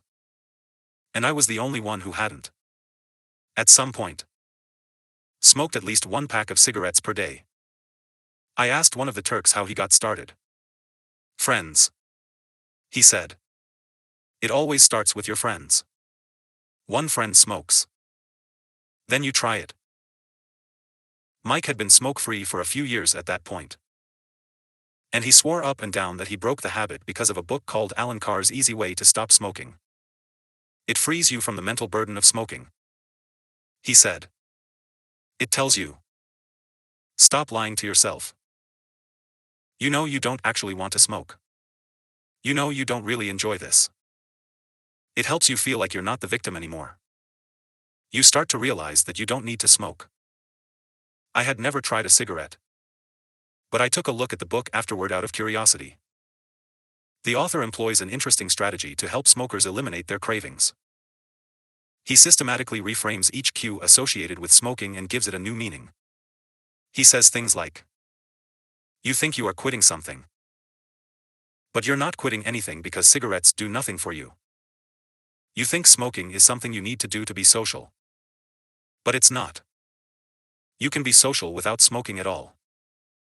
You think smoking is about relieving stress, but it's not. Smoking does not relieve your nerves. It destroys them." Over and over, he repeats these phrases and others like them. Get it clearly into your mind. He says, you are losing nothing and you are making marvelous positive gains not only in health, energy and money but also in confidence, self-respect, freedom and, most important of all, in the length and quality of your future life. By the time you get to the end of the book, smoking seems like the most ridiculous thing in the world to do. And if you no longer expect smoking to bring you any benefits, you have no reason to smoke. It is an inversion of the second law of behavior change. Make it unattractive. Now, I know this idea might sound overly simplistic. Just change your mind and you can quit smoking. But stick with me for a minute. Where cravings come from. Every behavior has a surface-level craving and a deeper, underlying motive. I often have a craving that goes something like this. I want to eat tacos. If you were to ask me why I want to eat tacos, I wouldn't say, because I need food to survive. But the truth is, somewhere deep down, I am motivated to eat tacos because I have to eat to survive. The underlying motive is to obtain food and water even if my specific craving is for a taco. Some of our underlying motives include conserve energy, obtain food and water, find love and reproduce, connect and bond with others, win social acceptance and approval. Reduce uncertainty. Achieve status and prestige. A craving is just a specific manifestation of a deeper underlying motive. Your brain did not evolve with a desire to smoke cigarettes or to check Instagram or to play video games. At a deep level, you simply want to reduce uncertainty and relieve anxiety. To win social acceptance and approval. Or to achieve status. Look at nearly any product that is habit-forming and you'll see that it does not create a new motivation, but rather latches onto the underlying motives of human nature. Find love and reproduce equals using Tinder. Connect and bond with others equals browsing Facebook. Win social acceptance and approval equals posting on Instagram. Reduce uncertainty equals searching on Google. Achieve status and prestige equals playing video games. Your habits are modern-day solutions to ancient desires. New versions of old vices. The underlying motives behind human behavior remain the same. The specific habits we perform differ based on the period of history. Erase the powerful part. There are many different ways to address the same underlying motive. One person might learn to reduce stress by smoking a cigarette. Another person learns to ease their anxiety by going for a run. Your current habits are not necessarily the best way to solve the problems you face, they are just the methods you learn to use. Once you associate a solution with the problem you need to solve, you keep coming back to it. Habits are all about associations. These associations determine whether we predict a habit to be worth repeating or not. As we covered in our discussion of the first law, your brain is continually absorbing information and noticing cues in the environment. Every time you perceive a cue, your brain runs a simulation and makes a prediction about what to do in the next moment. Cue. You notice that the stove is hot. Prediction. If I touch it, it'll get burned, so I should avoid touching it. Cue. You see that the traffic light turned green. Prediction. If I step on the gas, it'll make it safely through the intersection and get closer to my destination, so I should step on the gas. You see a cue. Categorize it based on past experience, and determine the appropriate response. This all happens in an instant. But it plays a crucial role in your habits because every action is preceded by a prediction. Life feels reactive, but it is actually predictive. All day long, you are making your best guess of how to act given what you've just seen and what has worked for you in the past. You are endlessly predicting what will happen in the next moment. Our behavior is heavily dependent on these predictions. Put another way, our behavior is heavily dependent on how we interpret the events that happen to us, not necessarily the objective reality of the events themselves. Two people can look at the same cigarette, and one feels the urge to smoke while the other is repulsed by the smell. The same cue can spark a good habit or a bad habit depending on your prediction. The cause of your habits is actually the prediction that precedes them. These predictions lead to feelings, which is how we typically describe a craving, a feeling, a desire, an urge. Feelings and emotions transform the cues we perceive and the predictions we make into a signal that we can apply. They help explain what we are currently sensing. For instance, whether or not you realize it, you are noticing how warm or cold you feel right now. If the temperature drops by 1 degree, you probably won't do anything. If the temperature drops 10 degrees, however, you'll feel cold and put on another layer of clothing. Feeling cold was the signal that prompted you to act. You have been sensing the cues the entire time. But it is only when you predict that you would be better off in a different state that you take action. A craving is the sense that something is missing. It is the desire to change your internal state. When the temperature falls, there is a gap between what your body is currently sensing and what it wants to be sensing. This gap between your current state and your desired state provides a reason to act. Desire is the difference between where you are now and where you want to be in the future. Even the tiniest action is tinged with the motivation to feel differently than you do in the moment. When you binge eat or light up or browse social media, what you really want is not a potato chip or a cigarette or a bunch of likes. What you really want is to feel different. Our feelings and emotions tell us whether to hold steady in our current state or to make a change. They help us decide the best course of action. Neurologists have discovered that when emotions and feelings are impaired, we actually lose the ability to make decisions. We have no signal of what to pursue and what to avoid. As the neuroscientist Antonio Damasio explains, it is emotion that allows you to mark things as good, bad, or indifferent. To summarize, the specific cravings you feel and habits you perform are really an attempt to address your fundamental underlying motives. Whenever a habit successfully addresses a motive, you develop a craving to do it again. In time, you learn to predict that checking social media will help you feel loved or that watching YouTube will allow you to forget your fears. Habits are attractive when we associate them with positive feelings. And we can use this insight to our advantage rather than to our detriment. How to reprogram your brain to enjoy hard habits. You can make hard habits more attractive if you can learn to associate them with a positive experience. Sometimes, all you need is a slight mindset shift. For instance, we often talk about everything we have to do in a given day. You have to wake up early for work. You have to make another sales call for your business. You have to cook dinner for your family. Now, imagine changing just one word. You don't have to. You get. You get to wake up early for work. You get to make another sales call for your business. You get to cook dinner for your family. By simply changing one word, you shift the way you view each event. You transition from seeing these behaviors as burdens and turn them into opportunities. The key point is that both versions of reality are true. You have to do those things. And you also get to do them. We can find evidence for whatever mindset we choose.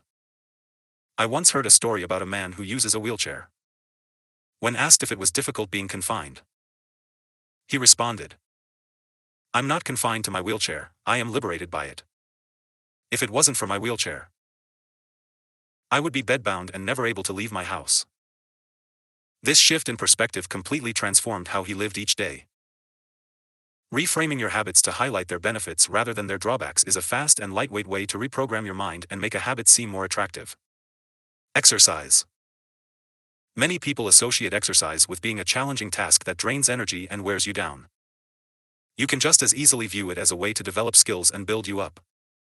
Instead of telling yourself, "I need to go run in the morning," say, "It's time to build endurance and get fast." Finance. Saving money is often associated with sacrifice. However, you can associate it with freedom rather than limitation if you realize one simple truth. Living below your current means increases your future means. The money you save this month increases your purchasing power next month. Meditation. Anyone who has tried meditation for more than 3 seconds knows how frustrating it can be when the next distraction inevitably pops into your mind. You can transform frustration into delight when you realize that each interruption gives you a chance to practice returning to your breath. Distraction is a good thing because you need distractions to practice meditation.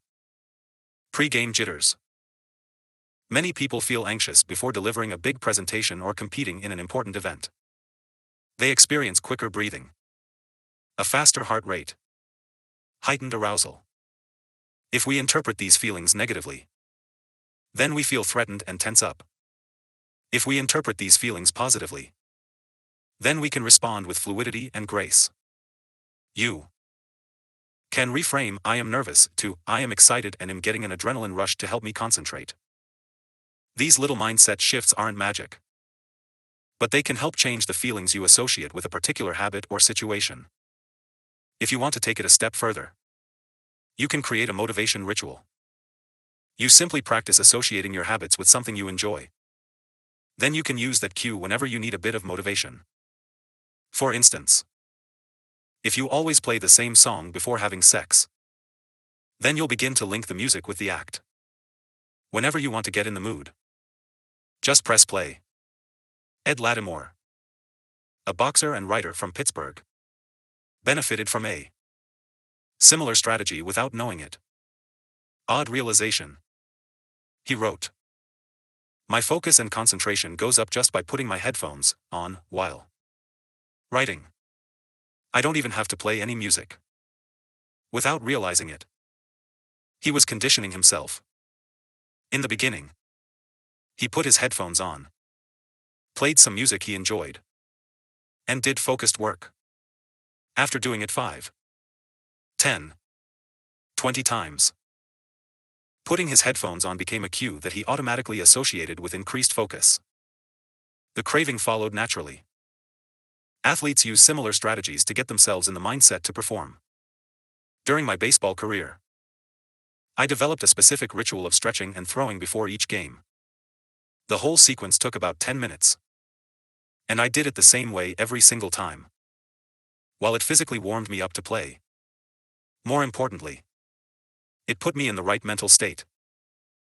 I began to associate my pre-game ritual with feeling competitive and focused, even if I wasn't motivated beforehand. By the time I was done with my ritual, I was in game mode. You can adapt this strategy for nearly any purpose. Say you want to feel happier in general. Find something that makes you truly happy, like petting your dog or taking a bubble bath, and then create a short routine that you perform every time before you do the thing you love. Maybe you take 3 deep breaths and smile. 3 deep breaths. Smile. Pet the dog. Repeat. Eventually, you'll begin to associate this breathe and smile routine with being in a good mood. It becomes a cue that means feeling happy. Once established, you can break it out anytime you need to change your emotional state. Stressed at work? Take 3 deep breaths and smile. Sad about life? 3 deep breaths and smile. Once a habit has been built, the cue can prompt a craving, even if it has little to do with the original situation. The key to finding and fixing the causes of your bad habits is to reframe the associations you have about them. It's not easy, but if you can reprogram your predictions, you can transform a hard habit into an attractive one. Chapter summary. The inversion of the second law of behavior change is make it unattractive. Every behavior has a surface-level craving and a deeper underlying motive. Your habits are modern-day solutions to ancient desires. The cause of your habits is actually the prediction that precedes them. The prediction leads to a feeling. Highlight the benefits of avoiding a bad habit to make it seem unattractive. Habits are attractive when we associate them with positive feelings and unattractive when we associate them with negative feelings. Create a motivation ritual by doing something you enjoy immediately before a difficult habit. How to create a good habit. The first law. Make it obvious. 1. Fill out the habit scorecard. Write down your current habits to become aware of them. 2. Use implementation intentions. I will, behavior, at, time, in, location. 3. Use habit stacking. After, current habit. I will, new habit. 4. Design your environment. Make the cues of good habits obvious and visible. The second law.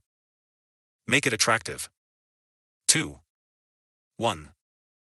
Use temptation bundling. Pair an action you want to do with an action you need to do. 2. Join a culture where your desired behavior is the normal behavior. 3. Create a motivation ritual. Do something you enjoy immediately before a difficult habit. The third law. Make it easy. The fourth law. Make it satisfying. How to break a bad habit. Inversion of the first law. Make it invisible. 5. Reduce exposure. Remove the cues of your bad habits from your environment. Inversion of the second law. Make it unattractive. 4. Reframe your mindset. Highlight the benefits of avoiding your bad habits. Inversion of the third law. Make it difficult. Inversion of the fourth law. Make it unsatisfying. The third law. Make it easy. Walk slowly, but never backward. In the first day of class, Jerry Yulesman, a professor at the University of Florida, divided his film photography students into 2 groups. Everyone on the left side of the classroom he explained, would be in the quantity group. They would be graded solely on the amount of work they produced. On the final day of class, he would tally the number of photos submitted by each student.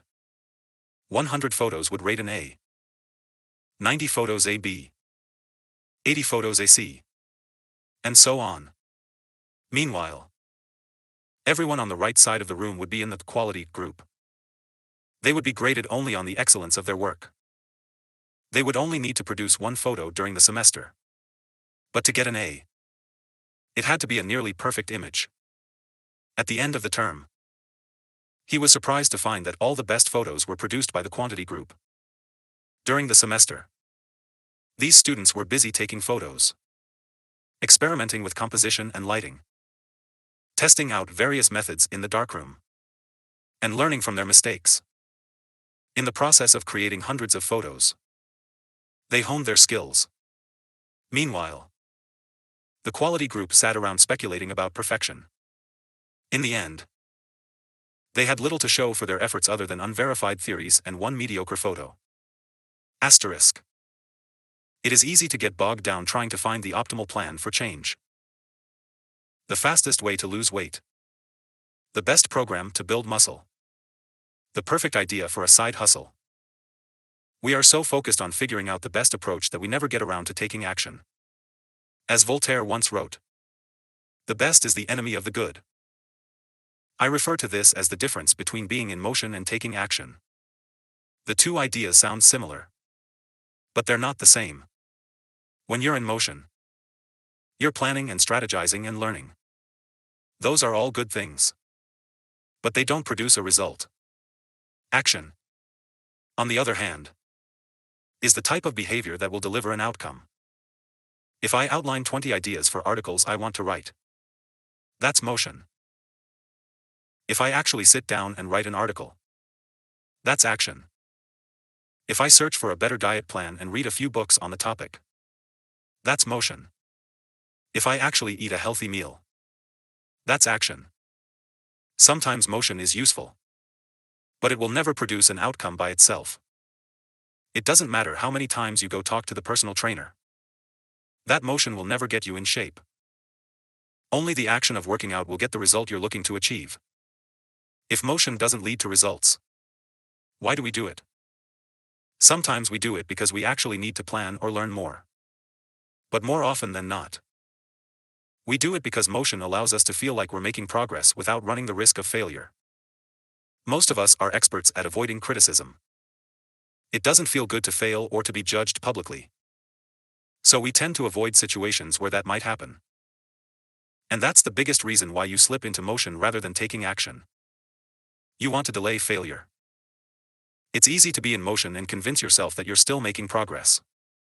You think, I've got conversations going with 4 potential clients right now. This is good.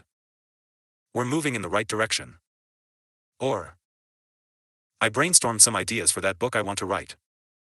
This is coming together. Motion makes you feel like you're getting things done.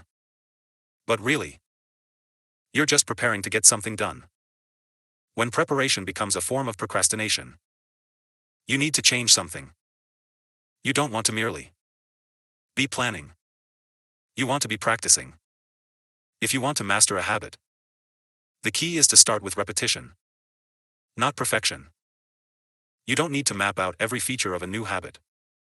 You just need to practice it. This is the first takeaway of the third law. You just need to get your reps in. How long does it actually take to form a new habit? Habit formation is the process by which a behavior becomes progressively more automatic through repetition.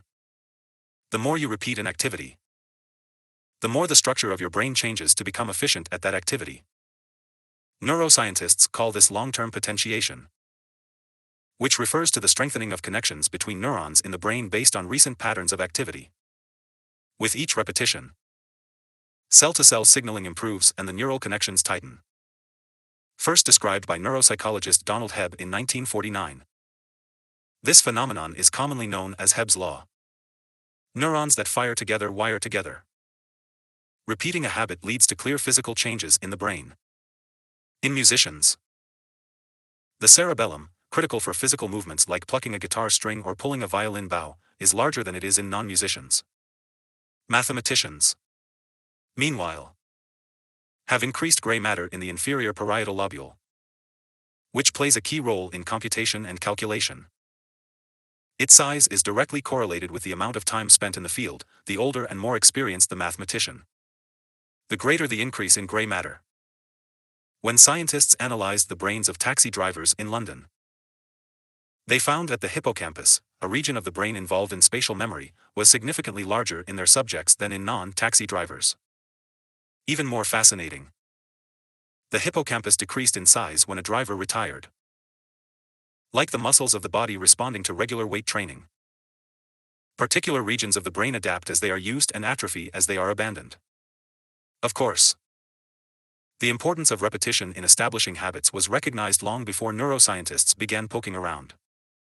In 1860, the English philosopher George H. Lewis noted, in learning to speak a new language, to play on a musical instrument, or to perform unaccustomed movements, great difficulty is felt. Because the channels through which each sensation has to pass have not become established, but no sooner has frequent repetition cut a pathway, then this difficulty vanishes. The actions become so automatic that they can be performed while the mind is otherwise engaged. Both common sense and scientific evidence agree. Repetition is a form of change. Each time you repeat an action, you are activating a particular neural circuit associated with that habit. This means that simply putting in your reps is one of the most critical steps you can take to encoding a new habit. It is why the students who took tons of photos improved their skills while those who merely theorized about perfect photos did not. One group engaged in active practice, the other in passive learning. One in action, the other in motion. All habits follow a similar trajectory from effortful practice to automatic behavior, a process known as automaticity. Automaticity is the ability to perform a behavior without thinking about each step, which occurs when the non-conscious mind takes over. It looks something like this. Walking 10 minutes per day. One of the most common questions I hear is, how long does it take to build a new habit? But what people really should be asking is, how many does it take to form a new habit? That is, how many repetitions are required to make a habit automatic? There is nothing magical about time passing with regard to habit formation. It doesn't matter if it's been 21 days or 30 days or 300 days. What matters is the rate at which you perform the behavior. You could do something twice in 30 days, or 200 times. It's the frequency that makes the difference. Your current habits have been internalized over the course of hundreds, if not thousands, of repetitions. New habits require the same level of frequency. You need to string together enough successful attempts until the behavior is firmly embedded in your mind and you cross the habit line. In practice, it doesn't really matter how long it takes for a habit to become automatic. What matters is that you take the actions you need to take to make progress. Whether an action is fully automatic is of less importance. To build a habit, you need to practice it. And the most effective way to make practice happen is to adhere to the third law of behavior change. Make it easy. The chapters that follow will show you how to do exactly that. Chapter Summary. The third law of behavior change is make it easy. The most effective form of learning is practice, not planning.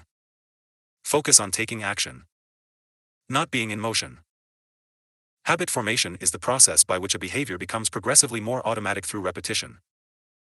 The amount of time you have been performing a habit is not as important as the number of times you have performed it. The law of least effort. In his award-winning book, Guns, Germs, and Steel, anthropologist and biologist Jared Diamond points out a simple fact. Different continents have different shapes. At first glance, this statement seems rather obvious and unimportant, but it turns out to have a profound impact on human behavior. The primary axis of the Americas runs from north to south. That is, the landmass of North and South America tends to be tall and thin rather than wide and fat.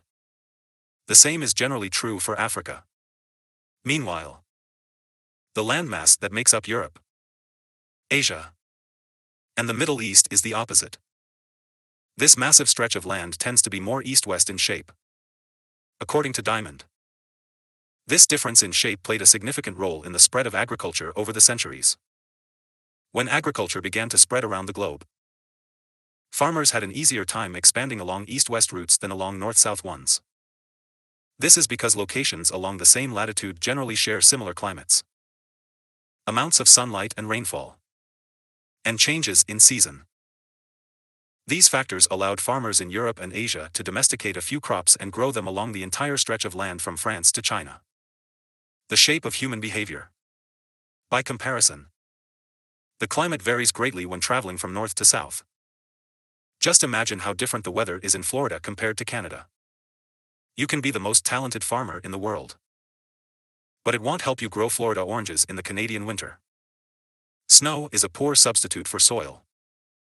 In order to spread crops along north-south routes, farmers would need to find and domesticate new plants whenever the climate changed.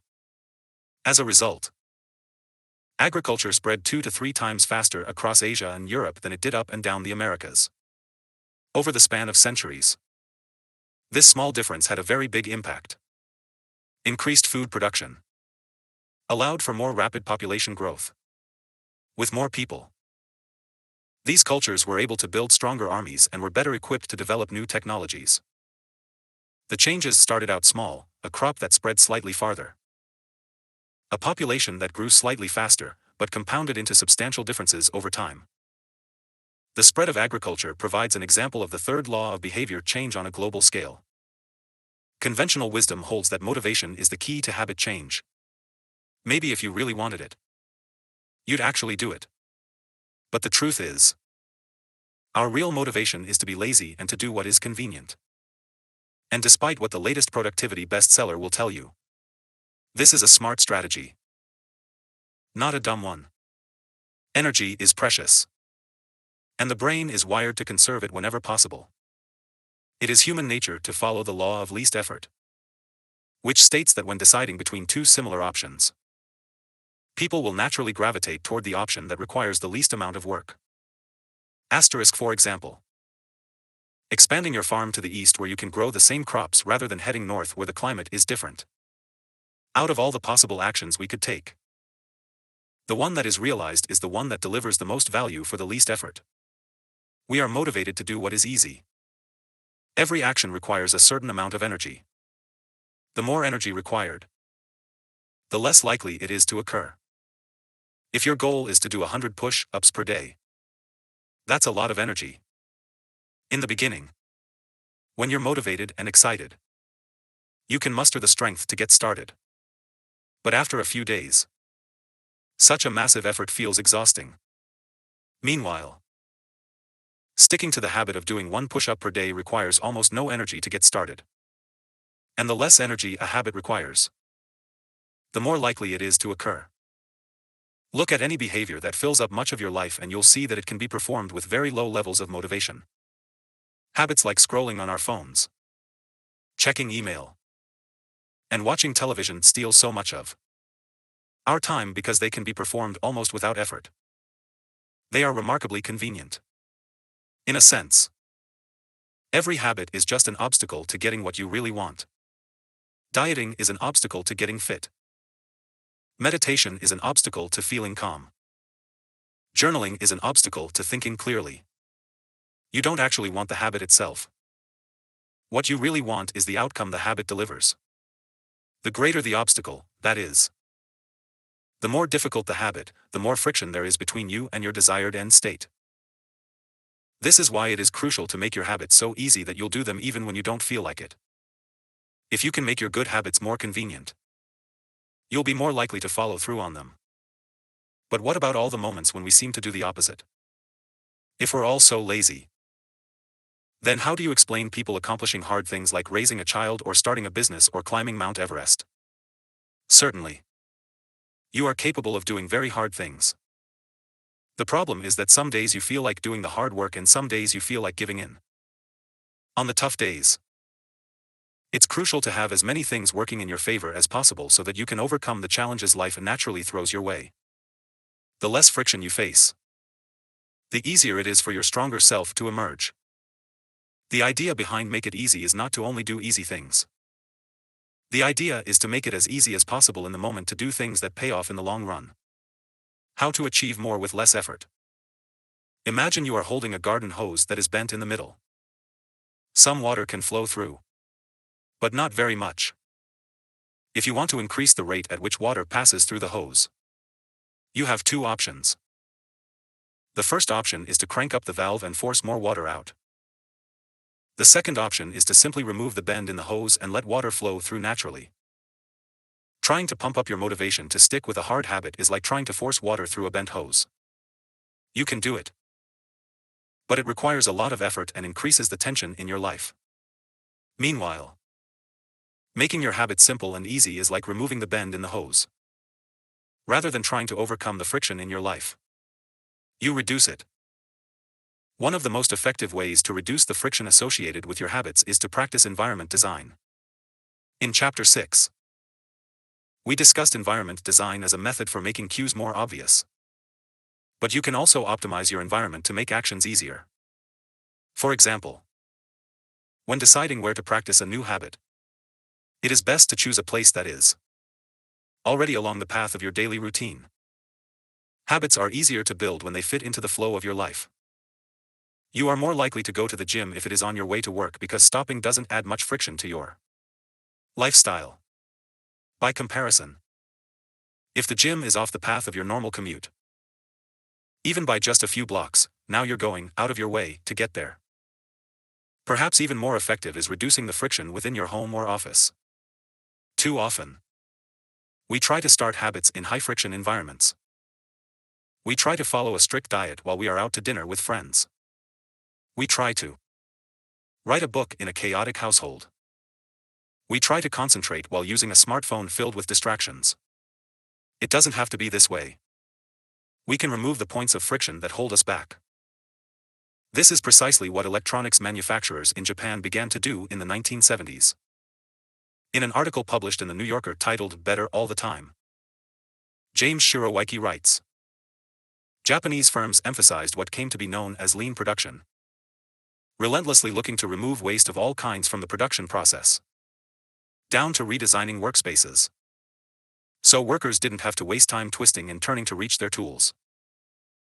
The result was that Japanese factories were more efficient and Japanese products were more reliable than American ones. In 1974, service calls for American-made color televisions were 5 times as common as for Japanese televisions. By 1979, it took American workers 3 times as long to assemble their sets. I like to refer to this strategy as addition by subtraction. Asterisk, the Japanese companies looked for every point of friction in the manufacturing process and eliminated it. As they subtracted wasted effort, they added customers and revenue. Similarly, when we remove the points of friction that sap our time and energy, we can achieve more with less effort. This is one reason tidying up can feel so good. We are simultaneously moving forward and lightening the cognitive load our environment places on us. If you look at the most habit-forming products, you'll notice that one of the things these goods and services do best is remove little bits of friction from your life. Meal delivery services reduce the friction of shopping for groceries. Dating apps reduce the friction of making social introductions. Ride-sharing services reduce the friction of getting across town. Text messaging reduces the friction of sending a letter in the mail. Like a Japanese television manufacturer redesigning their workspace to reduce wasted motion, successful companies design their products to automate, eliminate, or simplify as many steps as possible. They reduce the number of fields on each form. They pare down the number of clicks required to create an account. They deliver their products with easy-to-understand directions or ask their customers to make fewer choices. When the first voice-activated speakers were released, products like Google Home, Amazon Echo, and Apple HomePod, I asked a friend what he liked about the product he had purchased. He said it was just easier to say, play some country music, than to pull out his phone, open the music app, and pick a playlist. Of course, just a few years earlier. Having unlimited access to music in your pocket was a remarkably frictionless behavior compared to driving to the store and buying a CD. Business is a never-ending quest to deliver the same result in an easier fashion. Similar strategies have been used effectively by governments. When the British government wanted to increase tax collection rates, they switched from sending citizens to a web page where the tax form could be downloaded to linking directly to the form. Reducing that one step in the process increased the response rate from 19.2% to 23.4%. For a country like the United Kingdom, those percentage points represent millions in tax revenue. The central idea is to create an environment where doing the right thing is as easy as possible. Much of the battle of building better habits comes down to finding ways to reduce the friction associated with our good habits and increase the friction associated with our bad ones. Prime the environment for future use. Oswald Knuckles is an IT developer from Natchez, Mississippi. He is also someone who understands the power of priming his environment. Knuckles dialed in his cleaning habits by following a strategy he refers to as resetting the room.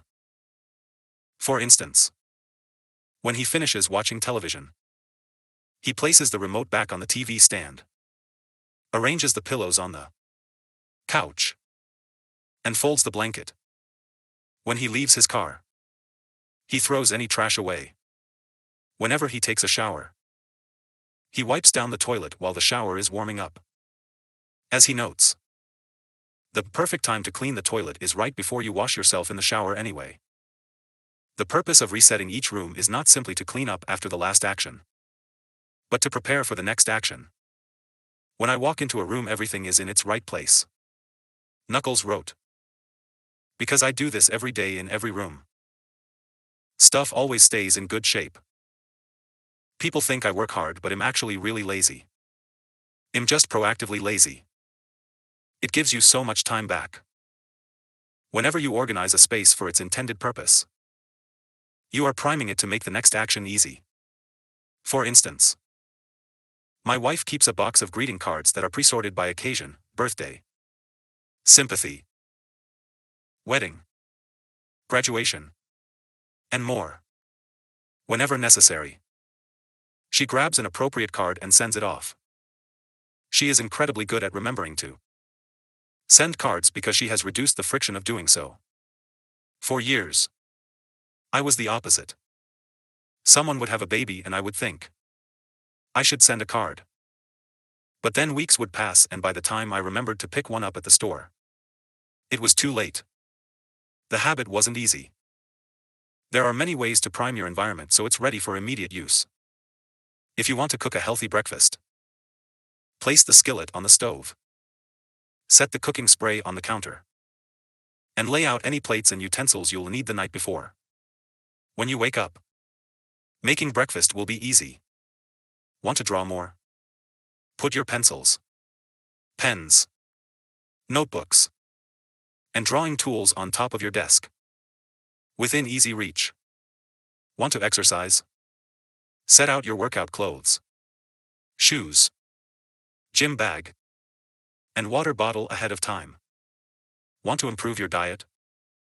Chop up a ton of fruits and vegetables on weekends and pack them in containers, so you have easy access to healthy, ready-to-eat options during the week. These are simple ways to make the good habit the path of least resistance. You can also invert this principle and prime the environment to make bad behaviors difficult.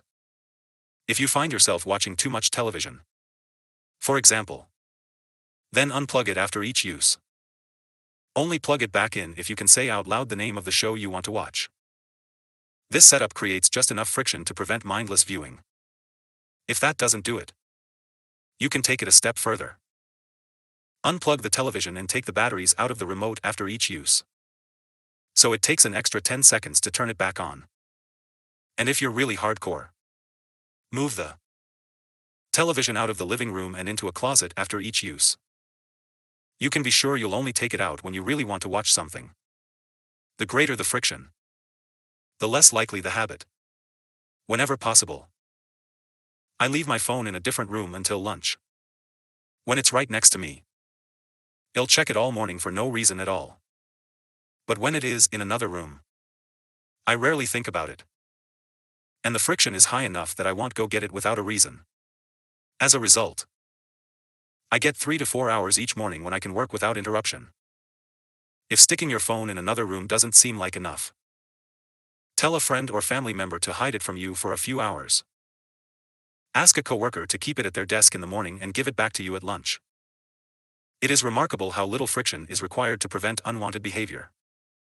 When I hide beer in the back of the fridge where I can't see it, I drink less.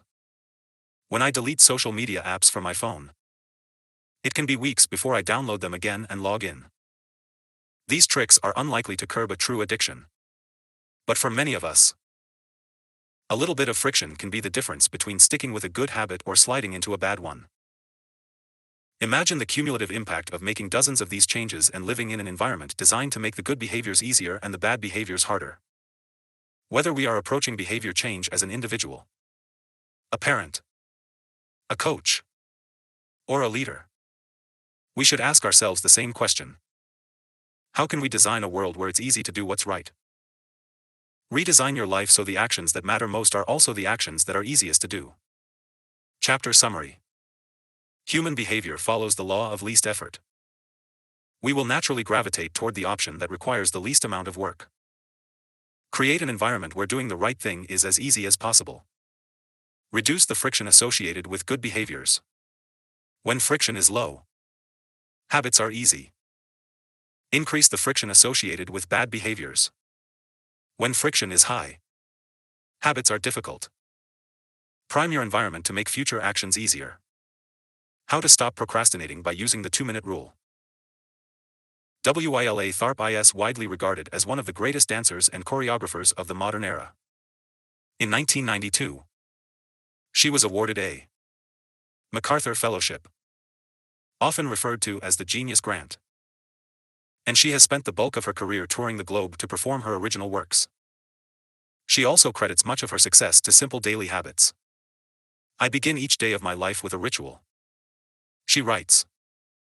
I wake up at 5:30 a.m.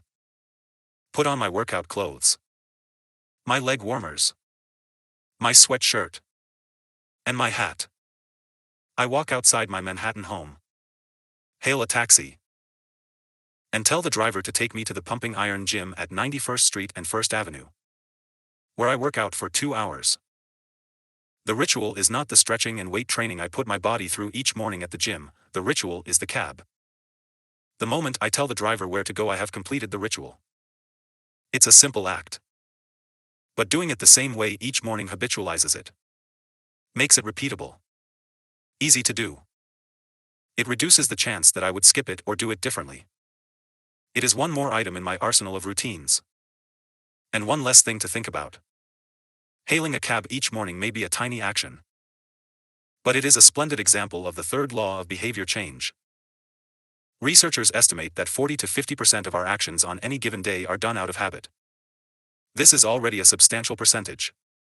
But the true influence of your habits is even greater than these numbers suggest. Habits are automatic choices that influence the conscious decisions that follow. Yes, a habit can be completed in just a few seconds. But it can also shape the actions that you take for minutes or hours afterward. Habits are like the entrance ramp to a highway. They lead you down a path and, before you know it, you're speeding toward the next behavior. It seems to be easier to continue what you are already doing than to start doing something different. You sit through a bad movie for 2 hours. You keep snacking even when you're already full. You check your phone for just a second, and soon you have spent 20 minutes staring at the screen. In this way, the habits you follow without thinking often determine the choices you make when you are thinking. Each evening, there is a tiny moment, usually around 5:15 p.m., that shapes the rest of my night. My wife walks in the door from work and either we change into our workout clothes and head to the gym or we crash onto the couch, order Indian food, and watch The Office. Asterisk similar to Twyla Tharp hailing the cab. The ritual is changing into my workout clothes. If I change clothes, I know the workout will happen. Everything that follows Driving to the gym. Deciding which exercises to do. Stepping under the bar. Is easy once I've taken the first step. Every day. There are a handful of moments that deliver an outsized impact. I refer to these little choices as decisive moments. The moment you decide between ordering takeout or cooking dinner. The moment you choose between driving your car or riding your bike. The moment you decide between starting your homework or grabbing the video game controller. These choices are a fork in the road. Decisive moments. Decisive moments set the options available to your future self. For instance, walking into a restaurant is a decisive moment because it determines what you'll be eating for lunch. Technically, you are in control of what you order. But in a larger sense, you can only order an item if it is on the menu. If you walk into a steakhouse, you can get a sirloin or a ribeye, but not sushi. Your options are constrained by what's available. They are shaped by the first choice. We are limited by where our habits lead us. This is why mastering the decisive moments throughout your day is so important. Each day is made up of many moments. But it is really a few habitual choices that determine the path you take. These little choices stack up, each one setting the trajectory for how you spend the next chunk of time. Habits are the entry point, not the end point. They are the cab, not the gym. The 2-minute rule. Even when you know you should start small, it's easy to start too big. When you dream about making a change, excitement inevitably takes over and you end up trying to do too much too soon. The most effective way I know to counteract this tendency is to use the 2-minute rule, which states, when you start a new habit, it should take less than 2 minutes to do. You'll find that nearly any habit can be scaled down into a 2-minute version. Read before bed each night becomes read 1 page. Do 30 minutes of yoga becomes take out my yoga mat. Study for class becomes open my notes. Fold the laundry becomes fold 1 pair of socks. Run 3 miles becomes tie my running shoes. The idea is to make your habits as easy as possible to start. Anyone can meditate for 1 minute, read 1 page, or put 1 item of clothing away. And, as we have just discussed, this is a powerful strategy because once you've started doing the right thing, it is much easier to continue doing it. A new habit should not feel like a challenge. The actions that follow can be challenging, but the first 2 minutes should be easy. What you want is a gateway habit that naturally leads you down a more productive path. You can usually figure out the gateway habits that will lead to your desired outcome by mapping out your goals on a scale from very easy to very hard. For instance, running a marathon is very hard. Running a 5K is hard. Walking 10,000 steps is moderately difficult. Walking 10 minutes is easy. And putting on your running shoes is very easy. Your goal might be to run a marathon, but your gateway habit is to put on your running shoes. That's how you follow the 2-minute rule. Very easy, easy, moderate, hard, very hard. Put on your running shoes. Walk 10 minutes. Walk 10,000 steps. Run a 5K. Run a marathon. Write 1 sentence. Write 1 paragraph. Write 1,000 words. Write a 5,000-word article. Write a book. Open your notes. Study for 10 minutes. Study for 3 hours. Get straight A's. Earn a PhD. People often think it's weird to get hyped about reading 1 page or meditating for 1 minute or making 1 sales call. But the point is not to do one thing. The point is to master the habit of showing up. The truth is, a habit must be established before it can be improved. If you can't learn the basic skill of showing up, then you have little hope of mastering the finer details. Instead of trying to engineer a perfect habit from the start, do the easy thing on a more consistent basis. You have to standardize before you can optimize. As you master the art of showing up, the first 2 minutes simply become a ritual at the beginning of a larger routine. This is not merely a hack to make habits easier but actually the ideal way to master a difficult skill. The more you ritualize the beginning of a process, the more likely it becomes that you can slip into the state of deep focus that is required to do great things. By doing the same warm-up before every workout, you make it easier to get into a state of peak performance. By following the same creative ritual, you make it easier to get into the hard work of creating. By developing a consistent power-down habit, you make it easier to get to bed at a reasonable time each night. You may not be able to automate the whole process, but you can make the first action mindless. Make it easy to start and the rest will follow. The 2-minute rule can seem like a trick to some people. You know that the real goal is to do more than just 2 minutes. So it may feel like you're trying to fool yourself. Nobody is actually aspiring to read 1 page or do 1 push-up or open their notes. And if you know it's a mental trick, why would you fall for it? If the 2-minute rule feels forced, try this. Do it for 2 minutes and then stop. Go for a run. But you must stop after 2 minutes. Start meditating. But you must stop after 2 minutes. Study Arabic. But you must stop after 2 minutes. It's not a strategy for starting. It's the whole thing. Your habit can only last 120 seconds. One of my readers used this strategy to lose over 100 pounds. In the beginning, he went to the gym each day. But he told himself he wasn't allowed to stay for more than 5 minutes. He would go to the gym, exercise for 5 minutes, and leave as soon as his time was up. After a few weeks, he looked around and thought, well, I'm always coming here anyway. I might as well start staying a little longer. A few years later, the weight was gone. Journaling provides another example. Nearly everyone can benefit from getting their thoughts out of their head and onto paper. But most people give up after a few days or avoid it entirely because journaling feels like a chore. Asterisk, the secret is to always stay below the point where it feels like work. Greg McEwen, a leadership consultant from the United Kingdom, built a daily journaling habit by specifically writing less than he felt like. He always stopped journaling before it seemed like a hassle. Ernest Hemingway believed in similar advice for any kind of writing. The best way is to always stop when you are going good, he said. Strategies like this work for another reason. 2. They reinforce the identity you want to build. If you show up at the gym 5 days in a row, even if it's just for 2 minutes, you are casting votes for your new identity. You're not worried about getting in shape. You're focused on becoming the type of person who doesn't miss workouts. You're taking the smallest action that confirms the type of person you want to be.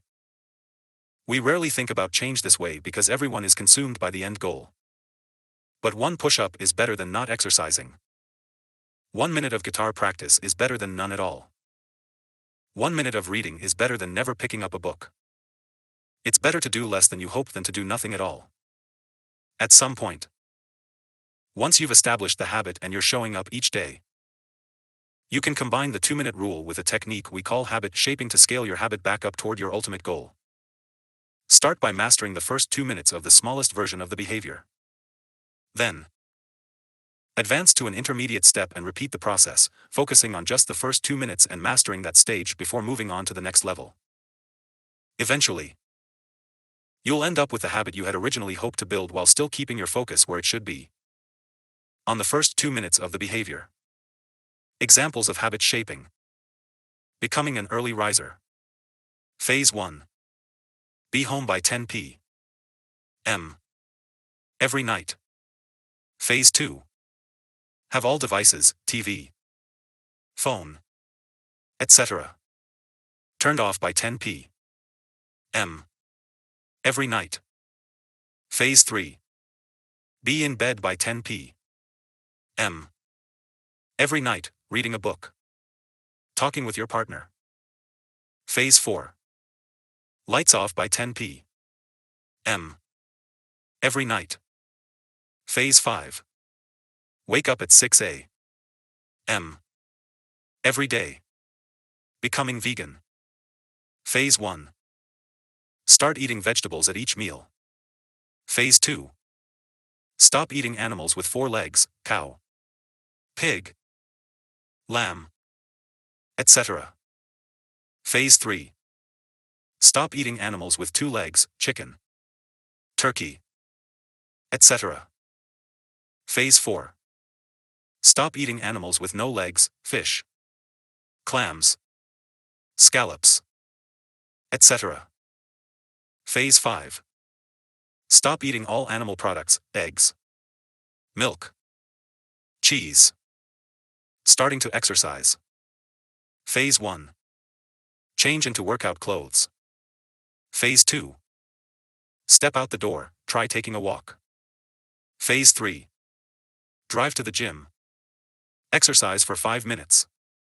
And leave. Phase 4.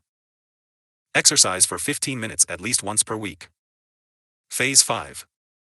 Exercise 3 times per week. Nearly any larger life goal can be transformed into a 2-minute behavior. I want to live a healthy and long life, I need to stay in shape, I need to exercise, I need to change into my workout clothes.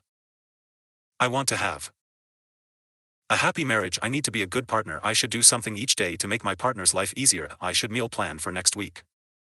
Whenever you are struggling to stick with a habit, you can employ the 2-minute rule. It's a simple way to make your habits easy. Chapter summary. Habits can be completed in a few seconds but continue to impact your behavior for minutes or hours afterward. Many habits occur at decisive moments, choices that are like a fork in the road, and either send you in the direction of a productive day or an unproductive one. The 2-minute rule states: when you start a new habit, it should take less than 2 minutes to do. The more you ritualize the beginning of a process, the more likely it becomes that you can slip into the state of deep focus that is required to do great things. Standardize before you optimize. You can't improve a habit that doesn't exist. How to make good habits inevitable and bad habits impossible. In the summer of 1830, Victor Hugo was facing an impossible deadline. 12 months earlier, the French author had promised his publisher a new book. But instead of writing, he spent that year pursuing other projects, entertaining guests, and delaying his work. Frustrated, Hugo's publisher responded by setting a deadline less than 6 months away. The book had to be finished by February 1831. Hugo concocted a strange plan to beat his procrastination. He collected all of his clothes and asked an assistant to lock them away in a large chest.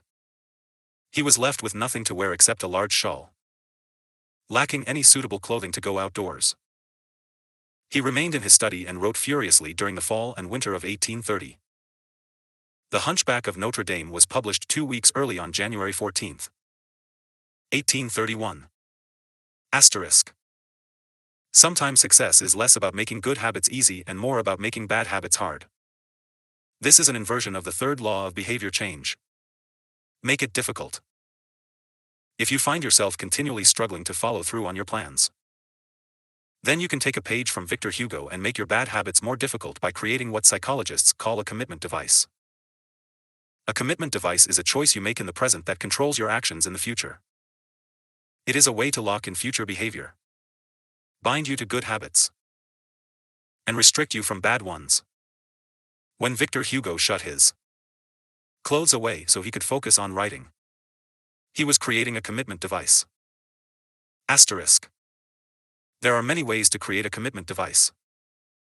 You can reduce overeating by purchasing food in individual packages rather than in bulk size. You can voluntarily ask to be added to the banned list at casinos and online poker sites to prevent future gambling sprees. I've even heard of athletes who have to make weight for a competition choosing to leave their wallets at home during the week before weigh-in so they won't be tempted to buy fast food. As another example, my friend and fellow habits expert Nir Ayal purchased an outlet timer, which is an adapter that he plugged in between his internet router and the power outlet. At 10 p.m. each night, the outlet timer cuts off the power to the router. When the internet goes off, everyone knows it is time to go to bed. Commitment devices are useful because they enable you to take advantage of good intentions before you can fall victim to temptation. Whenever I'm looking to cut calories, for example, I will ask the waiter to split my meal and box half of it to go before the meal is served. If I waited until the meal came out and told myself, "I'll just eat half," it would never work. The key is to change the task such that it requires more work to get out of the good habit than to get started on it. If you're feeling motivated to get in shape, schedule a yoga session and pay ahead of time. If you're excited about the business you want to start, email an entrepreneur you respect and set up a consulting call. When the time comes to act, the only way to bail is to cancel the meeting, which requires effort and may cost money. Commitment devices increase the odds that you'll do the right thing in the future by making bad habits difficult in the present. However, we can do even better. We can make good habits inevitable and bad habits impossible. How to automate a habit and never think about it again. John Henry Patterson was born in Dayton, Ohio, in 1844. He spent his childhood doing chores on the family farm and working shifts at his father's sawmill. After attending college at Dartmouth, Patterson returned to Ohio and opened a small supply store for coal miners. It seemed like a good opportunity. The store faced little competition and enjoyed a steady stream of customers, but still struggled to make money. That was when Patterson discovered his employees were stealing from him. In the mid-1800s, employee theft was a common problem. Receipts were kept in an open drawer and could easily be altered or discarded. There were no video cameras to review behavior and no software to track transactions. Unless you were willing to hover over your employees every minute of the day, or to manage all transactions yourself, it was difficult to prevent theft. As Patterson mulled over his predicament, he came across an advertisement for a new invention called Ritty's Incorruptible Cashier. Designed by fellow Dayton resident James Ritty, it was the first cash register. The machine automatically locked the cash and receipts inside after each transaction. Patterson bought 2 for $50 each. Employee theft at his store vanished overnight. In the next 6 months, Patterson's business went from losing money to making $5,000 in profit, the equivalent of more than $100 today. Patterson was so impressed with the machine that he changed businesses. He bought the rights to Ritty's invention and opened the National Cash Register Company. 10 years later, National Cash Register had over 1,000 employees and was on its way to becoming one of the most successful businesses of its time. The best way to break a bad habit is to make it impractical to do. Increase the friction until you don't even have the option to act. The brilliance of the cash register was that it automated ethical behavior by making stealing practically impossible. Rather than trying to change the employees, it made the preferred behavior automatic. Some actions, like installing a cash register, pay off again and again. These one-time choices require a little bit of effort up front but create increasing value over time. I'm fascinated by the idea that a single choice can deliver returns again and again. And I surveyed my readers on their favorite one-time actions that lead to better long-term habits. The table on the following page shares some of the most popular answers. I'd wager that if the average person were to simply do half of the one-time actions on this list, even if they didn't give another thought to their habits, most would find themselves living a better life a year from now. These one-time actions are a straightforward way to employ the third law of behavior change. They make it easier to sleep well, eat healthy, be productive, save money, and generally live better. One-time actions that lock in good habits. Nutrition. Buy a water filter to clean your drinking water. Use smaller plates to reduce caloric intake. Sleep. Buy a good mattress. Get blackout curtains. Remove your television from your bedroom. Productivity. Unsubscribe from emails. Turn off notifications and mute group chats. Set your phone to silent. Use email filters to clear up your inbox. Delete games and social media apps on your phone. Happiness. Get a dog. Move to a friendly, social neighborhood. General health. Get vaccinated. Buy good shoes to avoid back pain. Buy a supportive chair or standing desk. Finance. Enroll in an automatic savings plan. Set up automatic bill pay. Cut cable service. Ask service providers to lower your bills. Of course, There are many ways to automate good habits and eliminate bad ones. Typically, they involve putting technology to work for you. Technology can transform actions that were once hard, annoying, and complicated into behaviors that are easy, painless, and simple. It is the most reliable and effective way to guarantee the right behavior. This is particularly useful for behaviors that happen too infrequently to become habitual. Things you have to do monthly or yearly, like rebalancing your investment portfolio, are never repeated frequently enough to become a habit. So they benefit in particular from technology remembering to do them for you. Other examples include medicine. Prescriptions can be automatically refilled. Personal finance. Employees can save for retirement with an automatic wage deduction. Cooking. Meal delivery services can do your grocery shopping.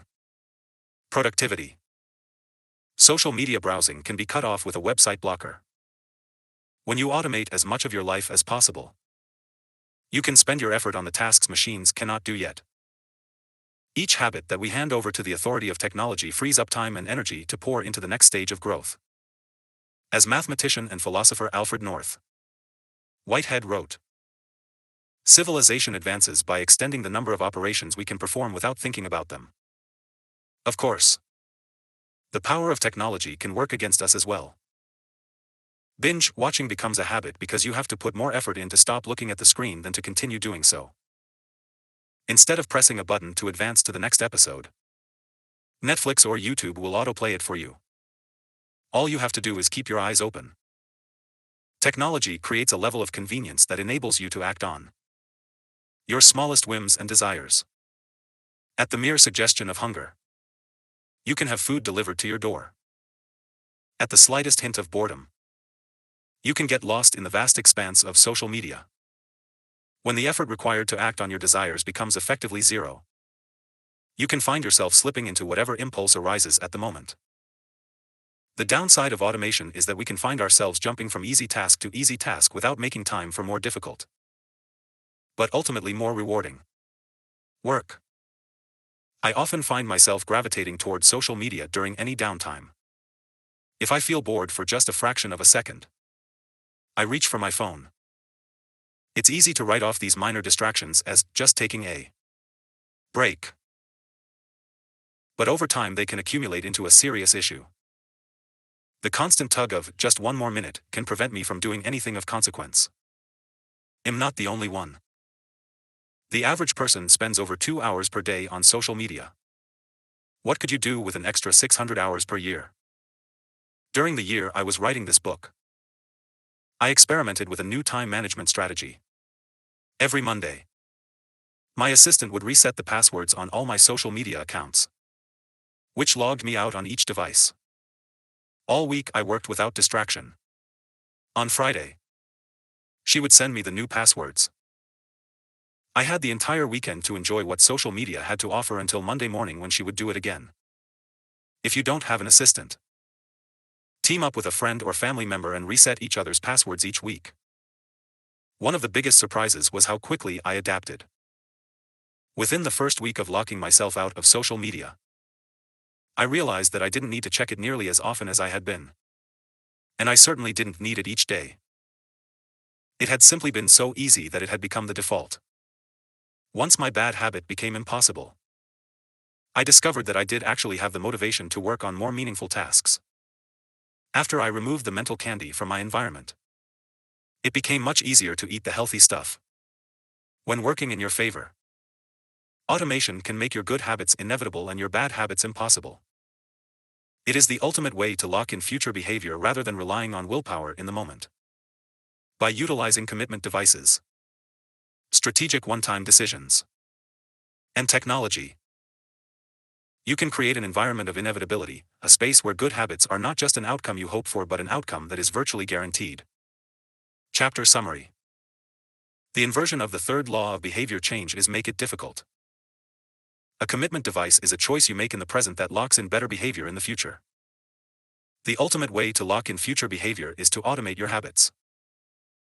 One-time choices, like buying a better mattress or enrolling in an automatic savings plan, are single actions that automate your future habits and deliver increasing returns over time. Using technology to automate your habits is the most reliable and effective way to guarantee the right behavior. How to create a good habit. The first law. Make it obvious. 1. 1. Fill out the habits scorecard. Write down your current habits to become aware of them. 1. 2. Use implementation intentions. I will, behavior, at, time, in, location. 1. 3. Use habit stacking. After, current habit. I will, new habit. 1. 4. Design your environment. Make the cues of good habits obvious and visible. The second law. Make it attractive. 2. 1. Use temptation bundling. Pair an action you want to do with an action you need to do. 2. 2. Join a culture where your desired behavior is the normal behavior. 2. 3. Create a motivation ritual. Do something you enjoy immediately before a difficult habit. The third law. Make it easy. 3. 1. Reduce friction. Decrease the number of steps between you and your good habits. 3. 2. Prime the environment. Prepare your environment to make future actions easier. 3. 3. Master the decisive moment. Optimize the small choices that deliver outsized impact. 3. 4. Use the 2-minute rule. Downscale your habits until they can be done in 2 minutes or less. 3. 5. Automate your habits. Invest in technology and one-time purchases that lock in future behavior. The fourth law. Make it satisfying. How to break a bad habit. Inversion of the first law. Make it invisible. 1. 5. Reduce exposure. Remove the cues of your bad habits from your environment. Inversion of the second law. Make it unattractive. 2. 4. Reframe your mindset. Highlight the benefits of avoiding your bad habits. Inversion of the third law. Make it difficult. 3. 6. Increase friction. Increase the number of steps between you and your bad habits. 3. 7. Use a commitment device. Restrict your future choices to the ones that benefit you. Inversion of the fourth law. Make it unsatisfying. The fourth law. Make it satisfying. The cardinal rule of behavior change. In the late 1990s, a public health worker named Stephen Luby left his hometown of Omaha, Nebraska, and bought a one-way ticket to Karachi, Pakistan. Karachi was one of the most populous cities in the world. By 1998, over 9 million people called it home. It was the economic center of Pakistan and a transportation hub, with some of the most active airports and seaports in the region. In the commercial parts of town, you could find all of the standard urban amenities and bustling downtown streets. But Karachi was also one of the least livable cities in the world. Over 60% of Karachi's residents lived in squatter settlements and slums. These densely packed neighborhoods were filled with makeshift houses cobbled together from old boards, cinder blocks, and other discarded materials. There was no waste removal system, no electricity grid, no clean water supply. When dry, the streets were a combination of dust and trash. When wet, they became a muddy pit of sewage. Mosquito colonies thrived in pools of stagnant water, and children played among the garbage. The unsanitary conditions lead to widespread illness and disease. Contaminated water sources caused epidemics of diarrhea, vomiting, and abdominal pain. Nearly 1/3 of the children living there were malnourished. With so many people crammed into such a small space, viruses and bacterial infections spread rapidly. It was this public health crisis that had brought Stephen Luby to Pakistan.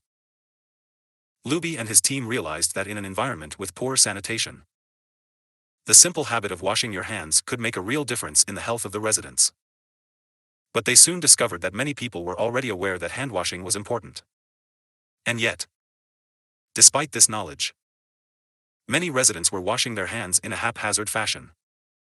Some people would just run their hands under the water quickly. Others would only wash one hand. Many would simply forget to wash their hands before preparing food.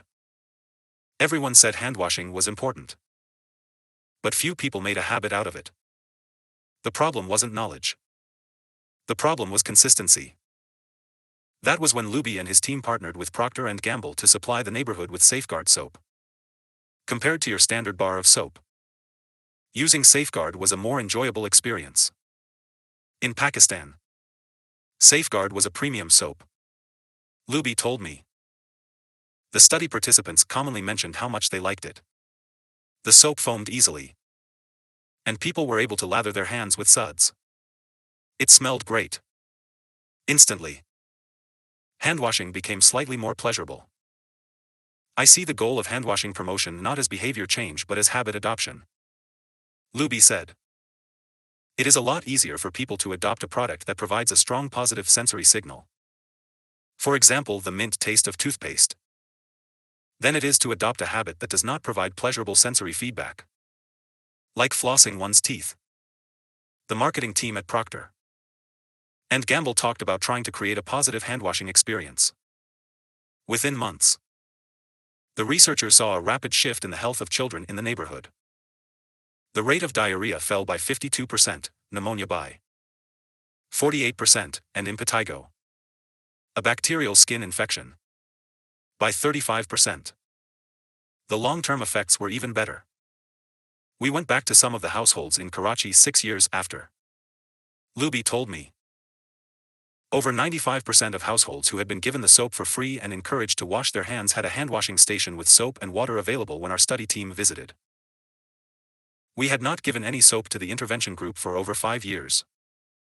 But during the trial they had become so habituated to wash their hands that they had maintained the practice. It was a powerful example of the fourth and final law of behavior change. Make it satisfying. We are more likely to repeat a behavior when the experience is satisfying. This is entirely logical. Feelings of pleasure, even minor ones like washing your hands with soap that smells nice and lathers well, are signals that tell the brain. This feels good. Do this again. Next time. Pleasure teaches your brain that a behavior is worth remembering and repeating. Take the story of chewing gum. Chewing gum had been sold commercially throughout the 1800s. But it wasn't until Wrigley launched in 1891 that it became a worldwide habit. Early versions were made from relatively bland resins, chewy, but not tasty. Wrigley revolutionized the industry by adding flavors like spearmint and juicy fruit, which made the product flavorful and fun to use. Then they went a step further and began pushing chewing gum as a pathway to a clean mouth. Advertisements told readers to refresh your taste.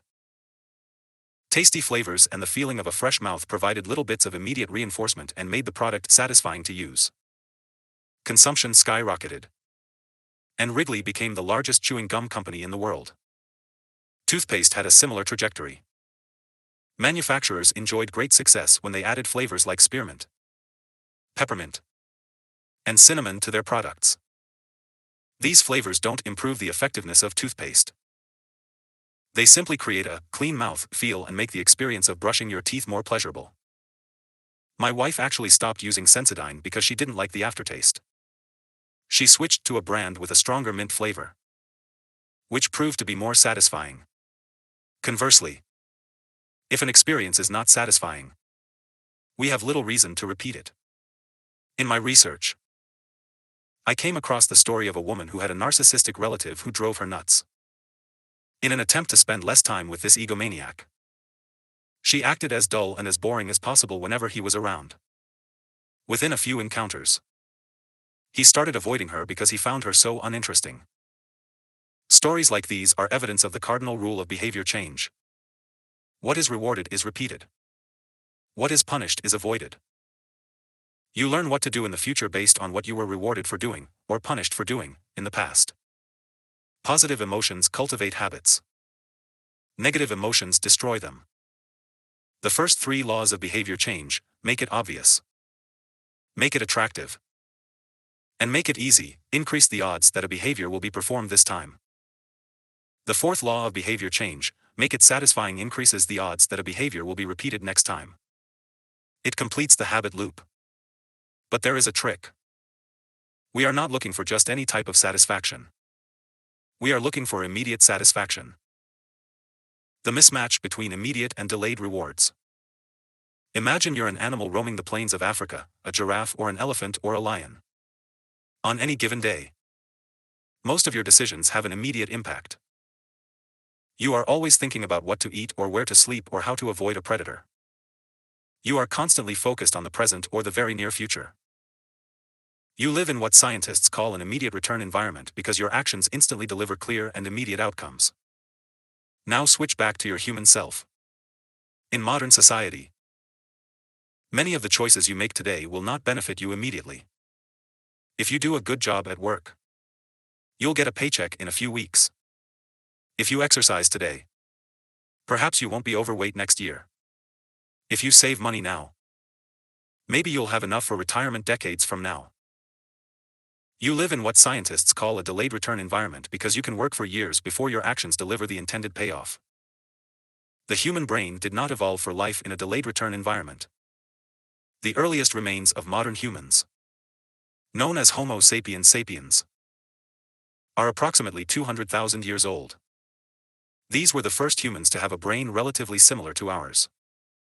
In particular, the neocortex, the newest part of the brain and the region responsible for higher functions like language, was roughly the same size 200,000 years ago as today. You are walking around with the same hardware as your Paleolithic ancestors. It is only recently, during the last 500 years or so, that society has shifted to a predominantly delayed return environment. Asterisk compared to the age of the brain. Modern society is brand new. In the last 100 years, we have seen the rise of the car, the airplane, the television, the personal computer, the internet, the smartphone, and Beyoncé. The world has changed much in recent years. But human nature has changed little. Similar to other animals on the African savanna, our ancestors spent their days responding to grave threats, securing the next meal, and taking shelter from a storm. It made sense to place a high value on instant gratification. The distant future was less of a concern. And after thousands of generations in an immediate return environment, our brains evolved to prefer quick payoffs to long-term ones. Behavioral economists refer to this tendency as time inconsistency. That is, the way your brain evaluates rewards is inconsistent across time. Asterisk you value the present more than the future. Usually, this tendency serves us well. A reward that is certain right now is typically worth more than one that is merely possible in the future. But occasionally, our bias toward instant gratification causes problems. Why would someone smoke if they know it increases the risk of lung cancer? Why would someone overeat when they know it increases their risk of obesity? Why would someone have unsafe sex if they know it can result in sexually transmitted disease? Once you understand how the brain prioritizes rewards, the answers become clear. The consequences of bad habits are delayed while the rewards are immediate. Smoking might kill you in 10 years. But it reduces stress and eases your nicotine cravings now. Overeating is harmful in the long run but appetizing in the moment. Sex, safe or not, provides pleasure right away. Disease and infection won't show up for days or weeks, even years. Every habit produces multiple outcomes across time. Unfortunately, these outcomes are often misaligned. With our bad habits, the immediate outcome usually feels good, but the ultimate outcome feels bad. With good habits, it is the reverse. The immediate outcome is unenjoyable, but the ultimate outcome feels good.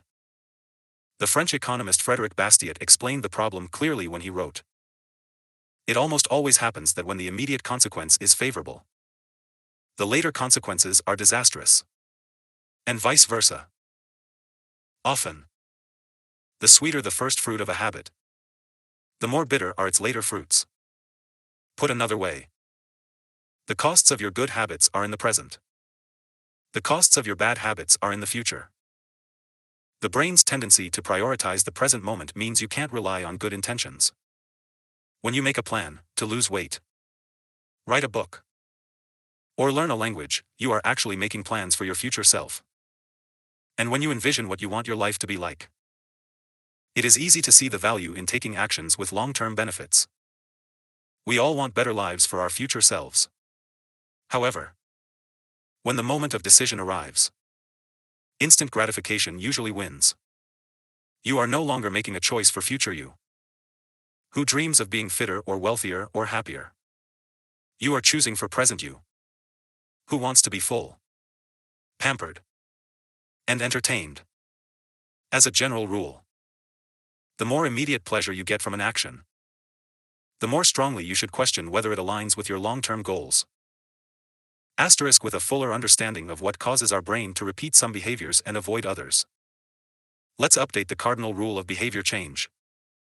What is immediately rewarded is repeated. What is immediately punished is avoided. Our preference for instant gratification reveals an important truth about success. Because of how we are wired, most people will spend all day chasing quick hits of satisfaction. The road less traveled is the road of delayed gratification. If you're willing to wait for the rewards, you'll face less competition and often get a bigger payoff. As the saying goes, the last mile is always the least crowded. This is precisely what research has shown. People who are better at delaying gratification have higher SAT scores, lower levels of substance abuse, lower likelihood of obesity, better responses to stress, and superior social skills. We've all seen this play out in our own lives. If you delay watching television and get your homework done, you'll generally learn more and get better grades. If you don't buy desserts and chips at the store, you'll often eat healthier food when you get home. At some point, success in nearly every field requires you to ignore an immediate reward in favor of a delayed reward. Erase the problem. Most people know that delaying gratification is the wise approach. They want the benefits of good habits. To be healthy, productive, at peace. But these outcomes are seldom top of mind at the decisive moment. Thankfully, it's possible to train yourself to delay gratification, but you need to work with the grain of human nature, not against it. The best way to do this is to add a little bit of immediate pleasure to the habits that pay off in the long run and a little bit of immediate pain to ones that don't. How to turn instant gratification to your advantage. The vital thing in getting a habit to stick is to feel successful, even if it's in a small way. The feeling of success is a signal that your habit paid off and that the work was worth the effort. In a perfect world, the reward for a good habit is the habit itself. In the real world, good habits tend to feel worthwhile only after they have provided you with something. Early on, it's all sacrifice. You've gone to the gym a few times, but you're not stronger or fitter or faster, at least not in any noticeable sense. It's only months later, once you shed a few pounds or your arms gain some definition, that it becomes easier to exercise for its own sake. In the beginning, you need a reason to stay on track. This is why immediate rewards are essential. They keep you excited while the delayed rewards accumulate in the background. What we're really talking about here, when we're discussing immediate rewards, is the ending of a behavior. The ending of any experience is vital because we tend to remember it more than other phases. You want the ending of your habit to be satisfying. The best approach is to use reinforcement, which refers to the process of using an immediate reward to increase the rate of a behavior. Habit stacking, which we covered in Chapter 5, ties your habit to an immediate cue, which makes it obvious when to start. Reinforcement ties your habit to an immediate reward, which makes it satisfying when you finish. Immediate reinforcement can be especially helpful when dealing with habits of avoidance, which are behaviors you want to stop doing. It can be challenging to stick with habits like no frivolous purchases or no alcohol this month because nothing happens when you skip happy hour drinks or don't buy that pair of shoes. It can be hard to feel satisfied when there is no action in the first place. All you're doing is resisting temptation. And there isn't much satisfying about that. One solution is to turn the situation on its head. You want to make avoidance visible. Open a savings account and label it for something you want, maybe leather jacket. Whenever you pass on a purchase, put the same amount of money in the account. Skip your morning latte. Transfer $5. Pass on another month of Netflix. Move $10 over. It's like creating a loyalty program for yourself. The immediate reward of seeing yourself save money toward the leather jacket feels a lot better than being deprived. You are making it satisfying to do nothing. One of my readers and his wife used a similar setup. They wanted to stop eating out so much and start cooking together more. They labeled their savings account "Trip to Europe." Whenever they skipped going out to eat, they transferred $50 into the account. At the end of the year, they put the money toward the vacation. It is worth noting that it is important to select short-term rewards that reinforce your identity rather than ones that conflict with it. Buying a new jacket is fine if you're trying to lose weight or read more books. But it doesn't work if you're trying to budget and save money. Instead, taking a bubble bath or going on a leisurely walk are good examples of rewarding yourself with free time, which aligns with your ultimate goal of more freedom and financial independence. Similarly, if your reward for exercising is eating a bowl of ice cream, then you're casting votes for conflicting identities, and it ends up being a wash. Instead, maybe your reward is a massage, which is both a luxury and a vote toward taking care of your body. Now the short-term reward is aligned with your long-term vision of being a healthy person. Eventually, as intrinsic rewards like a better mood, more energy, and reduced stress kick in, you'll become less concerned with chasing the secondary reward. The identity itself becomes the reinforcer. You do it because it's who you are and it feels good to be you. The more a habit becomes part of your life, the less you need outside encouragement to follow through. Incentives can start a habit. Identity sustains a habit. That said, it takes time for the evidence to accumulate and a new identity to emerge. Immediate reinforcement helps maintain motivation in the short term while you're waiting for the long-term rewards to arrive. In summary, a habit needs to be enjoyable for it to last. Simple bits of reinforcement, like soap that smells great or toothpaste that has a refreshing mint flavor or seeing $50 hit your savings account, can offer the immediate pleasure you need to enjoy a habit. And change is easy when it is enjoyable. Chapter Summary. The fourth law of behavior change is make it satisfying. We are more likely to repeat a behavior when the experience is satisfying. The human brain evolved to prioritize immediate rewards over delayed rewards. The cardinal rule of behavior change: what is immediately rewarded is repeated. What is immediately punished is avoided. To get a habit to stick, you need to feel immediately successful, even if it's in a small way. The first three laws of behavior change: make it obvious, make it attractive, and make it easy, increase the odds that a behavior will be performed this time. The fourth law of behavior change: make it satisfying, increases the odds that a behavior will be repeated next time. How to stick with good habits every day. In 1993, a bank in Abbotsford, Canada, hired a 23-year-old stockbroker named Trent Dursmid. Abbotsford was a relatively small suburb, tucked away in the shadow of nearby Vancouver, where most of the big business deals were being made.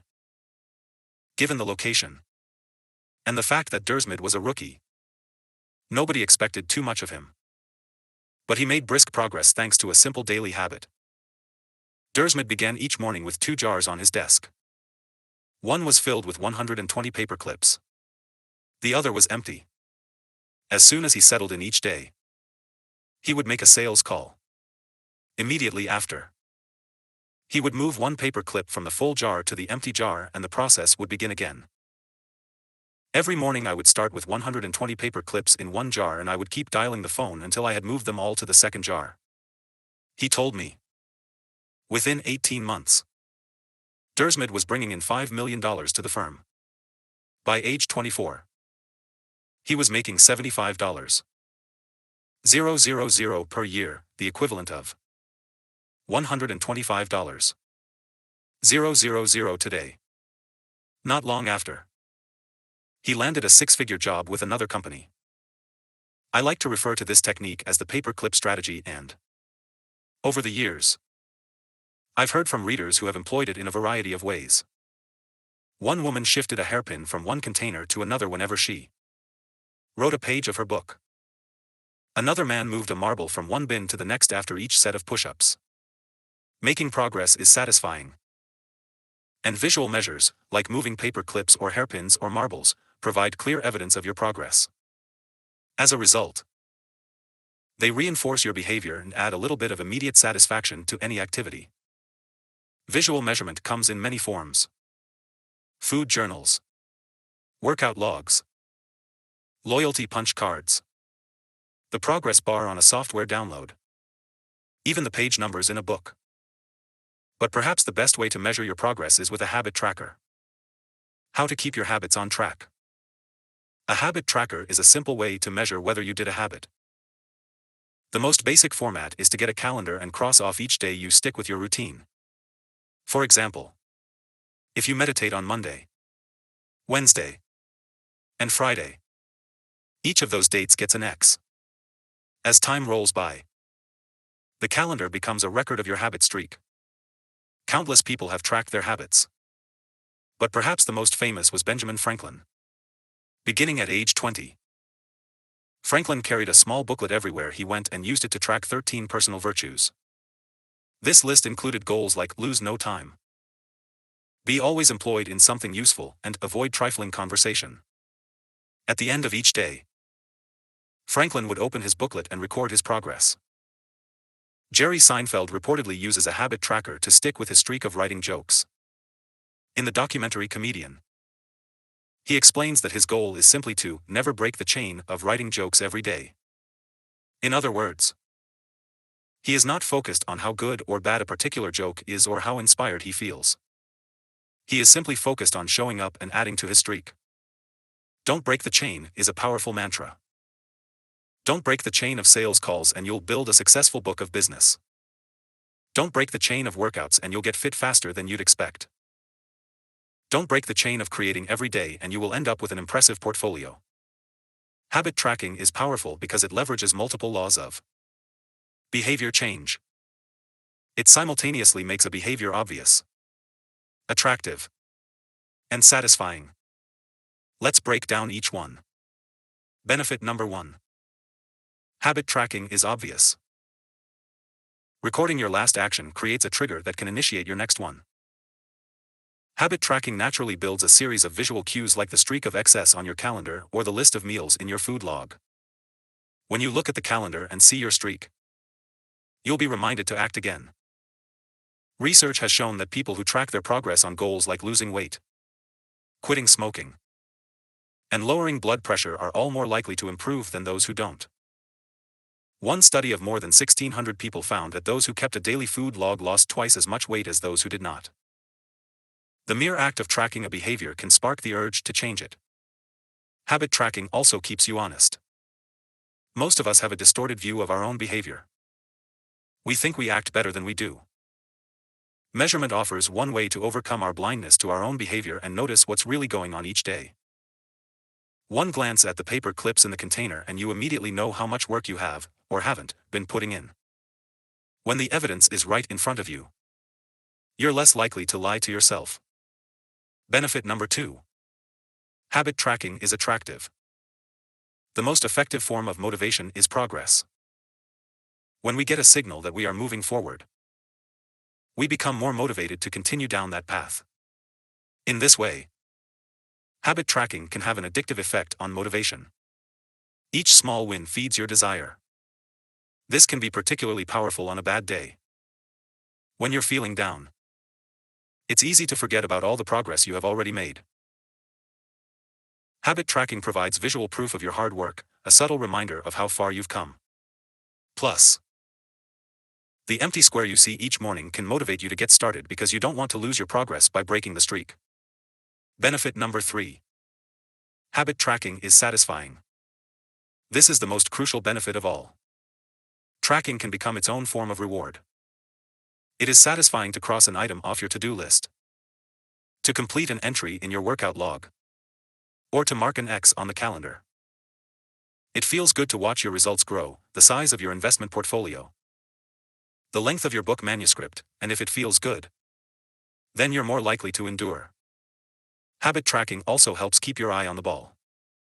You're focused on the process rather than the result.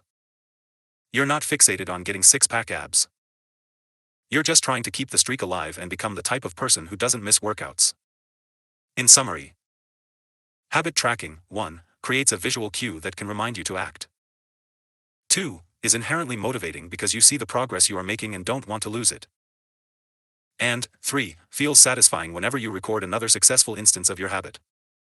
Furthermore, habit tracking provides visual proof that you are casting votes for the type of person you wish to become, which is a delightful form of immediate and intrinsic gratification. Asterisk, you may be wondering, if habit tracking is so useful, why have I waited so long to talk about it? Despite all the benefits, I've left this discussion until now for a simple reason. Many people resist the idea of tracking and measuring. It can feel like a burden because it forces you into two habits: the habit you're trying to build and the habit of tracking it. Counting calories sounds like a hassle when you're already struggling to follow a diet. Writing down every sales call seems tedious when you've got work to do. It feels easier to say, "I'll just eat less," or "I'll try harder," or "I'll remember to do it." People inevitably tell me things like, "I have a decision journal, but I wish I used it more," or "I recorded my workouts for a week, but then quit." I've been there myself. I once made a food log to track my calories. I managed to do it for one meal and then gave up. Tracking isn't for everyone. And there is no need to measure your entire life. But nearly anyone can benefit from it in some form, even if it's only temporary. What can we do to make tracking easier? First, whenever possible, measurement should be automated. You'll probably be surprised by how much you're already tracking without knowing it. Your credit card statement tracks how often you go out to eat. Your Fitbit registers how many steps you take and how long you sleep. Your calendar records how many new places you travel to each year. Once you know where to get the data, add a note to your calendar to review it each week or each month, which is more practical than tracking it every day. Second, manual tracking should be limited to your most important habits. It is better to consistently track one habit than to sporadically track 10. Finally, record each measurement immediately after the habit occurs. The completion of the behavior is the cue to write it down. This approach allows you to combine the habit stacking method mentioned in Chapter 5 with habit tracking.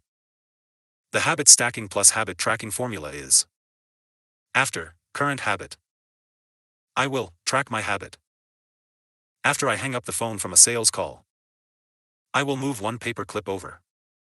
After I finish each set at the gym, I will record it in my workout journal.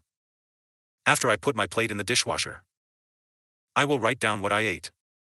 These tactics can make tracking your habits easier, even if you aren't the type of person who enjoys recording your behavior. I think you'll find a few weeks of measurements to be insightful. It's always interesting to see how you've actually been spending your time. That said, every habit streak ends at some point. And, more important than any single measurement, is having a good plan for when your habits slide off track. How to recover quickly when your habits break down. No matter how consistent you are with your habits, it is inevitable that life will interrupt you at some point. Perfection is not possible. Before long, an emergency will pop up, you get sick or you have to travel for work or your family needs a little more of your time. Whenever this happens to me, I try to remind myself of a simple rule: never miss twice. If I miss one day, I try to get back into it as quickly as possible. Missing one workout happens, but I'm not going to miss 2 in a row. Maybe I'll eat an entire pizza, but I'll follow it up with a healthy meal. I can't be perfect, but I can avoid a second lapse. As soon as one streak ends, I get started on the next one. The first mistake is never the one that ruins you. It is the spiral of repeated mistakes that follows. Missing once is an accident. Missing twice is the start of a new habit. This is a distinguishing feature between winners and losers. Anyone can have a bad performance, a bad workout, or a bad day at work. But when successful people fail, they rebound quickly. The breaking of a habit doesn't matter if the reclaiming of it is fast. I think this principle is so important that I'll stick to it even if I can't do a habit as well or as completely as I would like. Too often, we fall into an all-or-nothing cycle with our habits. The problem is not slipping up, the problem is thinking that if you can't do something perfectly, then you shouldn't do it at all. You don't realize how valuable it is to just show up on your bad, or busy, days. Lost days hurt you more than successful days help you. If you start with $100, then a 50% gain will take you to $150. But you only need a 33% loss to take you back to $100. In other words, avoiding a 33% loss is just as valuable as achieving a 50% gain. As Charlie Munger says, the first rule of compounding: never interrupt it unnecessarily. Sluggish days and bad workouts maintain the compound gains you accrued from previous good days. Simply doing something, 10 squats, 5 sprints, a push-up, anything really, is huge. Don't put up a zero. Don't let losses eat into your compounding. Furthermore, it's not always about what happens during the workout. It's about being the type of person who doesn't miss workouts. It's easy to train when you feel good, but it's crucial to show up when you don't feel like it, even if you do less than you hope. Going to the gym for 5 minutes may not improve your performance, but it reaffirms your identity. The all-or-nothing cycle of behavior change is just one pitfall that can derail your habits. Another potential danger, especially if you are using a habit tracker, is measuring the wrong thing. Knowing when and when not to track a habit. Say you're running a restaurant and you want to know if your chef is doing a good job. One way to measure success is to track how many customers pay for a meal each day. If more customers come in, the food must be good. If fewer customers come in, something must be wrong. However, this one measurement, daily revenue, only gives a limited picture of what's really going on. Just because someone pays for a meal doesn't mean they enjoy the meal. Even dissatisfied customers are unlikely to dine and dash. In fact, if you're only measuring revenue, the food might be getting worse, but you're making up for it with marketing or discounts or some other method. Instead, it may be more effective to track how many customers finish their meal or perhaps the percentage of customers who leave a generous tip. The dark side of tracking a particular behavior is that we become driven by the number rather than the purpose behind it. If your success is measured by quarterly earnings, you will optimize sales, revenue, and accounting for quarterly earnings. If your success is measured by a lower number on the scale, you will optimize for a lower number on the scale. Even if that means embracing crash diets, juice cleanses, and fat loss pills. The human mind wants to win whatever game is being played. This pitfall is evident in many areas of life. We focus on working long hours instead of getting meaningful work done. We care more about getting 10,000 steps than we do about being healthy. We teach for standardized tests instead of emphasizing learning, curiosity, and critical thinking. In short, we optimize for what we measure. When we choose the wrong measurement, we get the wrong behavior. This is sometimes referred to as Goodhart's law, named after the economist Charles Goodhart. The principle states, when a measure becomes a target, it ceases to be a good measure. Measurement is only useful when it guides you and adds context to a larger picture, not when it consumes you. Each number is simply one piece of feedback in the overall system. In our data-driven world, we tend to overvalue numbers and undervalue anything ephemeral, soft, and difficult to quantify. We mistakenly think the factors we can measure are the only factors that exist. But just because you can measure something doesn't mean it's the most important thing. And just because you can't measure something doesn't mean it's not important at all. All of this to say, it's crucial to keep habit tracking in its proper place. It can feel satisfying to record a habit and track your progress. But the measurement is not the only thing that matters. Furthermore, there are many ways to measure progress. And sometimes it helps to shift your focus to something entirely different. This is why non-scale victories can be effective for weight loss. The number on the scale may be stubborn. So if you focus solely on that number, your motivation will sag. But you may notice that your skin looks better, or you wake up earlier, or your sex drive got a boost. All of these are valid ways to track your improvement. If you're not feeling motivated by the number on the scale, perhaps it's time to focus on a different measurement, one that gives you more signals of progress. No matter how you measure your improvement, habit tracking offers a simple way to make your habits more satisfying. Each measurement provides a little bit of evidence that you're moving in the right direction and a brief moment of immediate pleasure for a job well done. Chapter Summary. One of the most satisfying feelings is the feeling of making progress. A habit tracker is a simple way to measure whether you did a habit, like marking an X on a calendar. Habit trackers and other visual forms of measurement can make your habits satisfying by providing clear evidence of your progress. Don't break the chain. Try to keep your habit streak alive. Never miss twice. If you miss one day, try to get back on track as quickly as possible. Just because you can measure something doesn't mean it's the most important thing. How an accountability partner can change everything. After serving as a pilot in World War II, Roger Fisher attended Harvard Law School and spent 34 years specializing in negotiation and conflict management. He founded the Harvard Negotiation Project and worked with numerous countries and world leaders on peace resolutions, hostage crises, and diplomatic compromises. But it was in the 1970s and 1980s, as the threat of nuclear war escalated, that Fisher developed perhaps his most interesting idea. At the time, Fisher was focused on designing strategies that could prevent nuclear war. And he had noticed a troubling fact. Any sitting president would have access to launch codes that could kill millions of people but would never actually see anyone die because he would always be thousands of miles away. My suggestion was quite simple. He wrote in 1981. Put that nuclear code number in a little capsule. And then implant that capsule right next to the heart of a volunteer. The volunteer would carry with him a big, heavy butcher knife as he accompanied the president. If ever the president wanted to fire nuclear weapons, the only way he could do so would be for him first, with his own hands, to kill one human being. The president says, "George, I'm sorry, but tens of millions must die." He has to look at someone and realize what death is, what an innocent death is. Blood on the White House carpet. It's reality brought home. When I suggested this to friends in the Pentagon, they said, "My God, that's terrible. Having to kill someone would distort the president's judgment.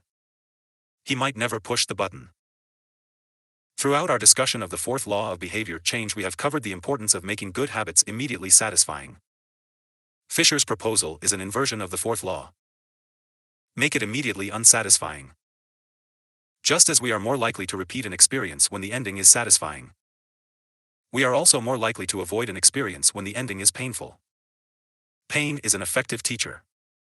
If a failure is painful, it gets fixed. If a failure is relatively painless, it gets ignored.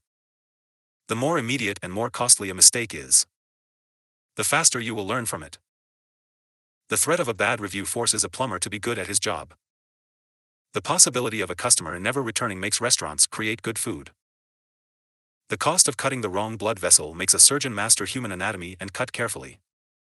When the consequences are severe, people learn quickly. The more immediate the pain, the less likely the behavior.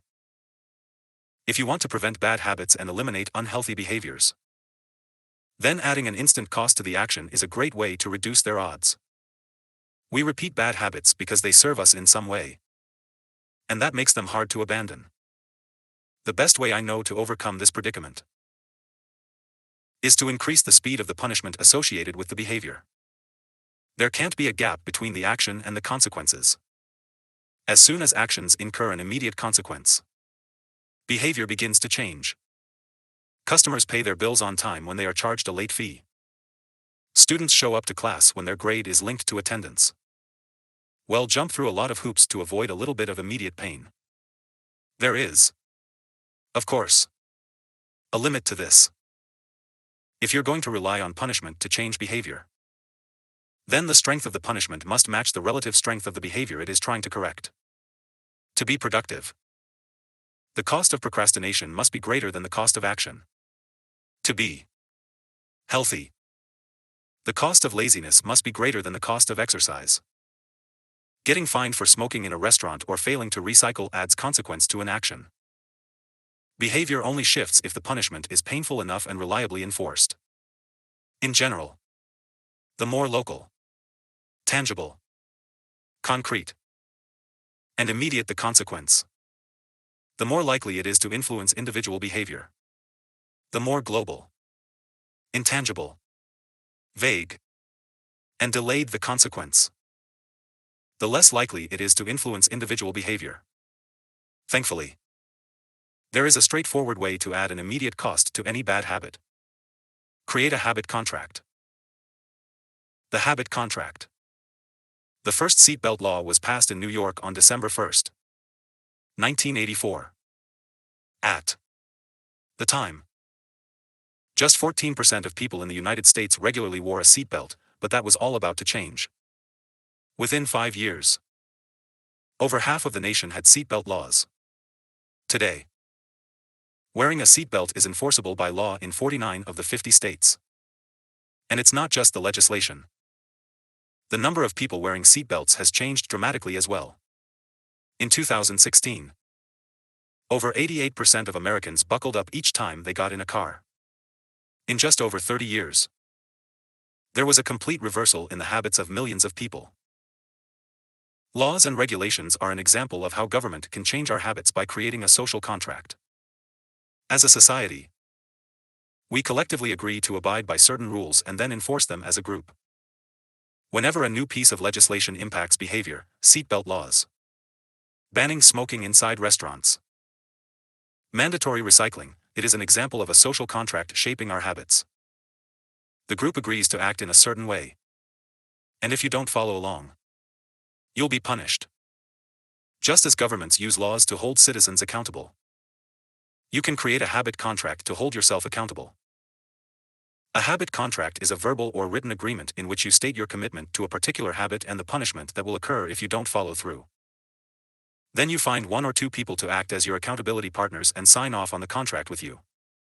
Brian Harris, an entrepreneur from Nashville, Tennessee, was the first person I saw put this strategy into action.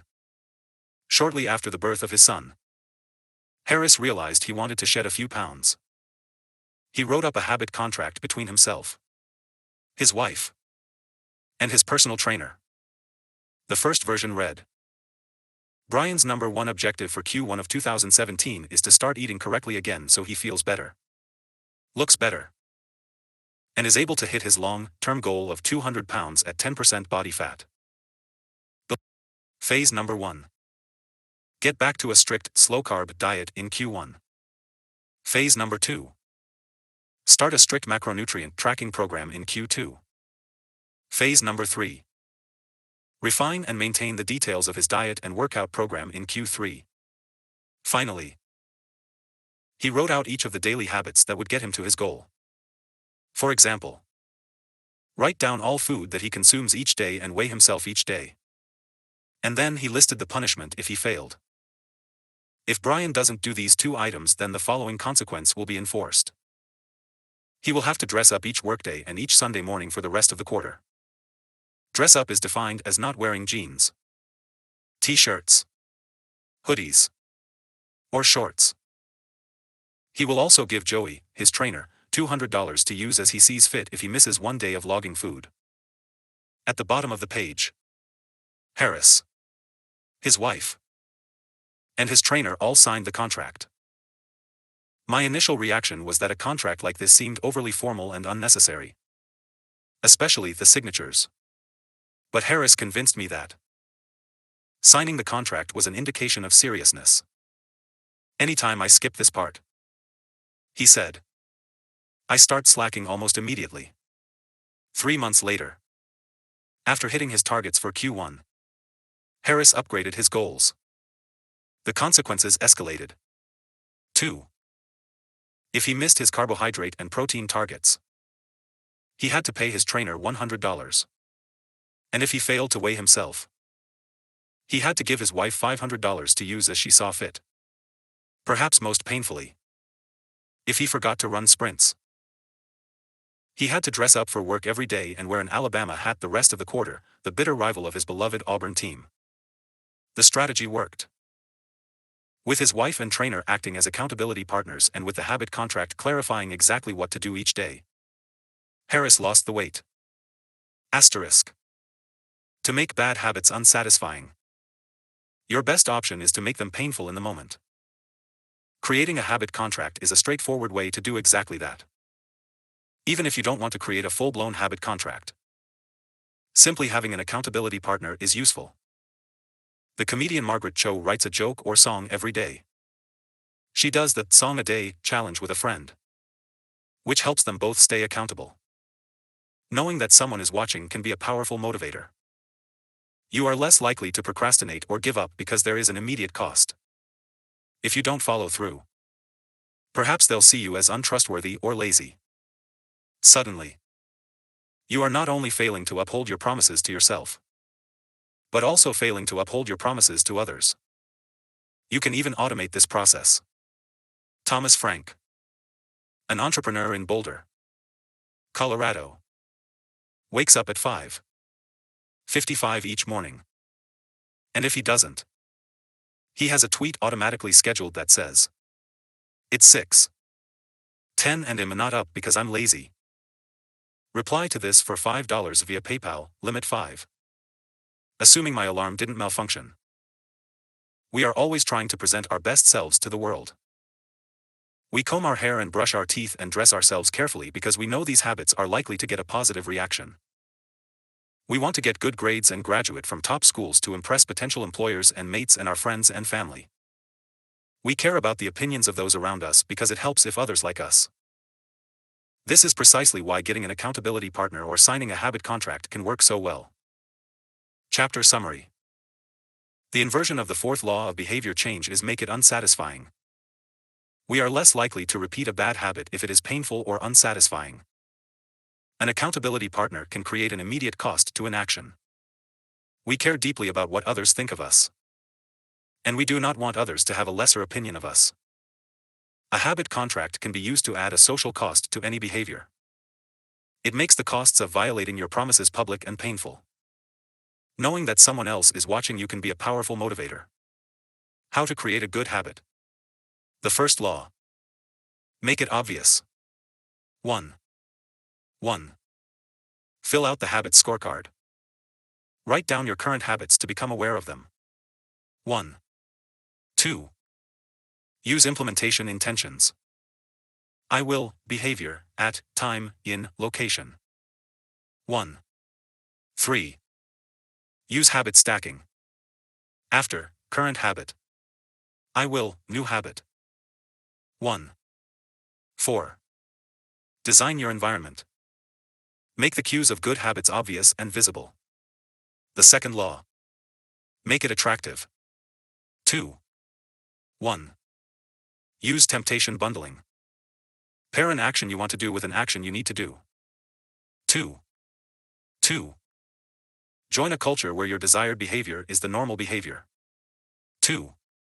3. Create a motivation ritual. Do something you enjoy immediately before a difficult habit. The third law. Make it easy. 3. 1. Reduce friction. Decrease the number of steps between you and your good habits. 3. 2. Prime the environment. Prepare your environment to make future actions easier. 3. 3. Master the decisive moment. Optimize the small choices that deliver outsized impact. 3. 4. Use the 2-minute rule. Downscale your habits until they can be done in 2 minutes or less. 3. 5. Automate your habits. Invest in technology and one-time purchases that lock in future behavior. The 4th law. Make it satisfying. 4. 1. Use reinforcement. Give yourself an immediate reward when you complete your habit. 4. 2. Make doing nothing enjoyable. When avoiding a bad habit, design a way to see the benefits. 4. 3. Use a habit tracker. Keep track of your habit streak and don't break the chain. 4. 4. Never miss twice. When you forget to do a habit, make sure you get back on track immediately. How to break a bad habit. Inversion of the first law. Make it invisible. 1. 5. Reduce exposure.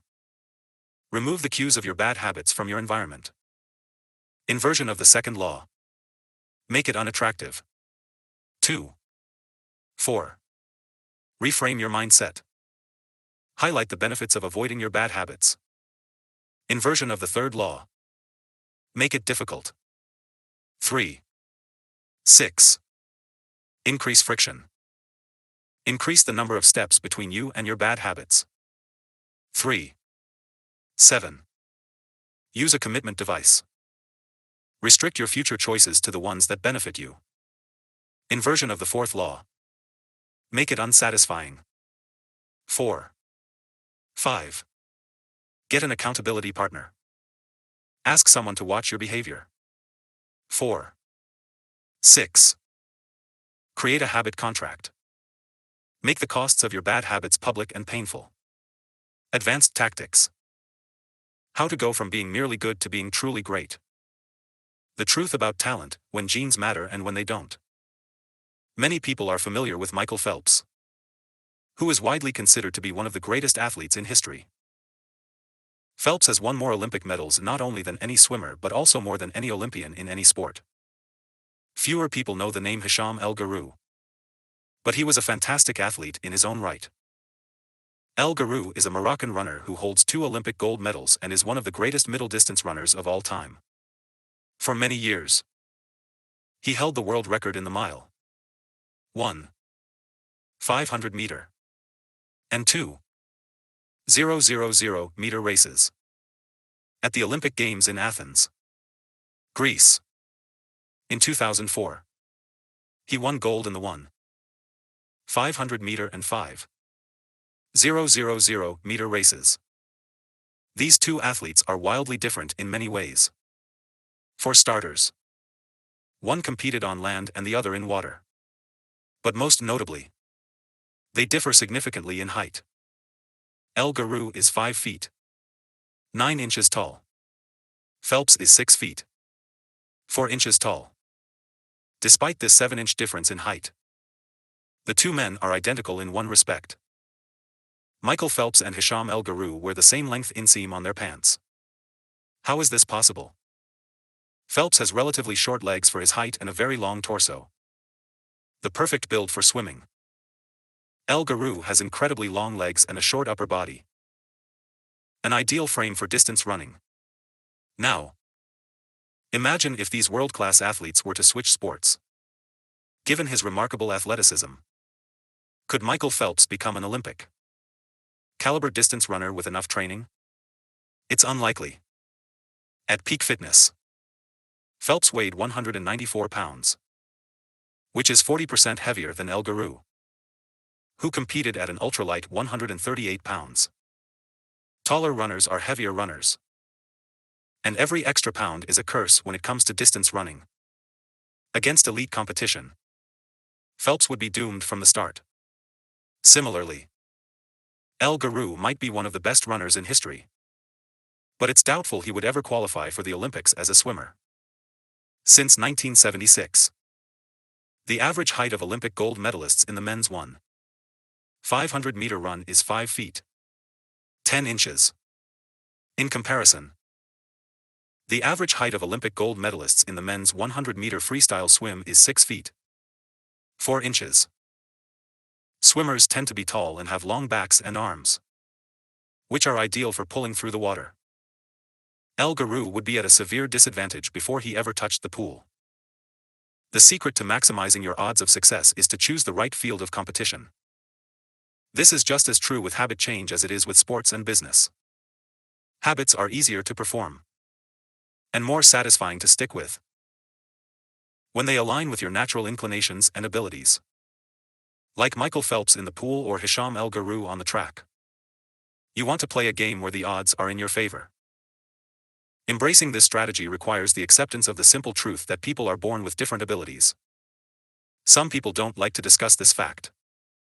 On the surface, your genes seem to be fixed. And it's no fun to talk about things you cannot control.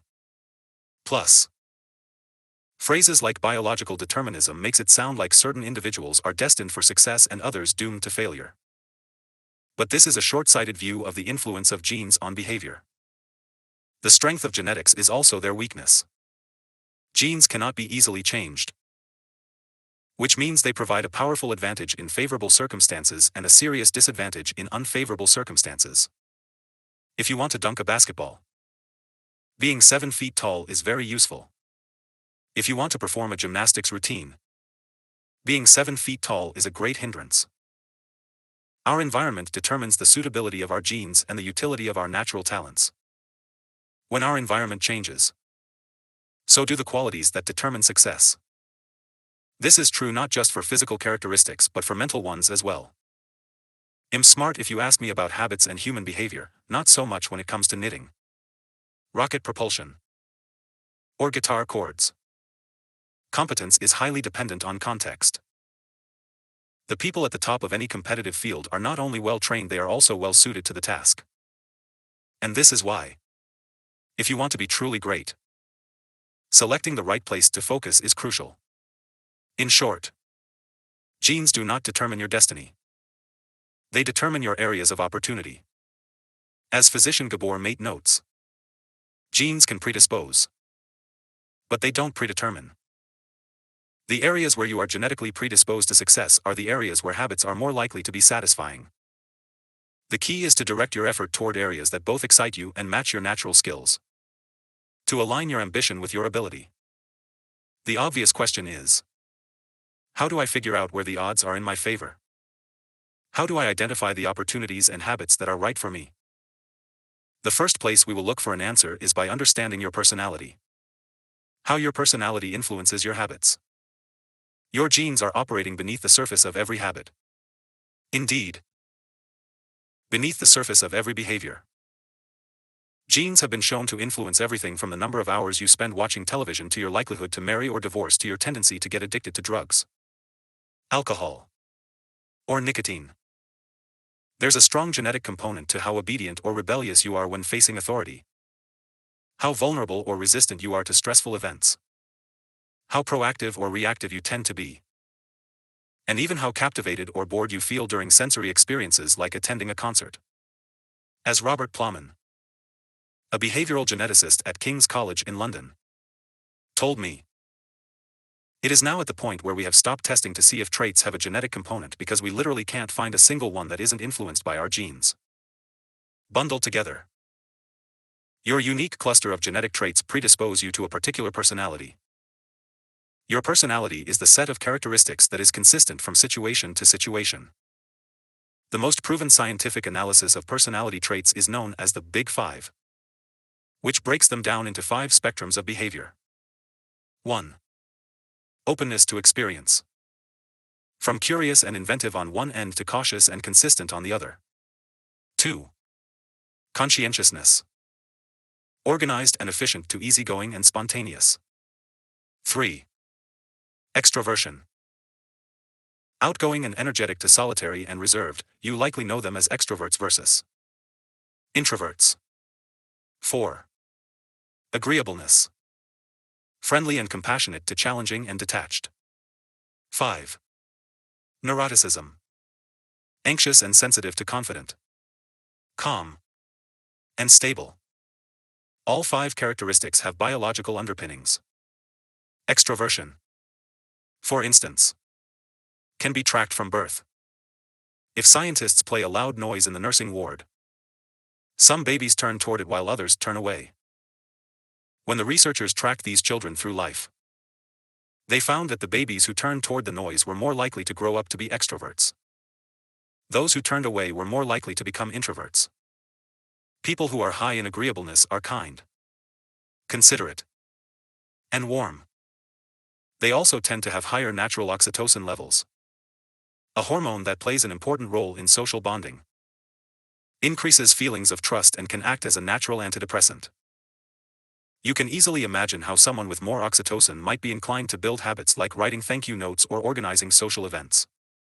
As a third example, consider neuroticism, which is a personality trait all people possess to various degrees. People who are high in neuroticism tend to be anxious and worry more than others. This trait has been linked to hypersensitivity of the amygdala, the portion of the brain responsible for noticing threats.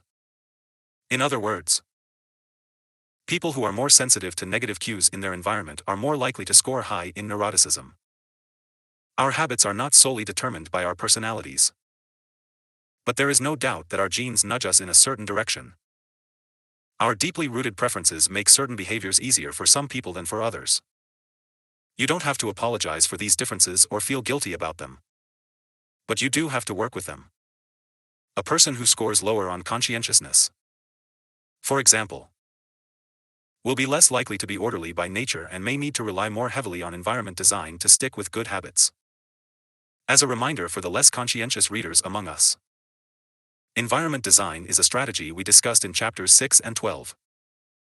The takeaway is that you should build habits that work for your personality. Asterisk people can get ripped working out like a bodybuilder. But if you prefer rock climbing or cycling or rowing, then shape your exercise habit around your interests.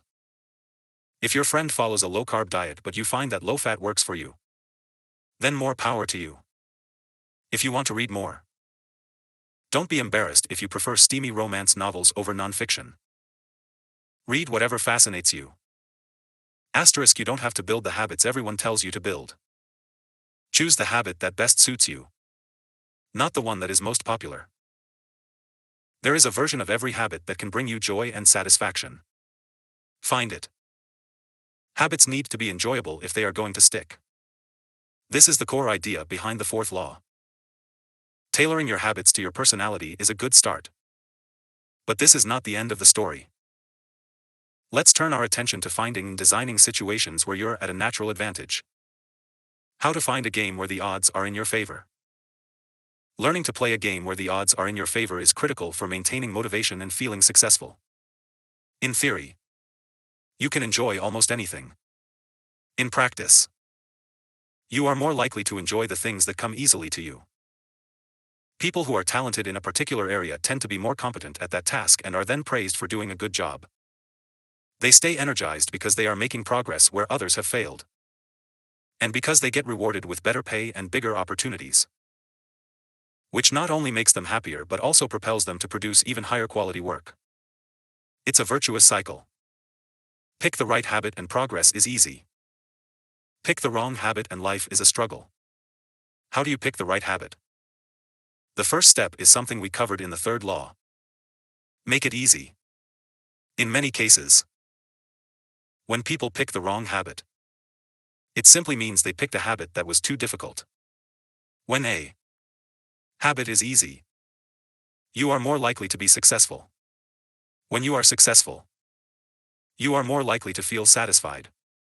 However, there is another level to consider. In the long run, if you continue to advance and improve, any area can become challenging.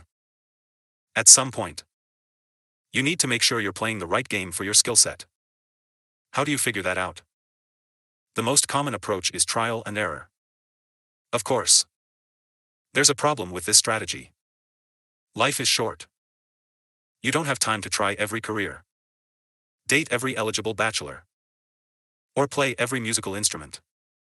Thankfully, there is an effective way to manage this conundrum, and it is known as the explore/exploit trade-off. In the beginning of a new activity, there should be a period of exploration. In relationships, it's called dating. In college, it's called the liberal arts. In business, it's called split testing. The goal is to try out many possibilities, research a broad range of ideas, and cast a wide net. After this initial period of exploration, shift your focus to the best solution you found, but keep experimenting occasionally. The proper balance depends on whether you're winning or losing. If you are currently winning, you exploit. Exploit. Exploit. If you are currently losing, you continue to explore. Explore. Explore. In the long run, it is probably most effective to work on the strategy that seems to deliver the best results about 80 to 90% of the time and keep exploring with the remaining 10 to 20%. Google famously asks employees to spend 80% of the workweek on their official job and 20% on projects of their choice, which has led to creation of blockbuster products like AdWords and Gmail. The optimal approach also depends on how much time you have. If you have a lot of time, like someone at the beginning of their career, it makes more sense to explore because once you find the right thing, you still have a good amount of time to exploit it.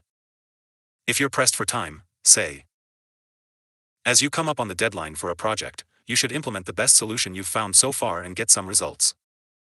As you explore different options, there are a series of questions you can ask yourself to continually narrow in on the habits and areas that will be most satisfying to you. What feels like fun to me, but work to others? The mark of whether you are made for a task is not whether you love it but whether you can handle the pain of the task easier than most people. When are you enjoying yourself while other people are complaining? The work that hurts you less than it hurts others is the work you were made to do. What makes me lose track of time? Flow is the mental state you enter when you are so focused on the task at hand that the rest of the world fades away. This blend of happiness and peak performance is what athletes and performers experience when they are in the zone. It is nearly impossible to experience a flow state and not find the task satisfying at least to some degree. Where do I get greater returns than the average person? We are continually comparing ourselves to those around us. And a behavior is more likely to be satisfying when the comparison is in our favor. When I started writing at Jamesclear.com, my email list grew very quickly. I wasn't quite sure what I was doing well, but I knew that results seemed to be coming faster for me than for some of my colleagues, which motivated me to keep writing. What comes naturally to me? For just a moment, ignore what you have been taught. Ignore what society has told you. Ignore what others expect of you. Look inside yourself and ask, what feels natural to me? When have I felt alive? When have I felt like the real me? No internal judgments or people-pleasing. No second-guessing or self-criticism. Just feelings of engagement and enjoyment. Whenever you feel authentic and genuine, you are headed in the right direction. To be honest, some of this process is just luck. Michael Phelps and Hisham El Guru were lucky to be born with a rare set of abilities that are highly valued by society and to be placed in the ideal environment for those abilities. We all have limited time on this planet. And the truly great among us are the ones who not only work hard but also have the good fortune to be exposed to opportunities that favor us. But what if you don't want to leave it up to luck? If you can't find a game where the odds are stacked in your favor, create one. Scott Adams, the cartoonist behind Dilbert, says, everyone has at least a few areas in which they could be in the top 25% with some effort. In my case, I can draw better than most people, but am hardly an artist, and am not any funnier than the average stand-up comedian who never makes it big, but am funnier than most people. The magic is that few people can draw well and write jokes. It's the combination of the two that makes what I do so rare. And when you add in my business background, suddenly I had a topic that few cartoonists could hope to understand without living it. When you can't win by being better, you can win by being different. By combining your skills, you reduce the level of competition, which makes it easier to stand out. You can shortcut the need for a genetic advantage or for years of practice by rewriting the rules. A good player works hard to win the game everyone else is playing. A great player creates a new game that favors their strengths and avoids their weaknesses. In college, I designed my own major, biomechanics, which was a combination of physics, chemistry, biology, and anatomy. I wasn't smart enough to stand out among the top physics or biology majors. So I created my own game. And because it suited me, I was only taking the courses I was interested in. Studying felt like less of a chore. It was also easier to avoid the trap of comparing myself to everyone else. After all, nobody else was taking the same combination of classes. So who could say if they were better or worse? Specialization is a powerful way to overcome the accident of bad genetics.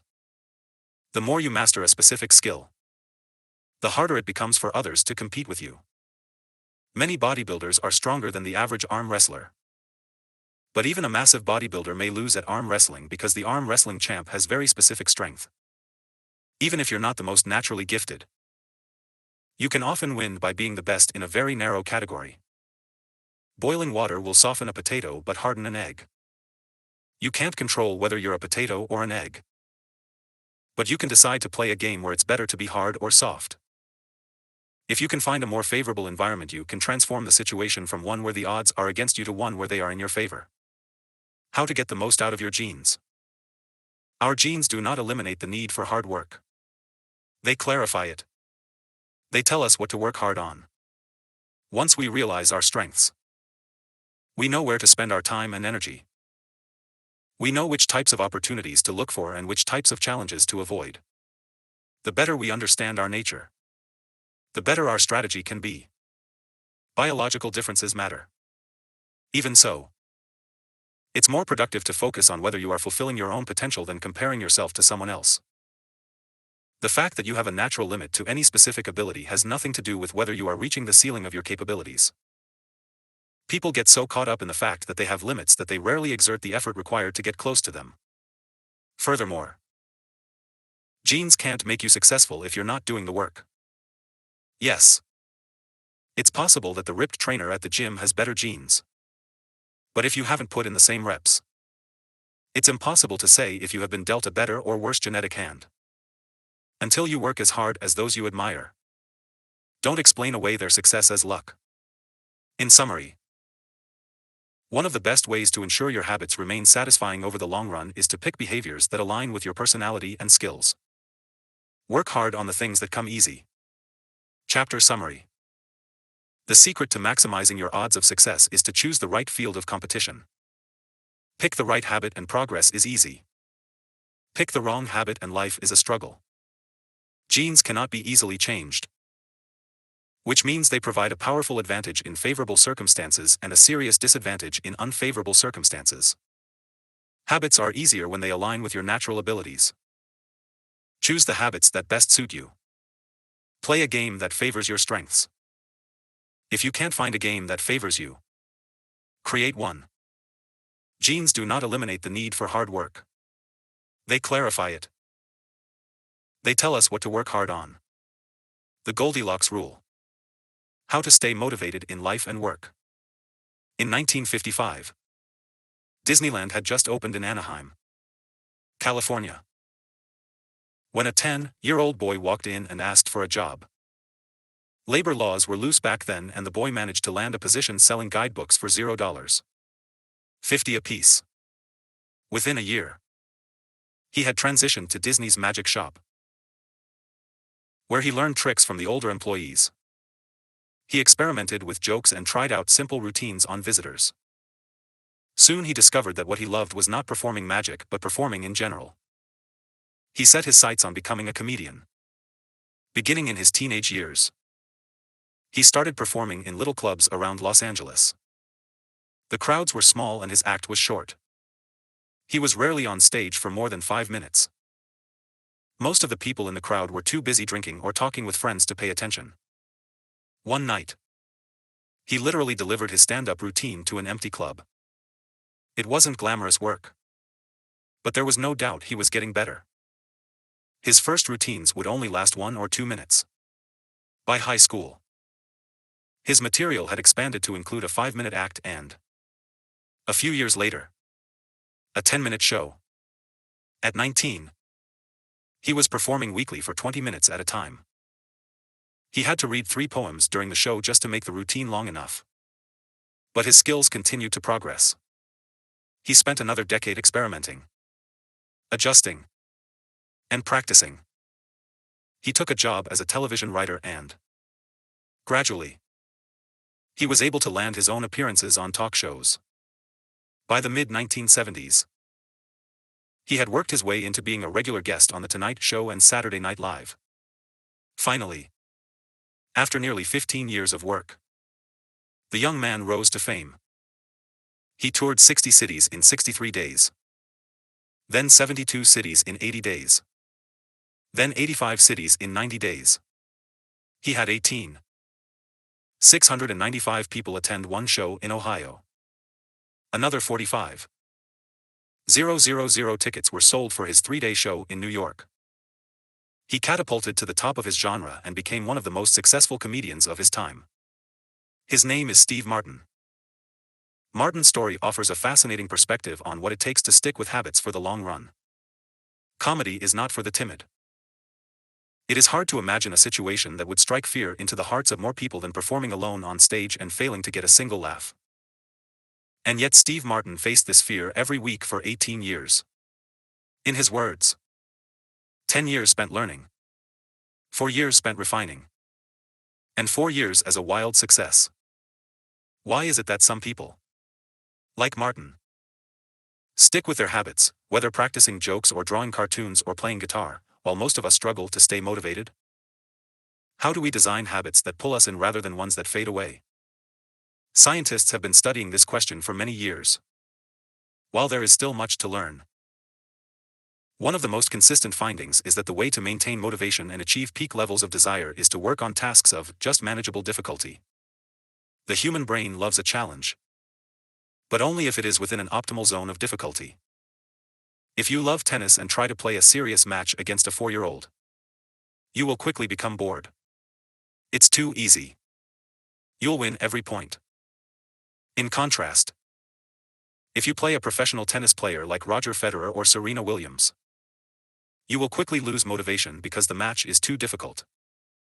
Now consider playing tennis against someone who is your equal. As the game progresses, you win a few points and you lose a few. You have a good chance of winning, but only if you really try. Your focus narrows, distractions fade away, and you find yourself fully invested in the task at hand. This is a challenge of just manageable difficulty, and it is a prime example of the Goldilocks rule. The Goldilocks rule states that humans experience peak motivation when working on tasks that are right on the edge of their current abilities. Not too hard. Not too easy. Just right. The Goldilocks rule.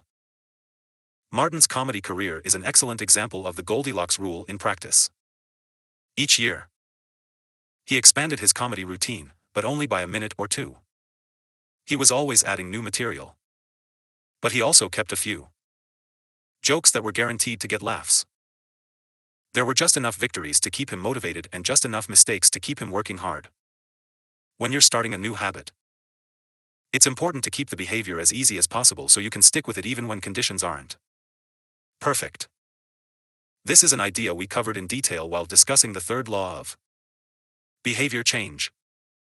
Once a habit has been established, however, it's important to continue to advance in small ways. These little improvements and new challenges keep you engaged. And if you hit the Goldilocks zone just right, you can achieve a flow state. A flow state is the experience of being in the zone and fully immersed in an activity. Scientists have tried to quantify this feeling. They found that to achieve a state of flow, a task must be roughly 4% beyond your current ability. In real life, it's typically not feasible to quantify the difficulty of an action in this way. But the core idea of the Goldilocks rule remains. Working on challenges of just manageable difficulty, something on the perimeter of your ability, seems crucial for maintaining motivation. Improvement requires a delicate balance. You need to regularly search for challenges that push you to your edge while continuing to make enough progress to stay motivated.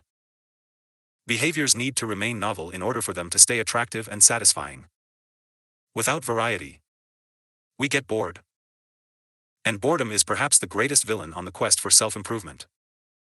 How to stay focused when you get bored working on your goals. After my baseball career ended, I was looking for a new sport. I joined a weightlifting team, and one day an elite coach visited our gym. He had worked with thousands of athletes during his long career, including a few Olympians. I introduced myself and we began talking about the process of improvement. What's the difference between the best athletes and everyone else? I asked. What do the really successful people do that most don't? He mentioned the factors you might expect: genetics, luck, talent. But then he said something I wasn't expecting. At some point it comes down to who can handle the boredom of training every day, doing the same lifts over and over and over. His answer surprised me because it's a different way of thinking about work ethic. People talk about getting amped up to work on their goals, whether it's business or sports or art. You hear people say things like, "It all comes down to passion," or "You have to really want it." As a result, many of us get depressed when we lose focus or motivation because we think that successful people have some bottomless reserve of passion. But this coach was saying that really successful people feel the same lack of motivation as everyone else. The difference is that they still find a way to show up despite the feelings of boredom. Mastery requires practice. But the more you practice something, the more boring and routine it becomes. Once the beginner gains have been made and we learn what to expect, our interest starts to fade. Sometimes it happens even faster than that. All you have to do is hit the gym a few days in a row or publish a couple of blog posts on time, and letting one day slip doesn't feel like much. Things are going well. It's easy to rationalize taking a day off because you're in a good place. The greatest threat to success is not failure but boredom. We get bored with habits because they stop delighting us. The outcome becomes expected. And as our habits become ordinary, we start derailing our progress to seek novelty.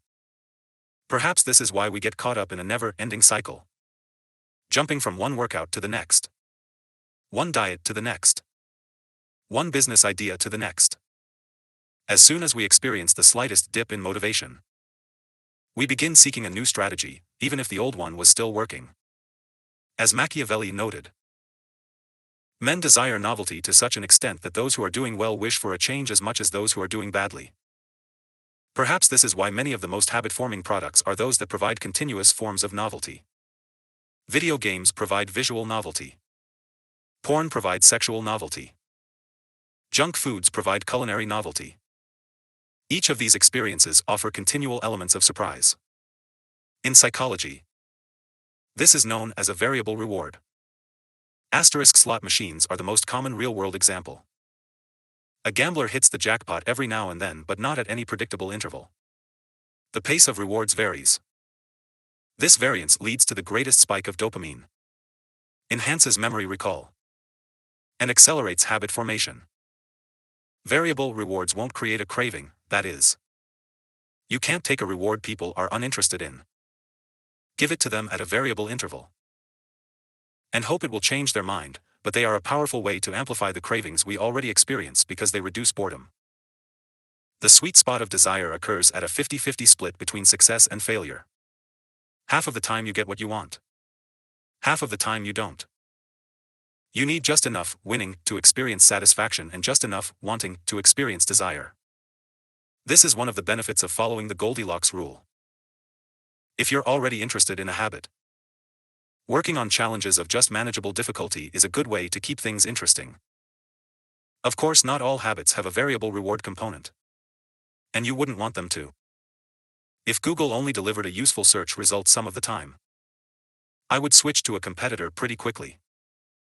If Uber only picked up half of my trips, I doubt I'd be using that service much longer.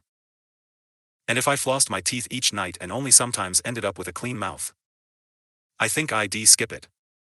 Variable rewards or not, no habit will stay interesting forever. At some point, everyone faces the same challenge on the journey of self-improvement. You have to fall in love with boredom. We all have goals that we would like to achieve and dreams that we would like to fulfill. But it doesn't matter what you are trying to become better at. If you only do the work when it's convenient or exciting, then you'll never be consistent enough to achieve remarkable results. I can guarantee that if you manage to start a habit and keep sticking to it, there will be days when you feel like quitting. When you start a business, there will be days when you don't feel like showing up. When you're at the gym, there will be sets that you don't feel like finishing. When it's time to write, there will be days that you don't feel like typing. But stepping up when it's annoying or painful or draining to do so, that's what makes the difference between a professional and an amateur. Professionals stick to the schedule, amateurs let life get in the way. Professionals know what is important to them and work toward it with purpose, amateurs get pulled off course by the urgencies of life. David Kane, an author and meditation teacher, encourages his students to avoid being fair-weather meditators. Similarly, you don't want to be a fair-weather athlete or a fair-weather writer or a fair-weather anything. When a habit is truly important to you, you have to be willing to stick to it in any mood. Professionals take action even when the mood isn't right. They might not enjoy it, but they find a way to put the reps in. There have been a lot of sets that I haven't felt like finishing, but I've never regretted doing the workout. There have been a lot of articles I haven't felt like writing, but I've never regretted publishing on schedule. There have been a lot of days I've felt like relaxing, but I've never regretted showing up and working on something that was important to me. The only way to become excellent is to be endlessly fascinated by doing the same thing over and over. You have to fall in love with boredom. Chapter summary. The Goldilocks rule states that humans experience peak motivation when working on tasks that are right on the edge of their current abilities. The greatest threat to success is not failure but boredom. As habits become routine, they become less interesting and less satisfying. We get bored. Anyone can work hard when they feel motivated. It's the ability to keep going when work isn't exciting that makes the difference. Professionals stick to the schedule, amateurs let life get in the way. The downside of creating good habits. Habits create the foundation for mastery. In chess, it is only after the basic movements of the pieces have become automatic that a player can focus on the next level of the game. Each chunk of information that is memorized opens up the mental space for more effortful thinking. This is true for any endeavor. When you know the simple movements so well that you can perform them without thinking, you are free to pay attention to more advanced details. In this way, habits are the backbone of any pursuit of excellence. However, the benefits of habits come at a cost.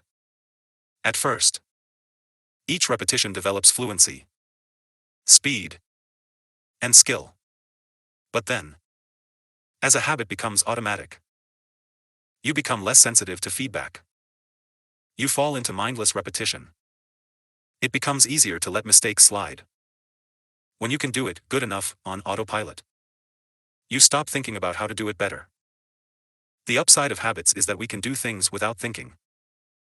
The downside of habits is that you get used to doing things a certain way and stop paying attention to little errors. You assume you're getting better because you're gaining experience. In reality, you are merely reinforcing your current habits, not improving them. In fact, some research has shown that once a skill has been mastered, there is usually a slight decline in performance over time. Usually, this minor dip in performance is no cause for worry. You don't need a system to continuously improve how well you brush your teeth or tie your shoes or make your morning cup of tea. With habits like these, good enough is usually good enough. The less energy you spend on trivial choices, the more you can spend it on what really matters. However, when you want to maximize your potential and achieve elite levels of performance, you need a more nuanced approach. You can't repeat the same things blindly and expect to become exceptional. Habits are necessary, but not sufficient for mastery. What you need is a combination of automatic habits and deliberate practice. Habits plus deliberate practice equals mastery. To become great, certain skills do need to become automatic. Basketball players need to be able to dribble without thinking before they can move on to mastering layups with their non-dominant hand. Surgeons need to repeat the first incision so many times that they could do it with their eyes closed, so that they can focus on the hundreds of variables that arise during surgery. But after one habit has been mastered, you have to return to the effortful part of the work and begin building the next habit. Mastery is the process of narrowing your focus to a tiny element of success, repeating it until you have internalized the skill, and then using this new habit as the foundation to advance to the next frontier of your development. Old tasks become easier the second time around. But it doesn't get easier overall because now you're pouring your energy into the next challenge. Each habit unlocks the next level of performance. It's an endless cycle. Mastering a field. Although habits are powerful, what you need is a way to remain conscious of your performance over time, so you can continue to refine and improve. It is precisely at the moment when you begin to feel like you have mastered a skill, right when things are starting to feel automatic and you are becoming comfortable, that you must avoid slipping into the trap of complacency. The solution? Establish a system for reflection and review. How to review your habits and make adjustments. In 1986, the Los Angeles Lakers had one of the most talented basketball teams ever assembled. But they are rarely remembered that way. The team started the 1985 to 1986 NBA season with an astounding 29-5 record. The pundits were saying that we might be the best team in the history of basketball. Head coach Pat Riley said after the season. Surprisingly, the Lakers stumbled in the 1986 playoffs and suffered a season-ending defeat in the Western Conference Finals. The best team in the history of basketball didn't even play for the NBA championship. After that blow, Riley was tired of hearing about how much talent his players had and about how much promise his team held. He didn't want to see flashes of brilliance followed by a gradual fade in performance. He wanted the Lakers to play up to their potential, night after night. In the summer of 1986, he created a plan to do exactly that. A system that he called the Career Best Effort Program, or CBE. When players first joined the Lakers, Riley explained, "We track their basketball statistics all the way back to high school. I call this taking their number. We look for an accurate gauge of what a player can do, then build him into our plan for the team, based on the notion that he will maintain and then improve upon his averages." After determining a player's baseline level of performance, Riley added a key step. He asked each player to improve their output by at least 1% over the course of the season. If they succeeded, it would be a CBE, or Career Best Effort. Similar to the British cycling team that we discussed in Chapter 1. The Lakers sought peak performance by getting slightly better each day. Riley was careful to point out that CBE was not merely about points or statistics but about giving your best effort spiritually and mentally and physically. Players got credit for allowing an opponent to run into you when you know that a foul will be called against him.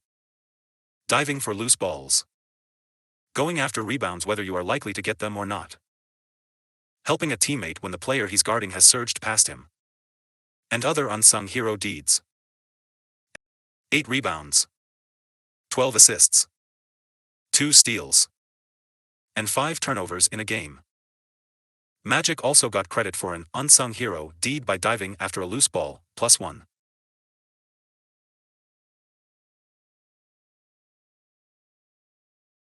Finally, he played a total of 33 minutes in this imaginary game.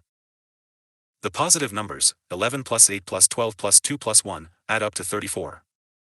Then, we subtract the 5 turnovers, 34 to 5, to get 29. Finally, we divide 29 by 33 minutes played. 29 divided by 33 is equal to 0. 879. Magic CBE number here would be 879. This number was calculated for all of a player's games. And it was the average CBE that a player was asked to improve by 1% over the season. Riley compared each player's current CBE to not only their past performances but also those of other players in the league. As Riley put it, "We rank team members alongside league opponents who play the same position and have similar role definitions." Sportswriter Jackie McMullen noted. Riley trumpeted the top performers in the league in bold lettering on the blackboard each week and measured them against the corresponding players on his own roster. Solid, reliable players generally rated a score in the 600s, while elite players scored at least 800. Magic Johnson, who submitted 138 triple-doubles in his career, often scored over 1. 000. Riley said. We stacked the month of November 1986 next to November 1985 and showed the players whether they were doing better or worse than at the same point last season. Then we showed them how their performance figures for December 1986 stacked up against November's. The Lakers rolled out CBE in October 1986. 8 months later, they were NBA champions. The following year, Pat Riley led his team to another title as the Lakers became the first team in 20 years to win back-to-back NBA championships. Afterward, he said, "Sustaining an effort is the most important thing for any enterprise. The way to be successful is to learn how to do things right. Then do them the same way every time."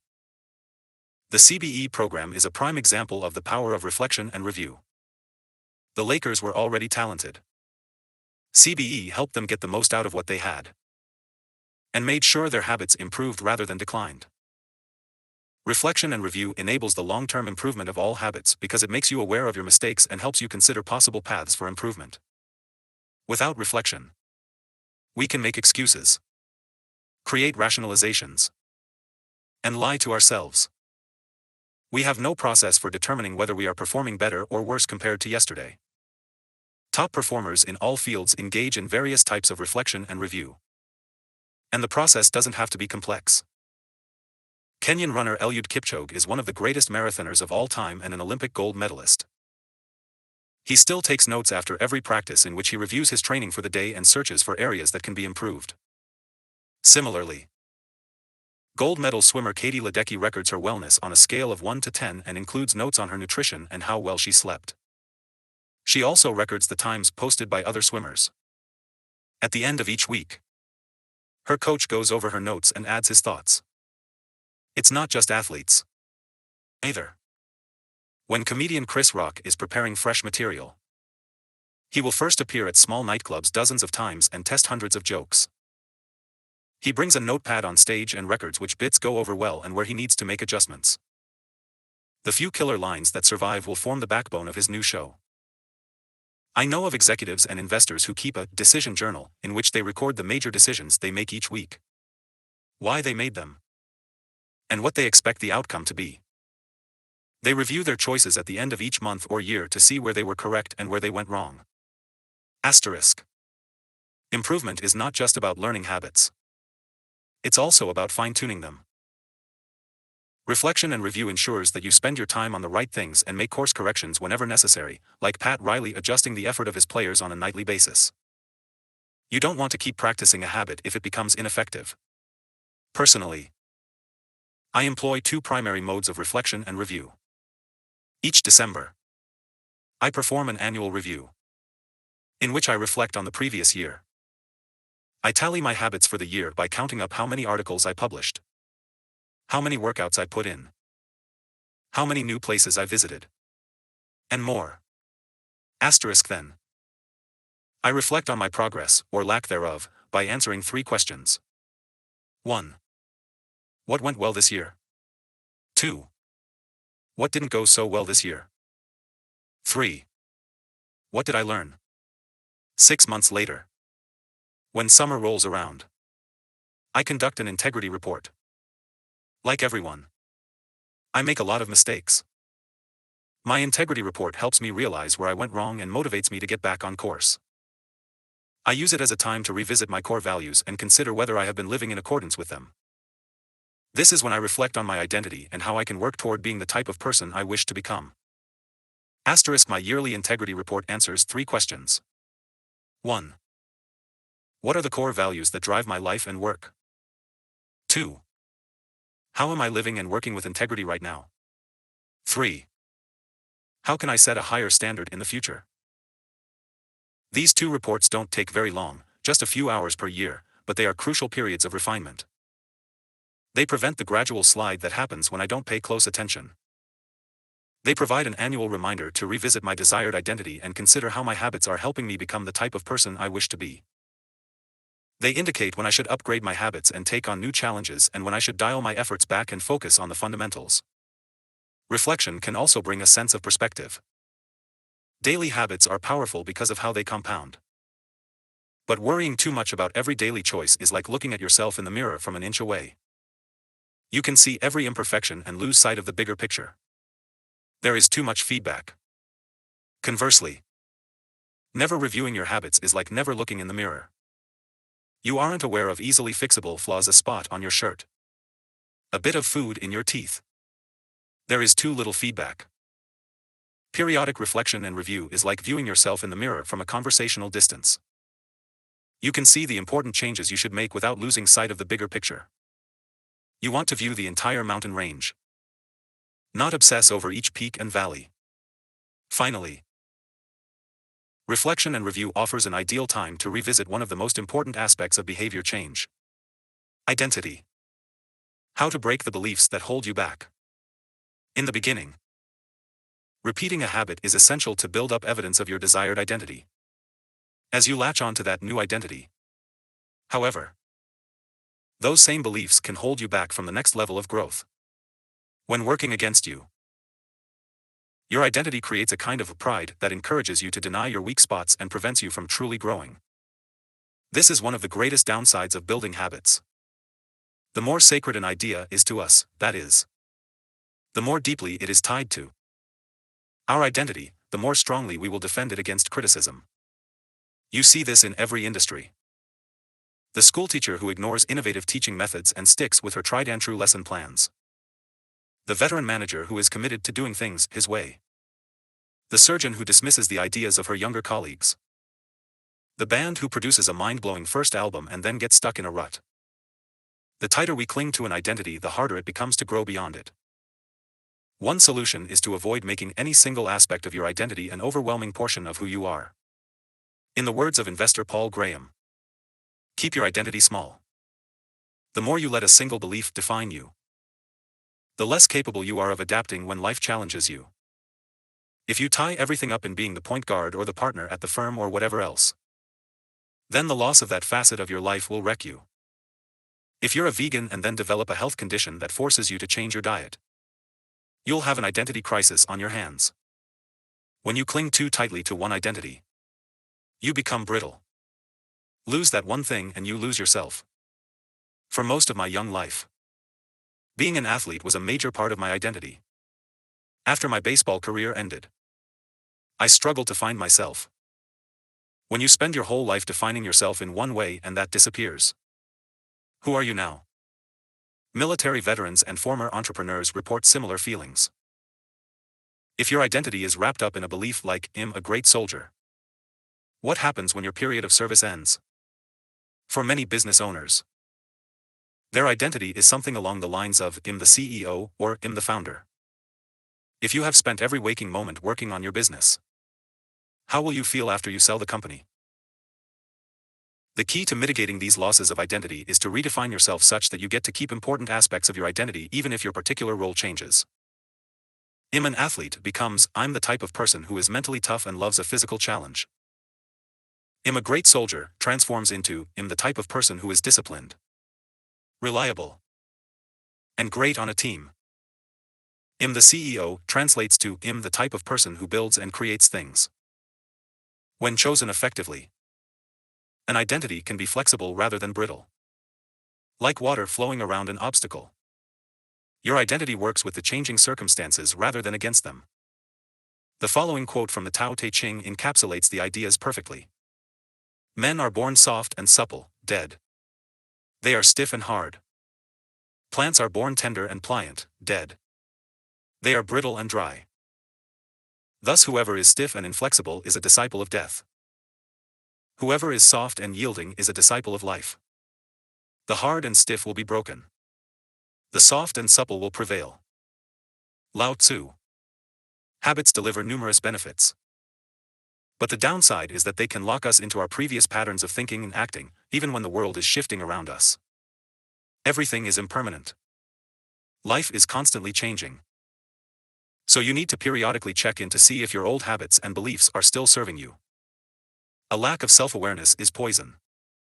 Reflection and review is the antidote. Chapter summary. The upside of habits is that we can do things without thinking. The downside is that we stop paying attention to little errors. Habits plus deliberate practice equals mastery.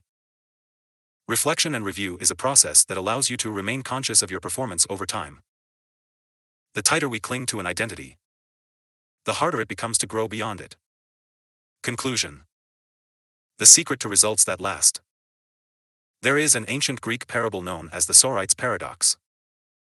Asterisk, which talks about the effect one small action can have when repeated enough times. One formulation of the paradox goes as follows. Can one coin make a person rich? If you give a person a pile of 10 coins, you wouldn't claim that he or she is rich. But what if you add another? And another? And another? At some point, you will have to admit that no one can be rich unless one coin can make him or her so. We can say the same about atomic habits. Can one tiny change transform your life? It's unlikely you would say so. But what if you made another? And another? And another? At some point, you will have to admit that your life was transformed by one small change. The holy grail of habit change is not a single 1% improvement, but 1,000 of them. It's a bunch of atomic habits stacking up, each one a fundamental unit of the overall system. In the beginning, small improvements can often seem meaningless because they get washed away by the weight of the system. Just as one coin won't make you rich, one positive change like meditating for 1 minute or reading one page each day is unlikely to deliver a noticeable difference. Gradually, though, as you continue to layer small changes on top of one another, the scales of life start to move. Each improvement is like adding a grain of sand to the positive side of the scale, slowly tilting things in your favor. Eventually, if you stick with it, you hit a tipping point. Suddenly, it feels easier to stick with good habits. The weight of the system is working for you rather than against you. Over the course of this book, we've looked at dozens of stories about top performers. We've heard about Olympic gold medalists, award-winning artists, business leaders, life-saving physicians, and star comedians who have all used the science of small habits to master their craft and vault to the top of their field.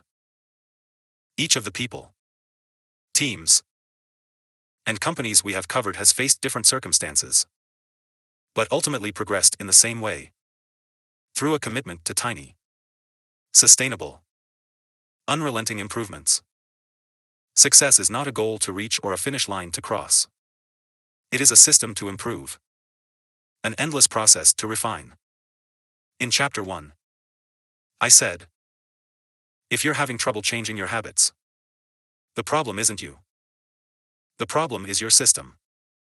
Bad habits repeat themselves again and again, not because you don't want to change, but because you have the wrong system for change. As this book draws to a close, I hope the opposite is true. With the 4 laws of behavior change, you have a set of tools and strategies that you can use to build better systems and shape better habits. Sometimes a habit will be hard to remember and you'll need to make it obvious. Other times you won't feel like starting and you'll need to make it attractive. In many cases, you may find that a habit will be too difficult and you'll need to make it easy. And sometimes, you won't feel like sticking with it and you'll need to make it satisfying. This is a continuous process. There is no finish line. There is no permanent solution. Whenever you're looking to improve, you can rotate through the 4 laws of behavior change until you find the next bottleneck. Make it obvious. Make it attractive. Make it easy. Make it satisfying. Round and round. Always looking for the next way to get 1% better. The secret to getting results that last is to never stop making improvements. It's remarkable what you can build if you just don't stop. It's remarkable the business you can build if you don't stop working. It's remarkable the body you can build if you don't stop training. It's remarkable the knowledge you can build if you don't stop learning. It's remarkable the fortune you can build if you don't stop saving. It's remarkable the friendships you can build if you don't stop caring. Small habits don't add up. They compound. That's the power of atomic habits. Tiny changes. Remarkable results. The end. Subscribe, like, and share. Thank you.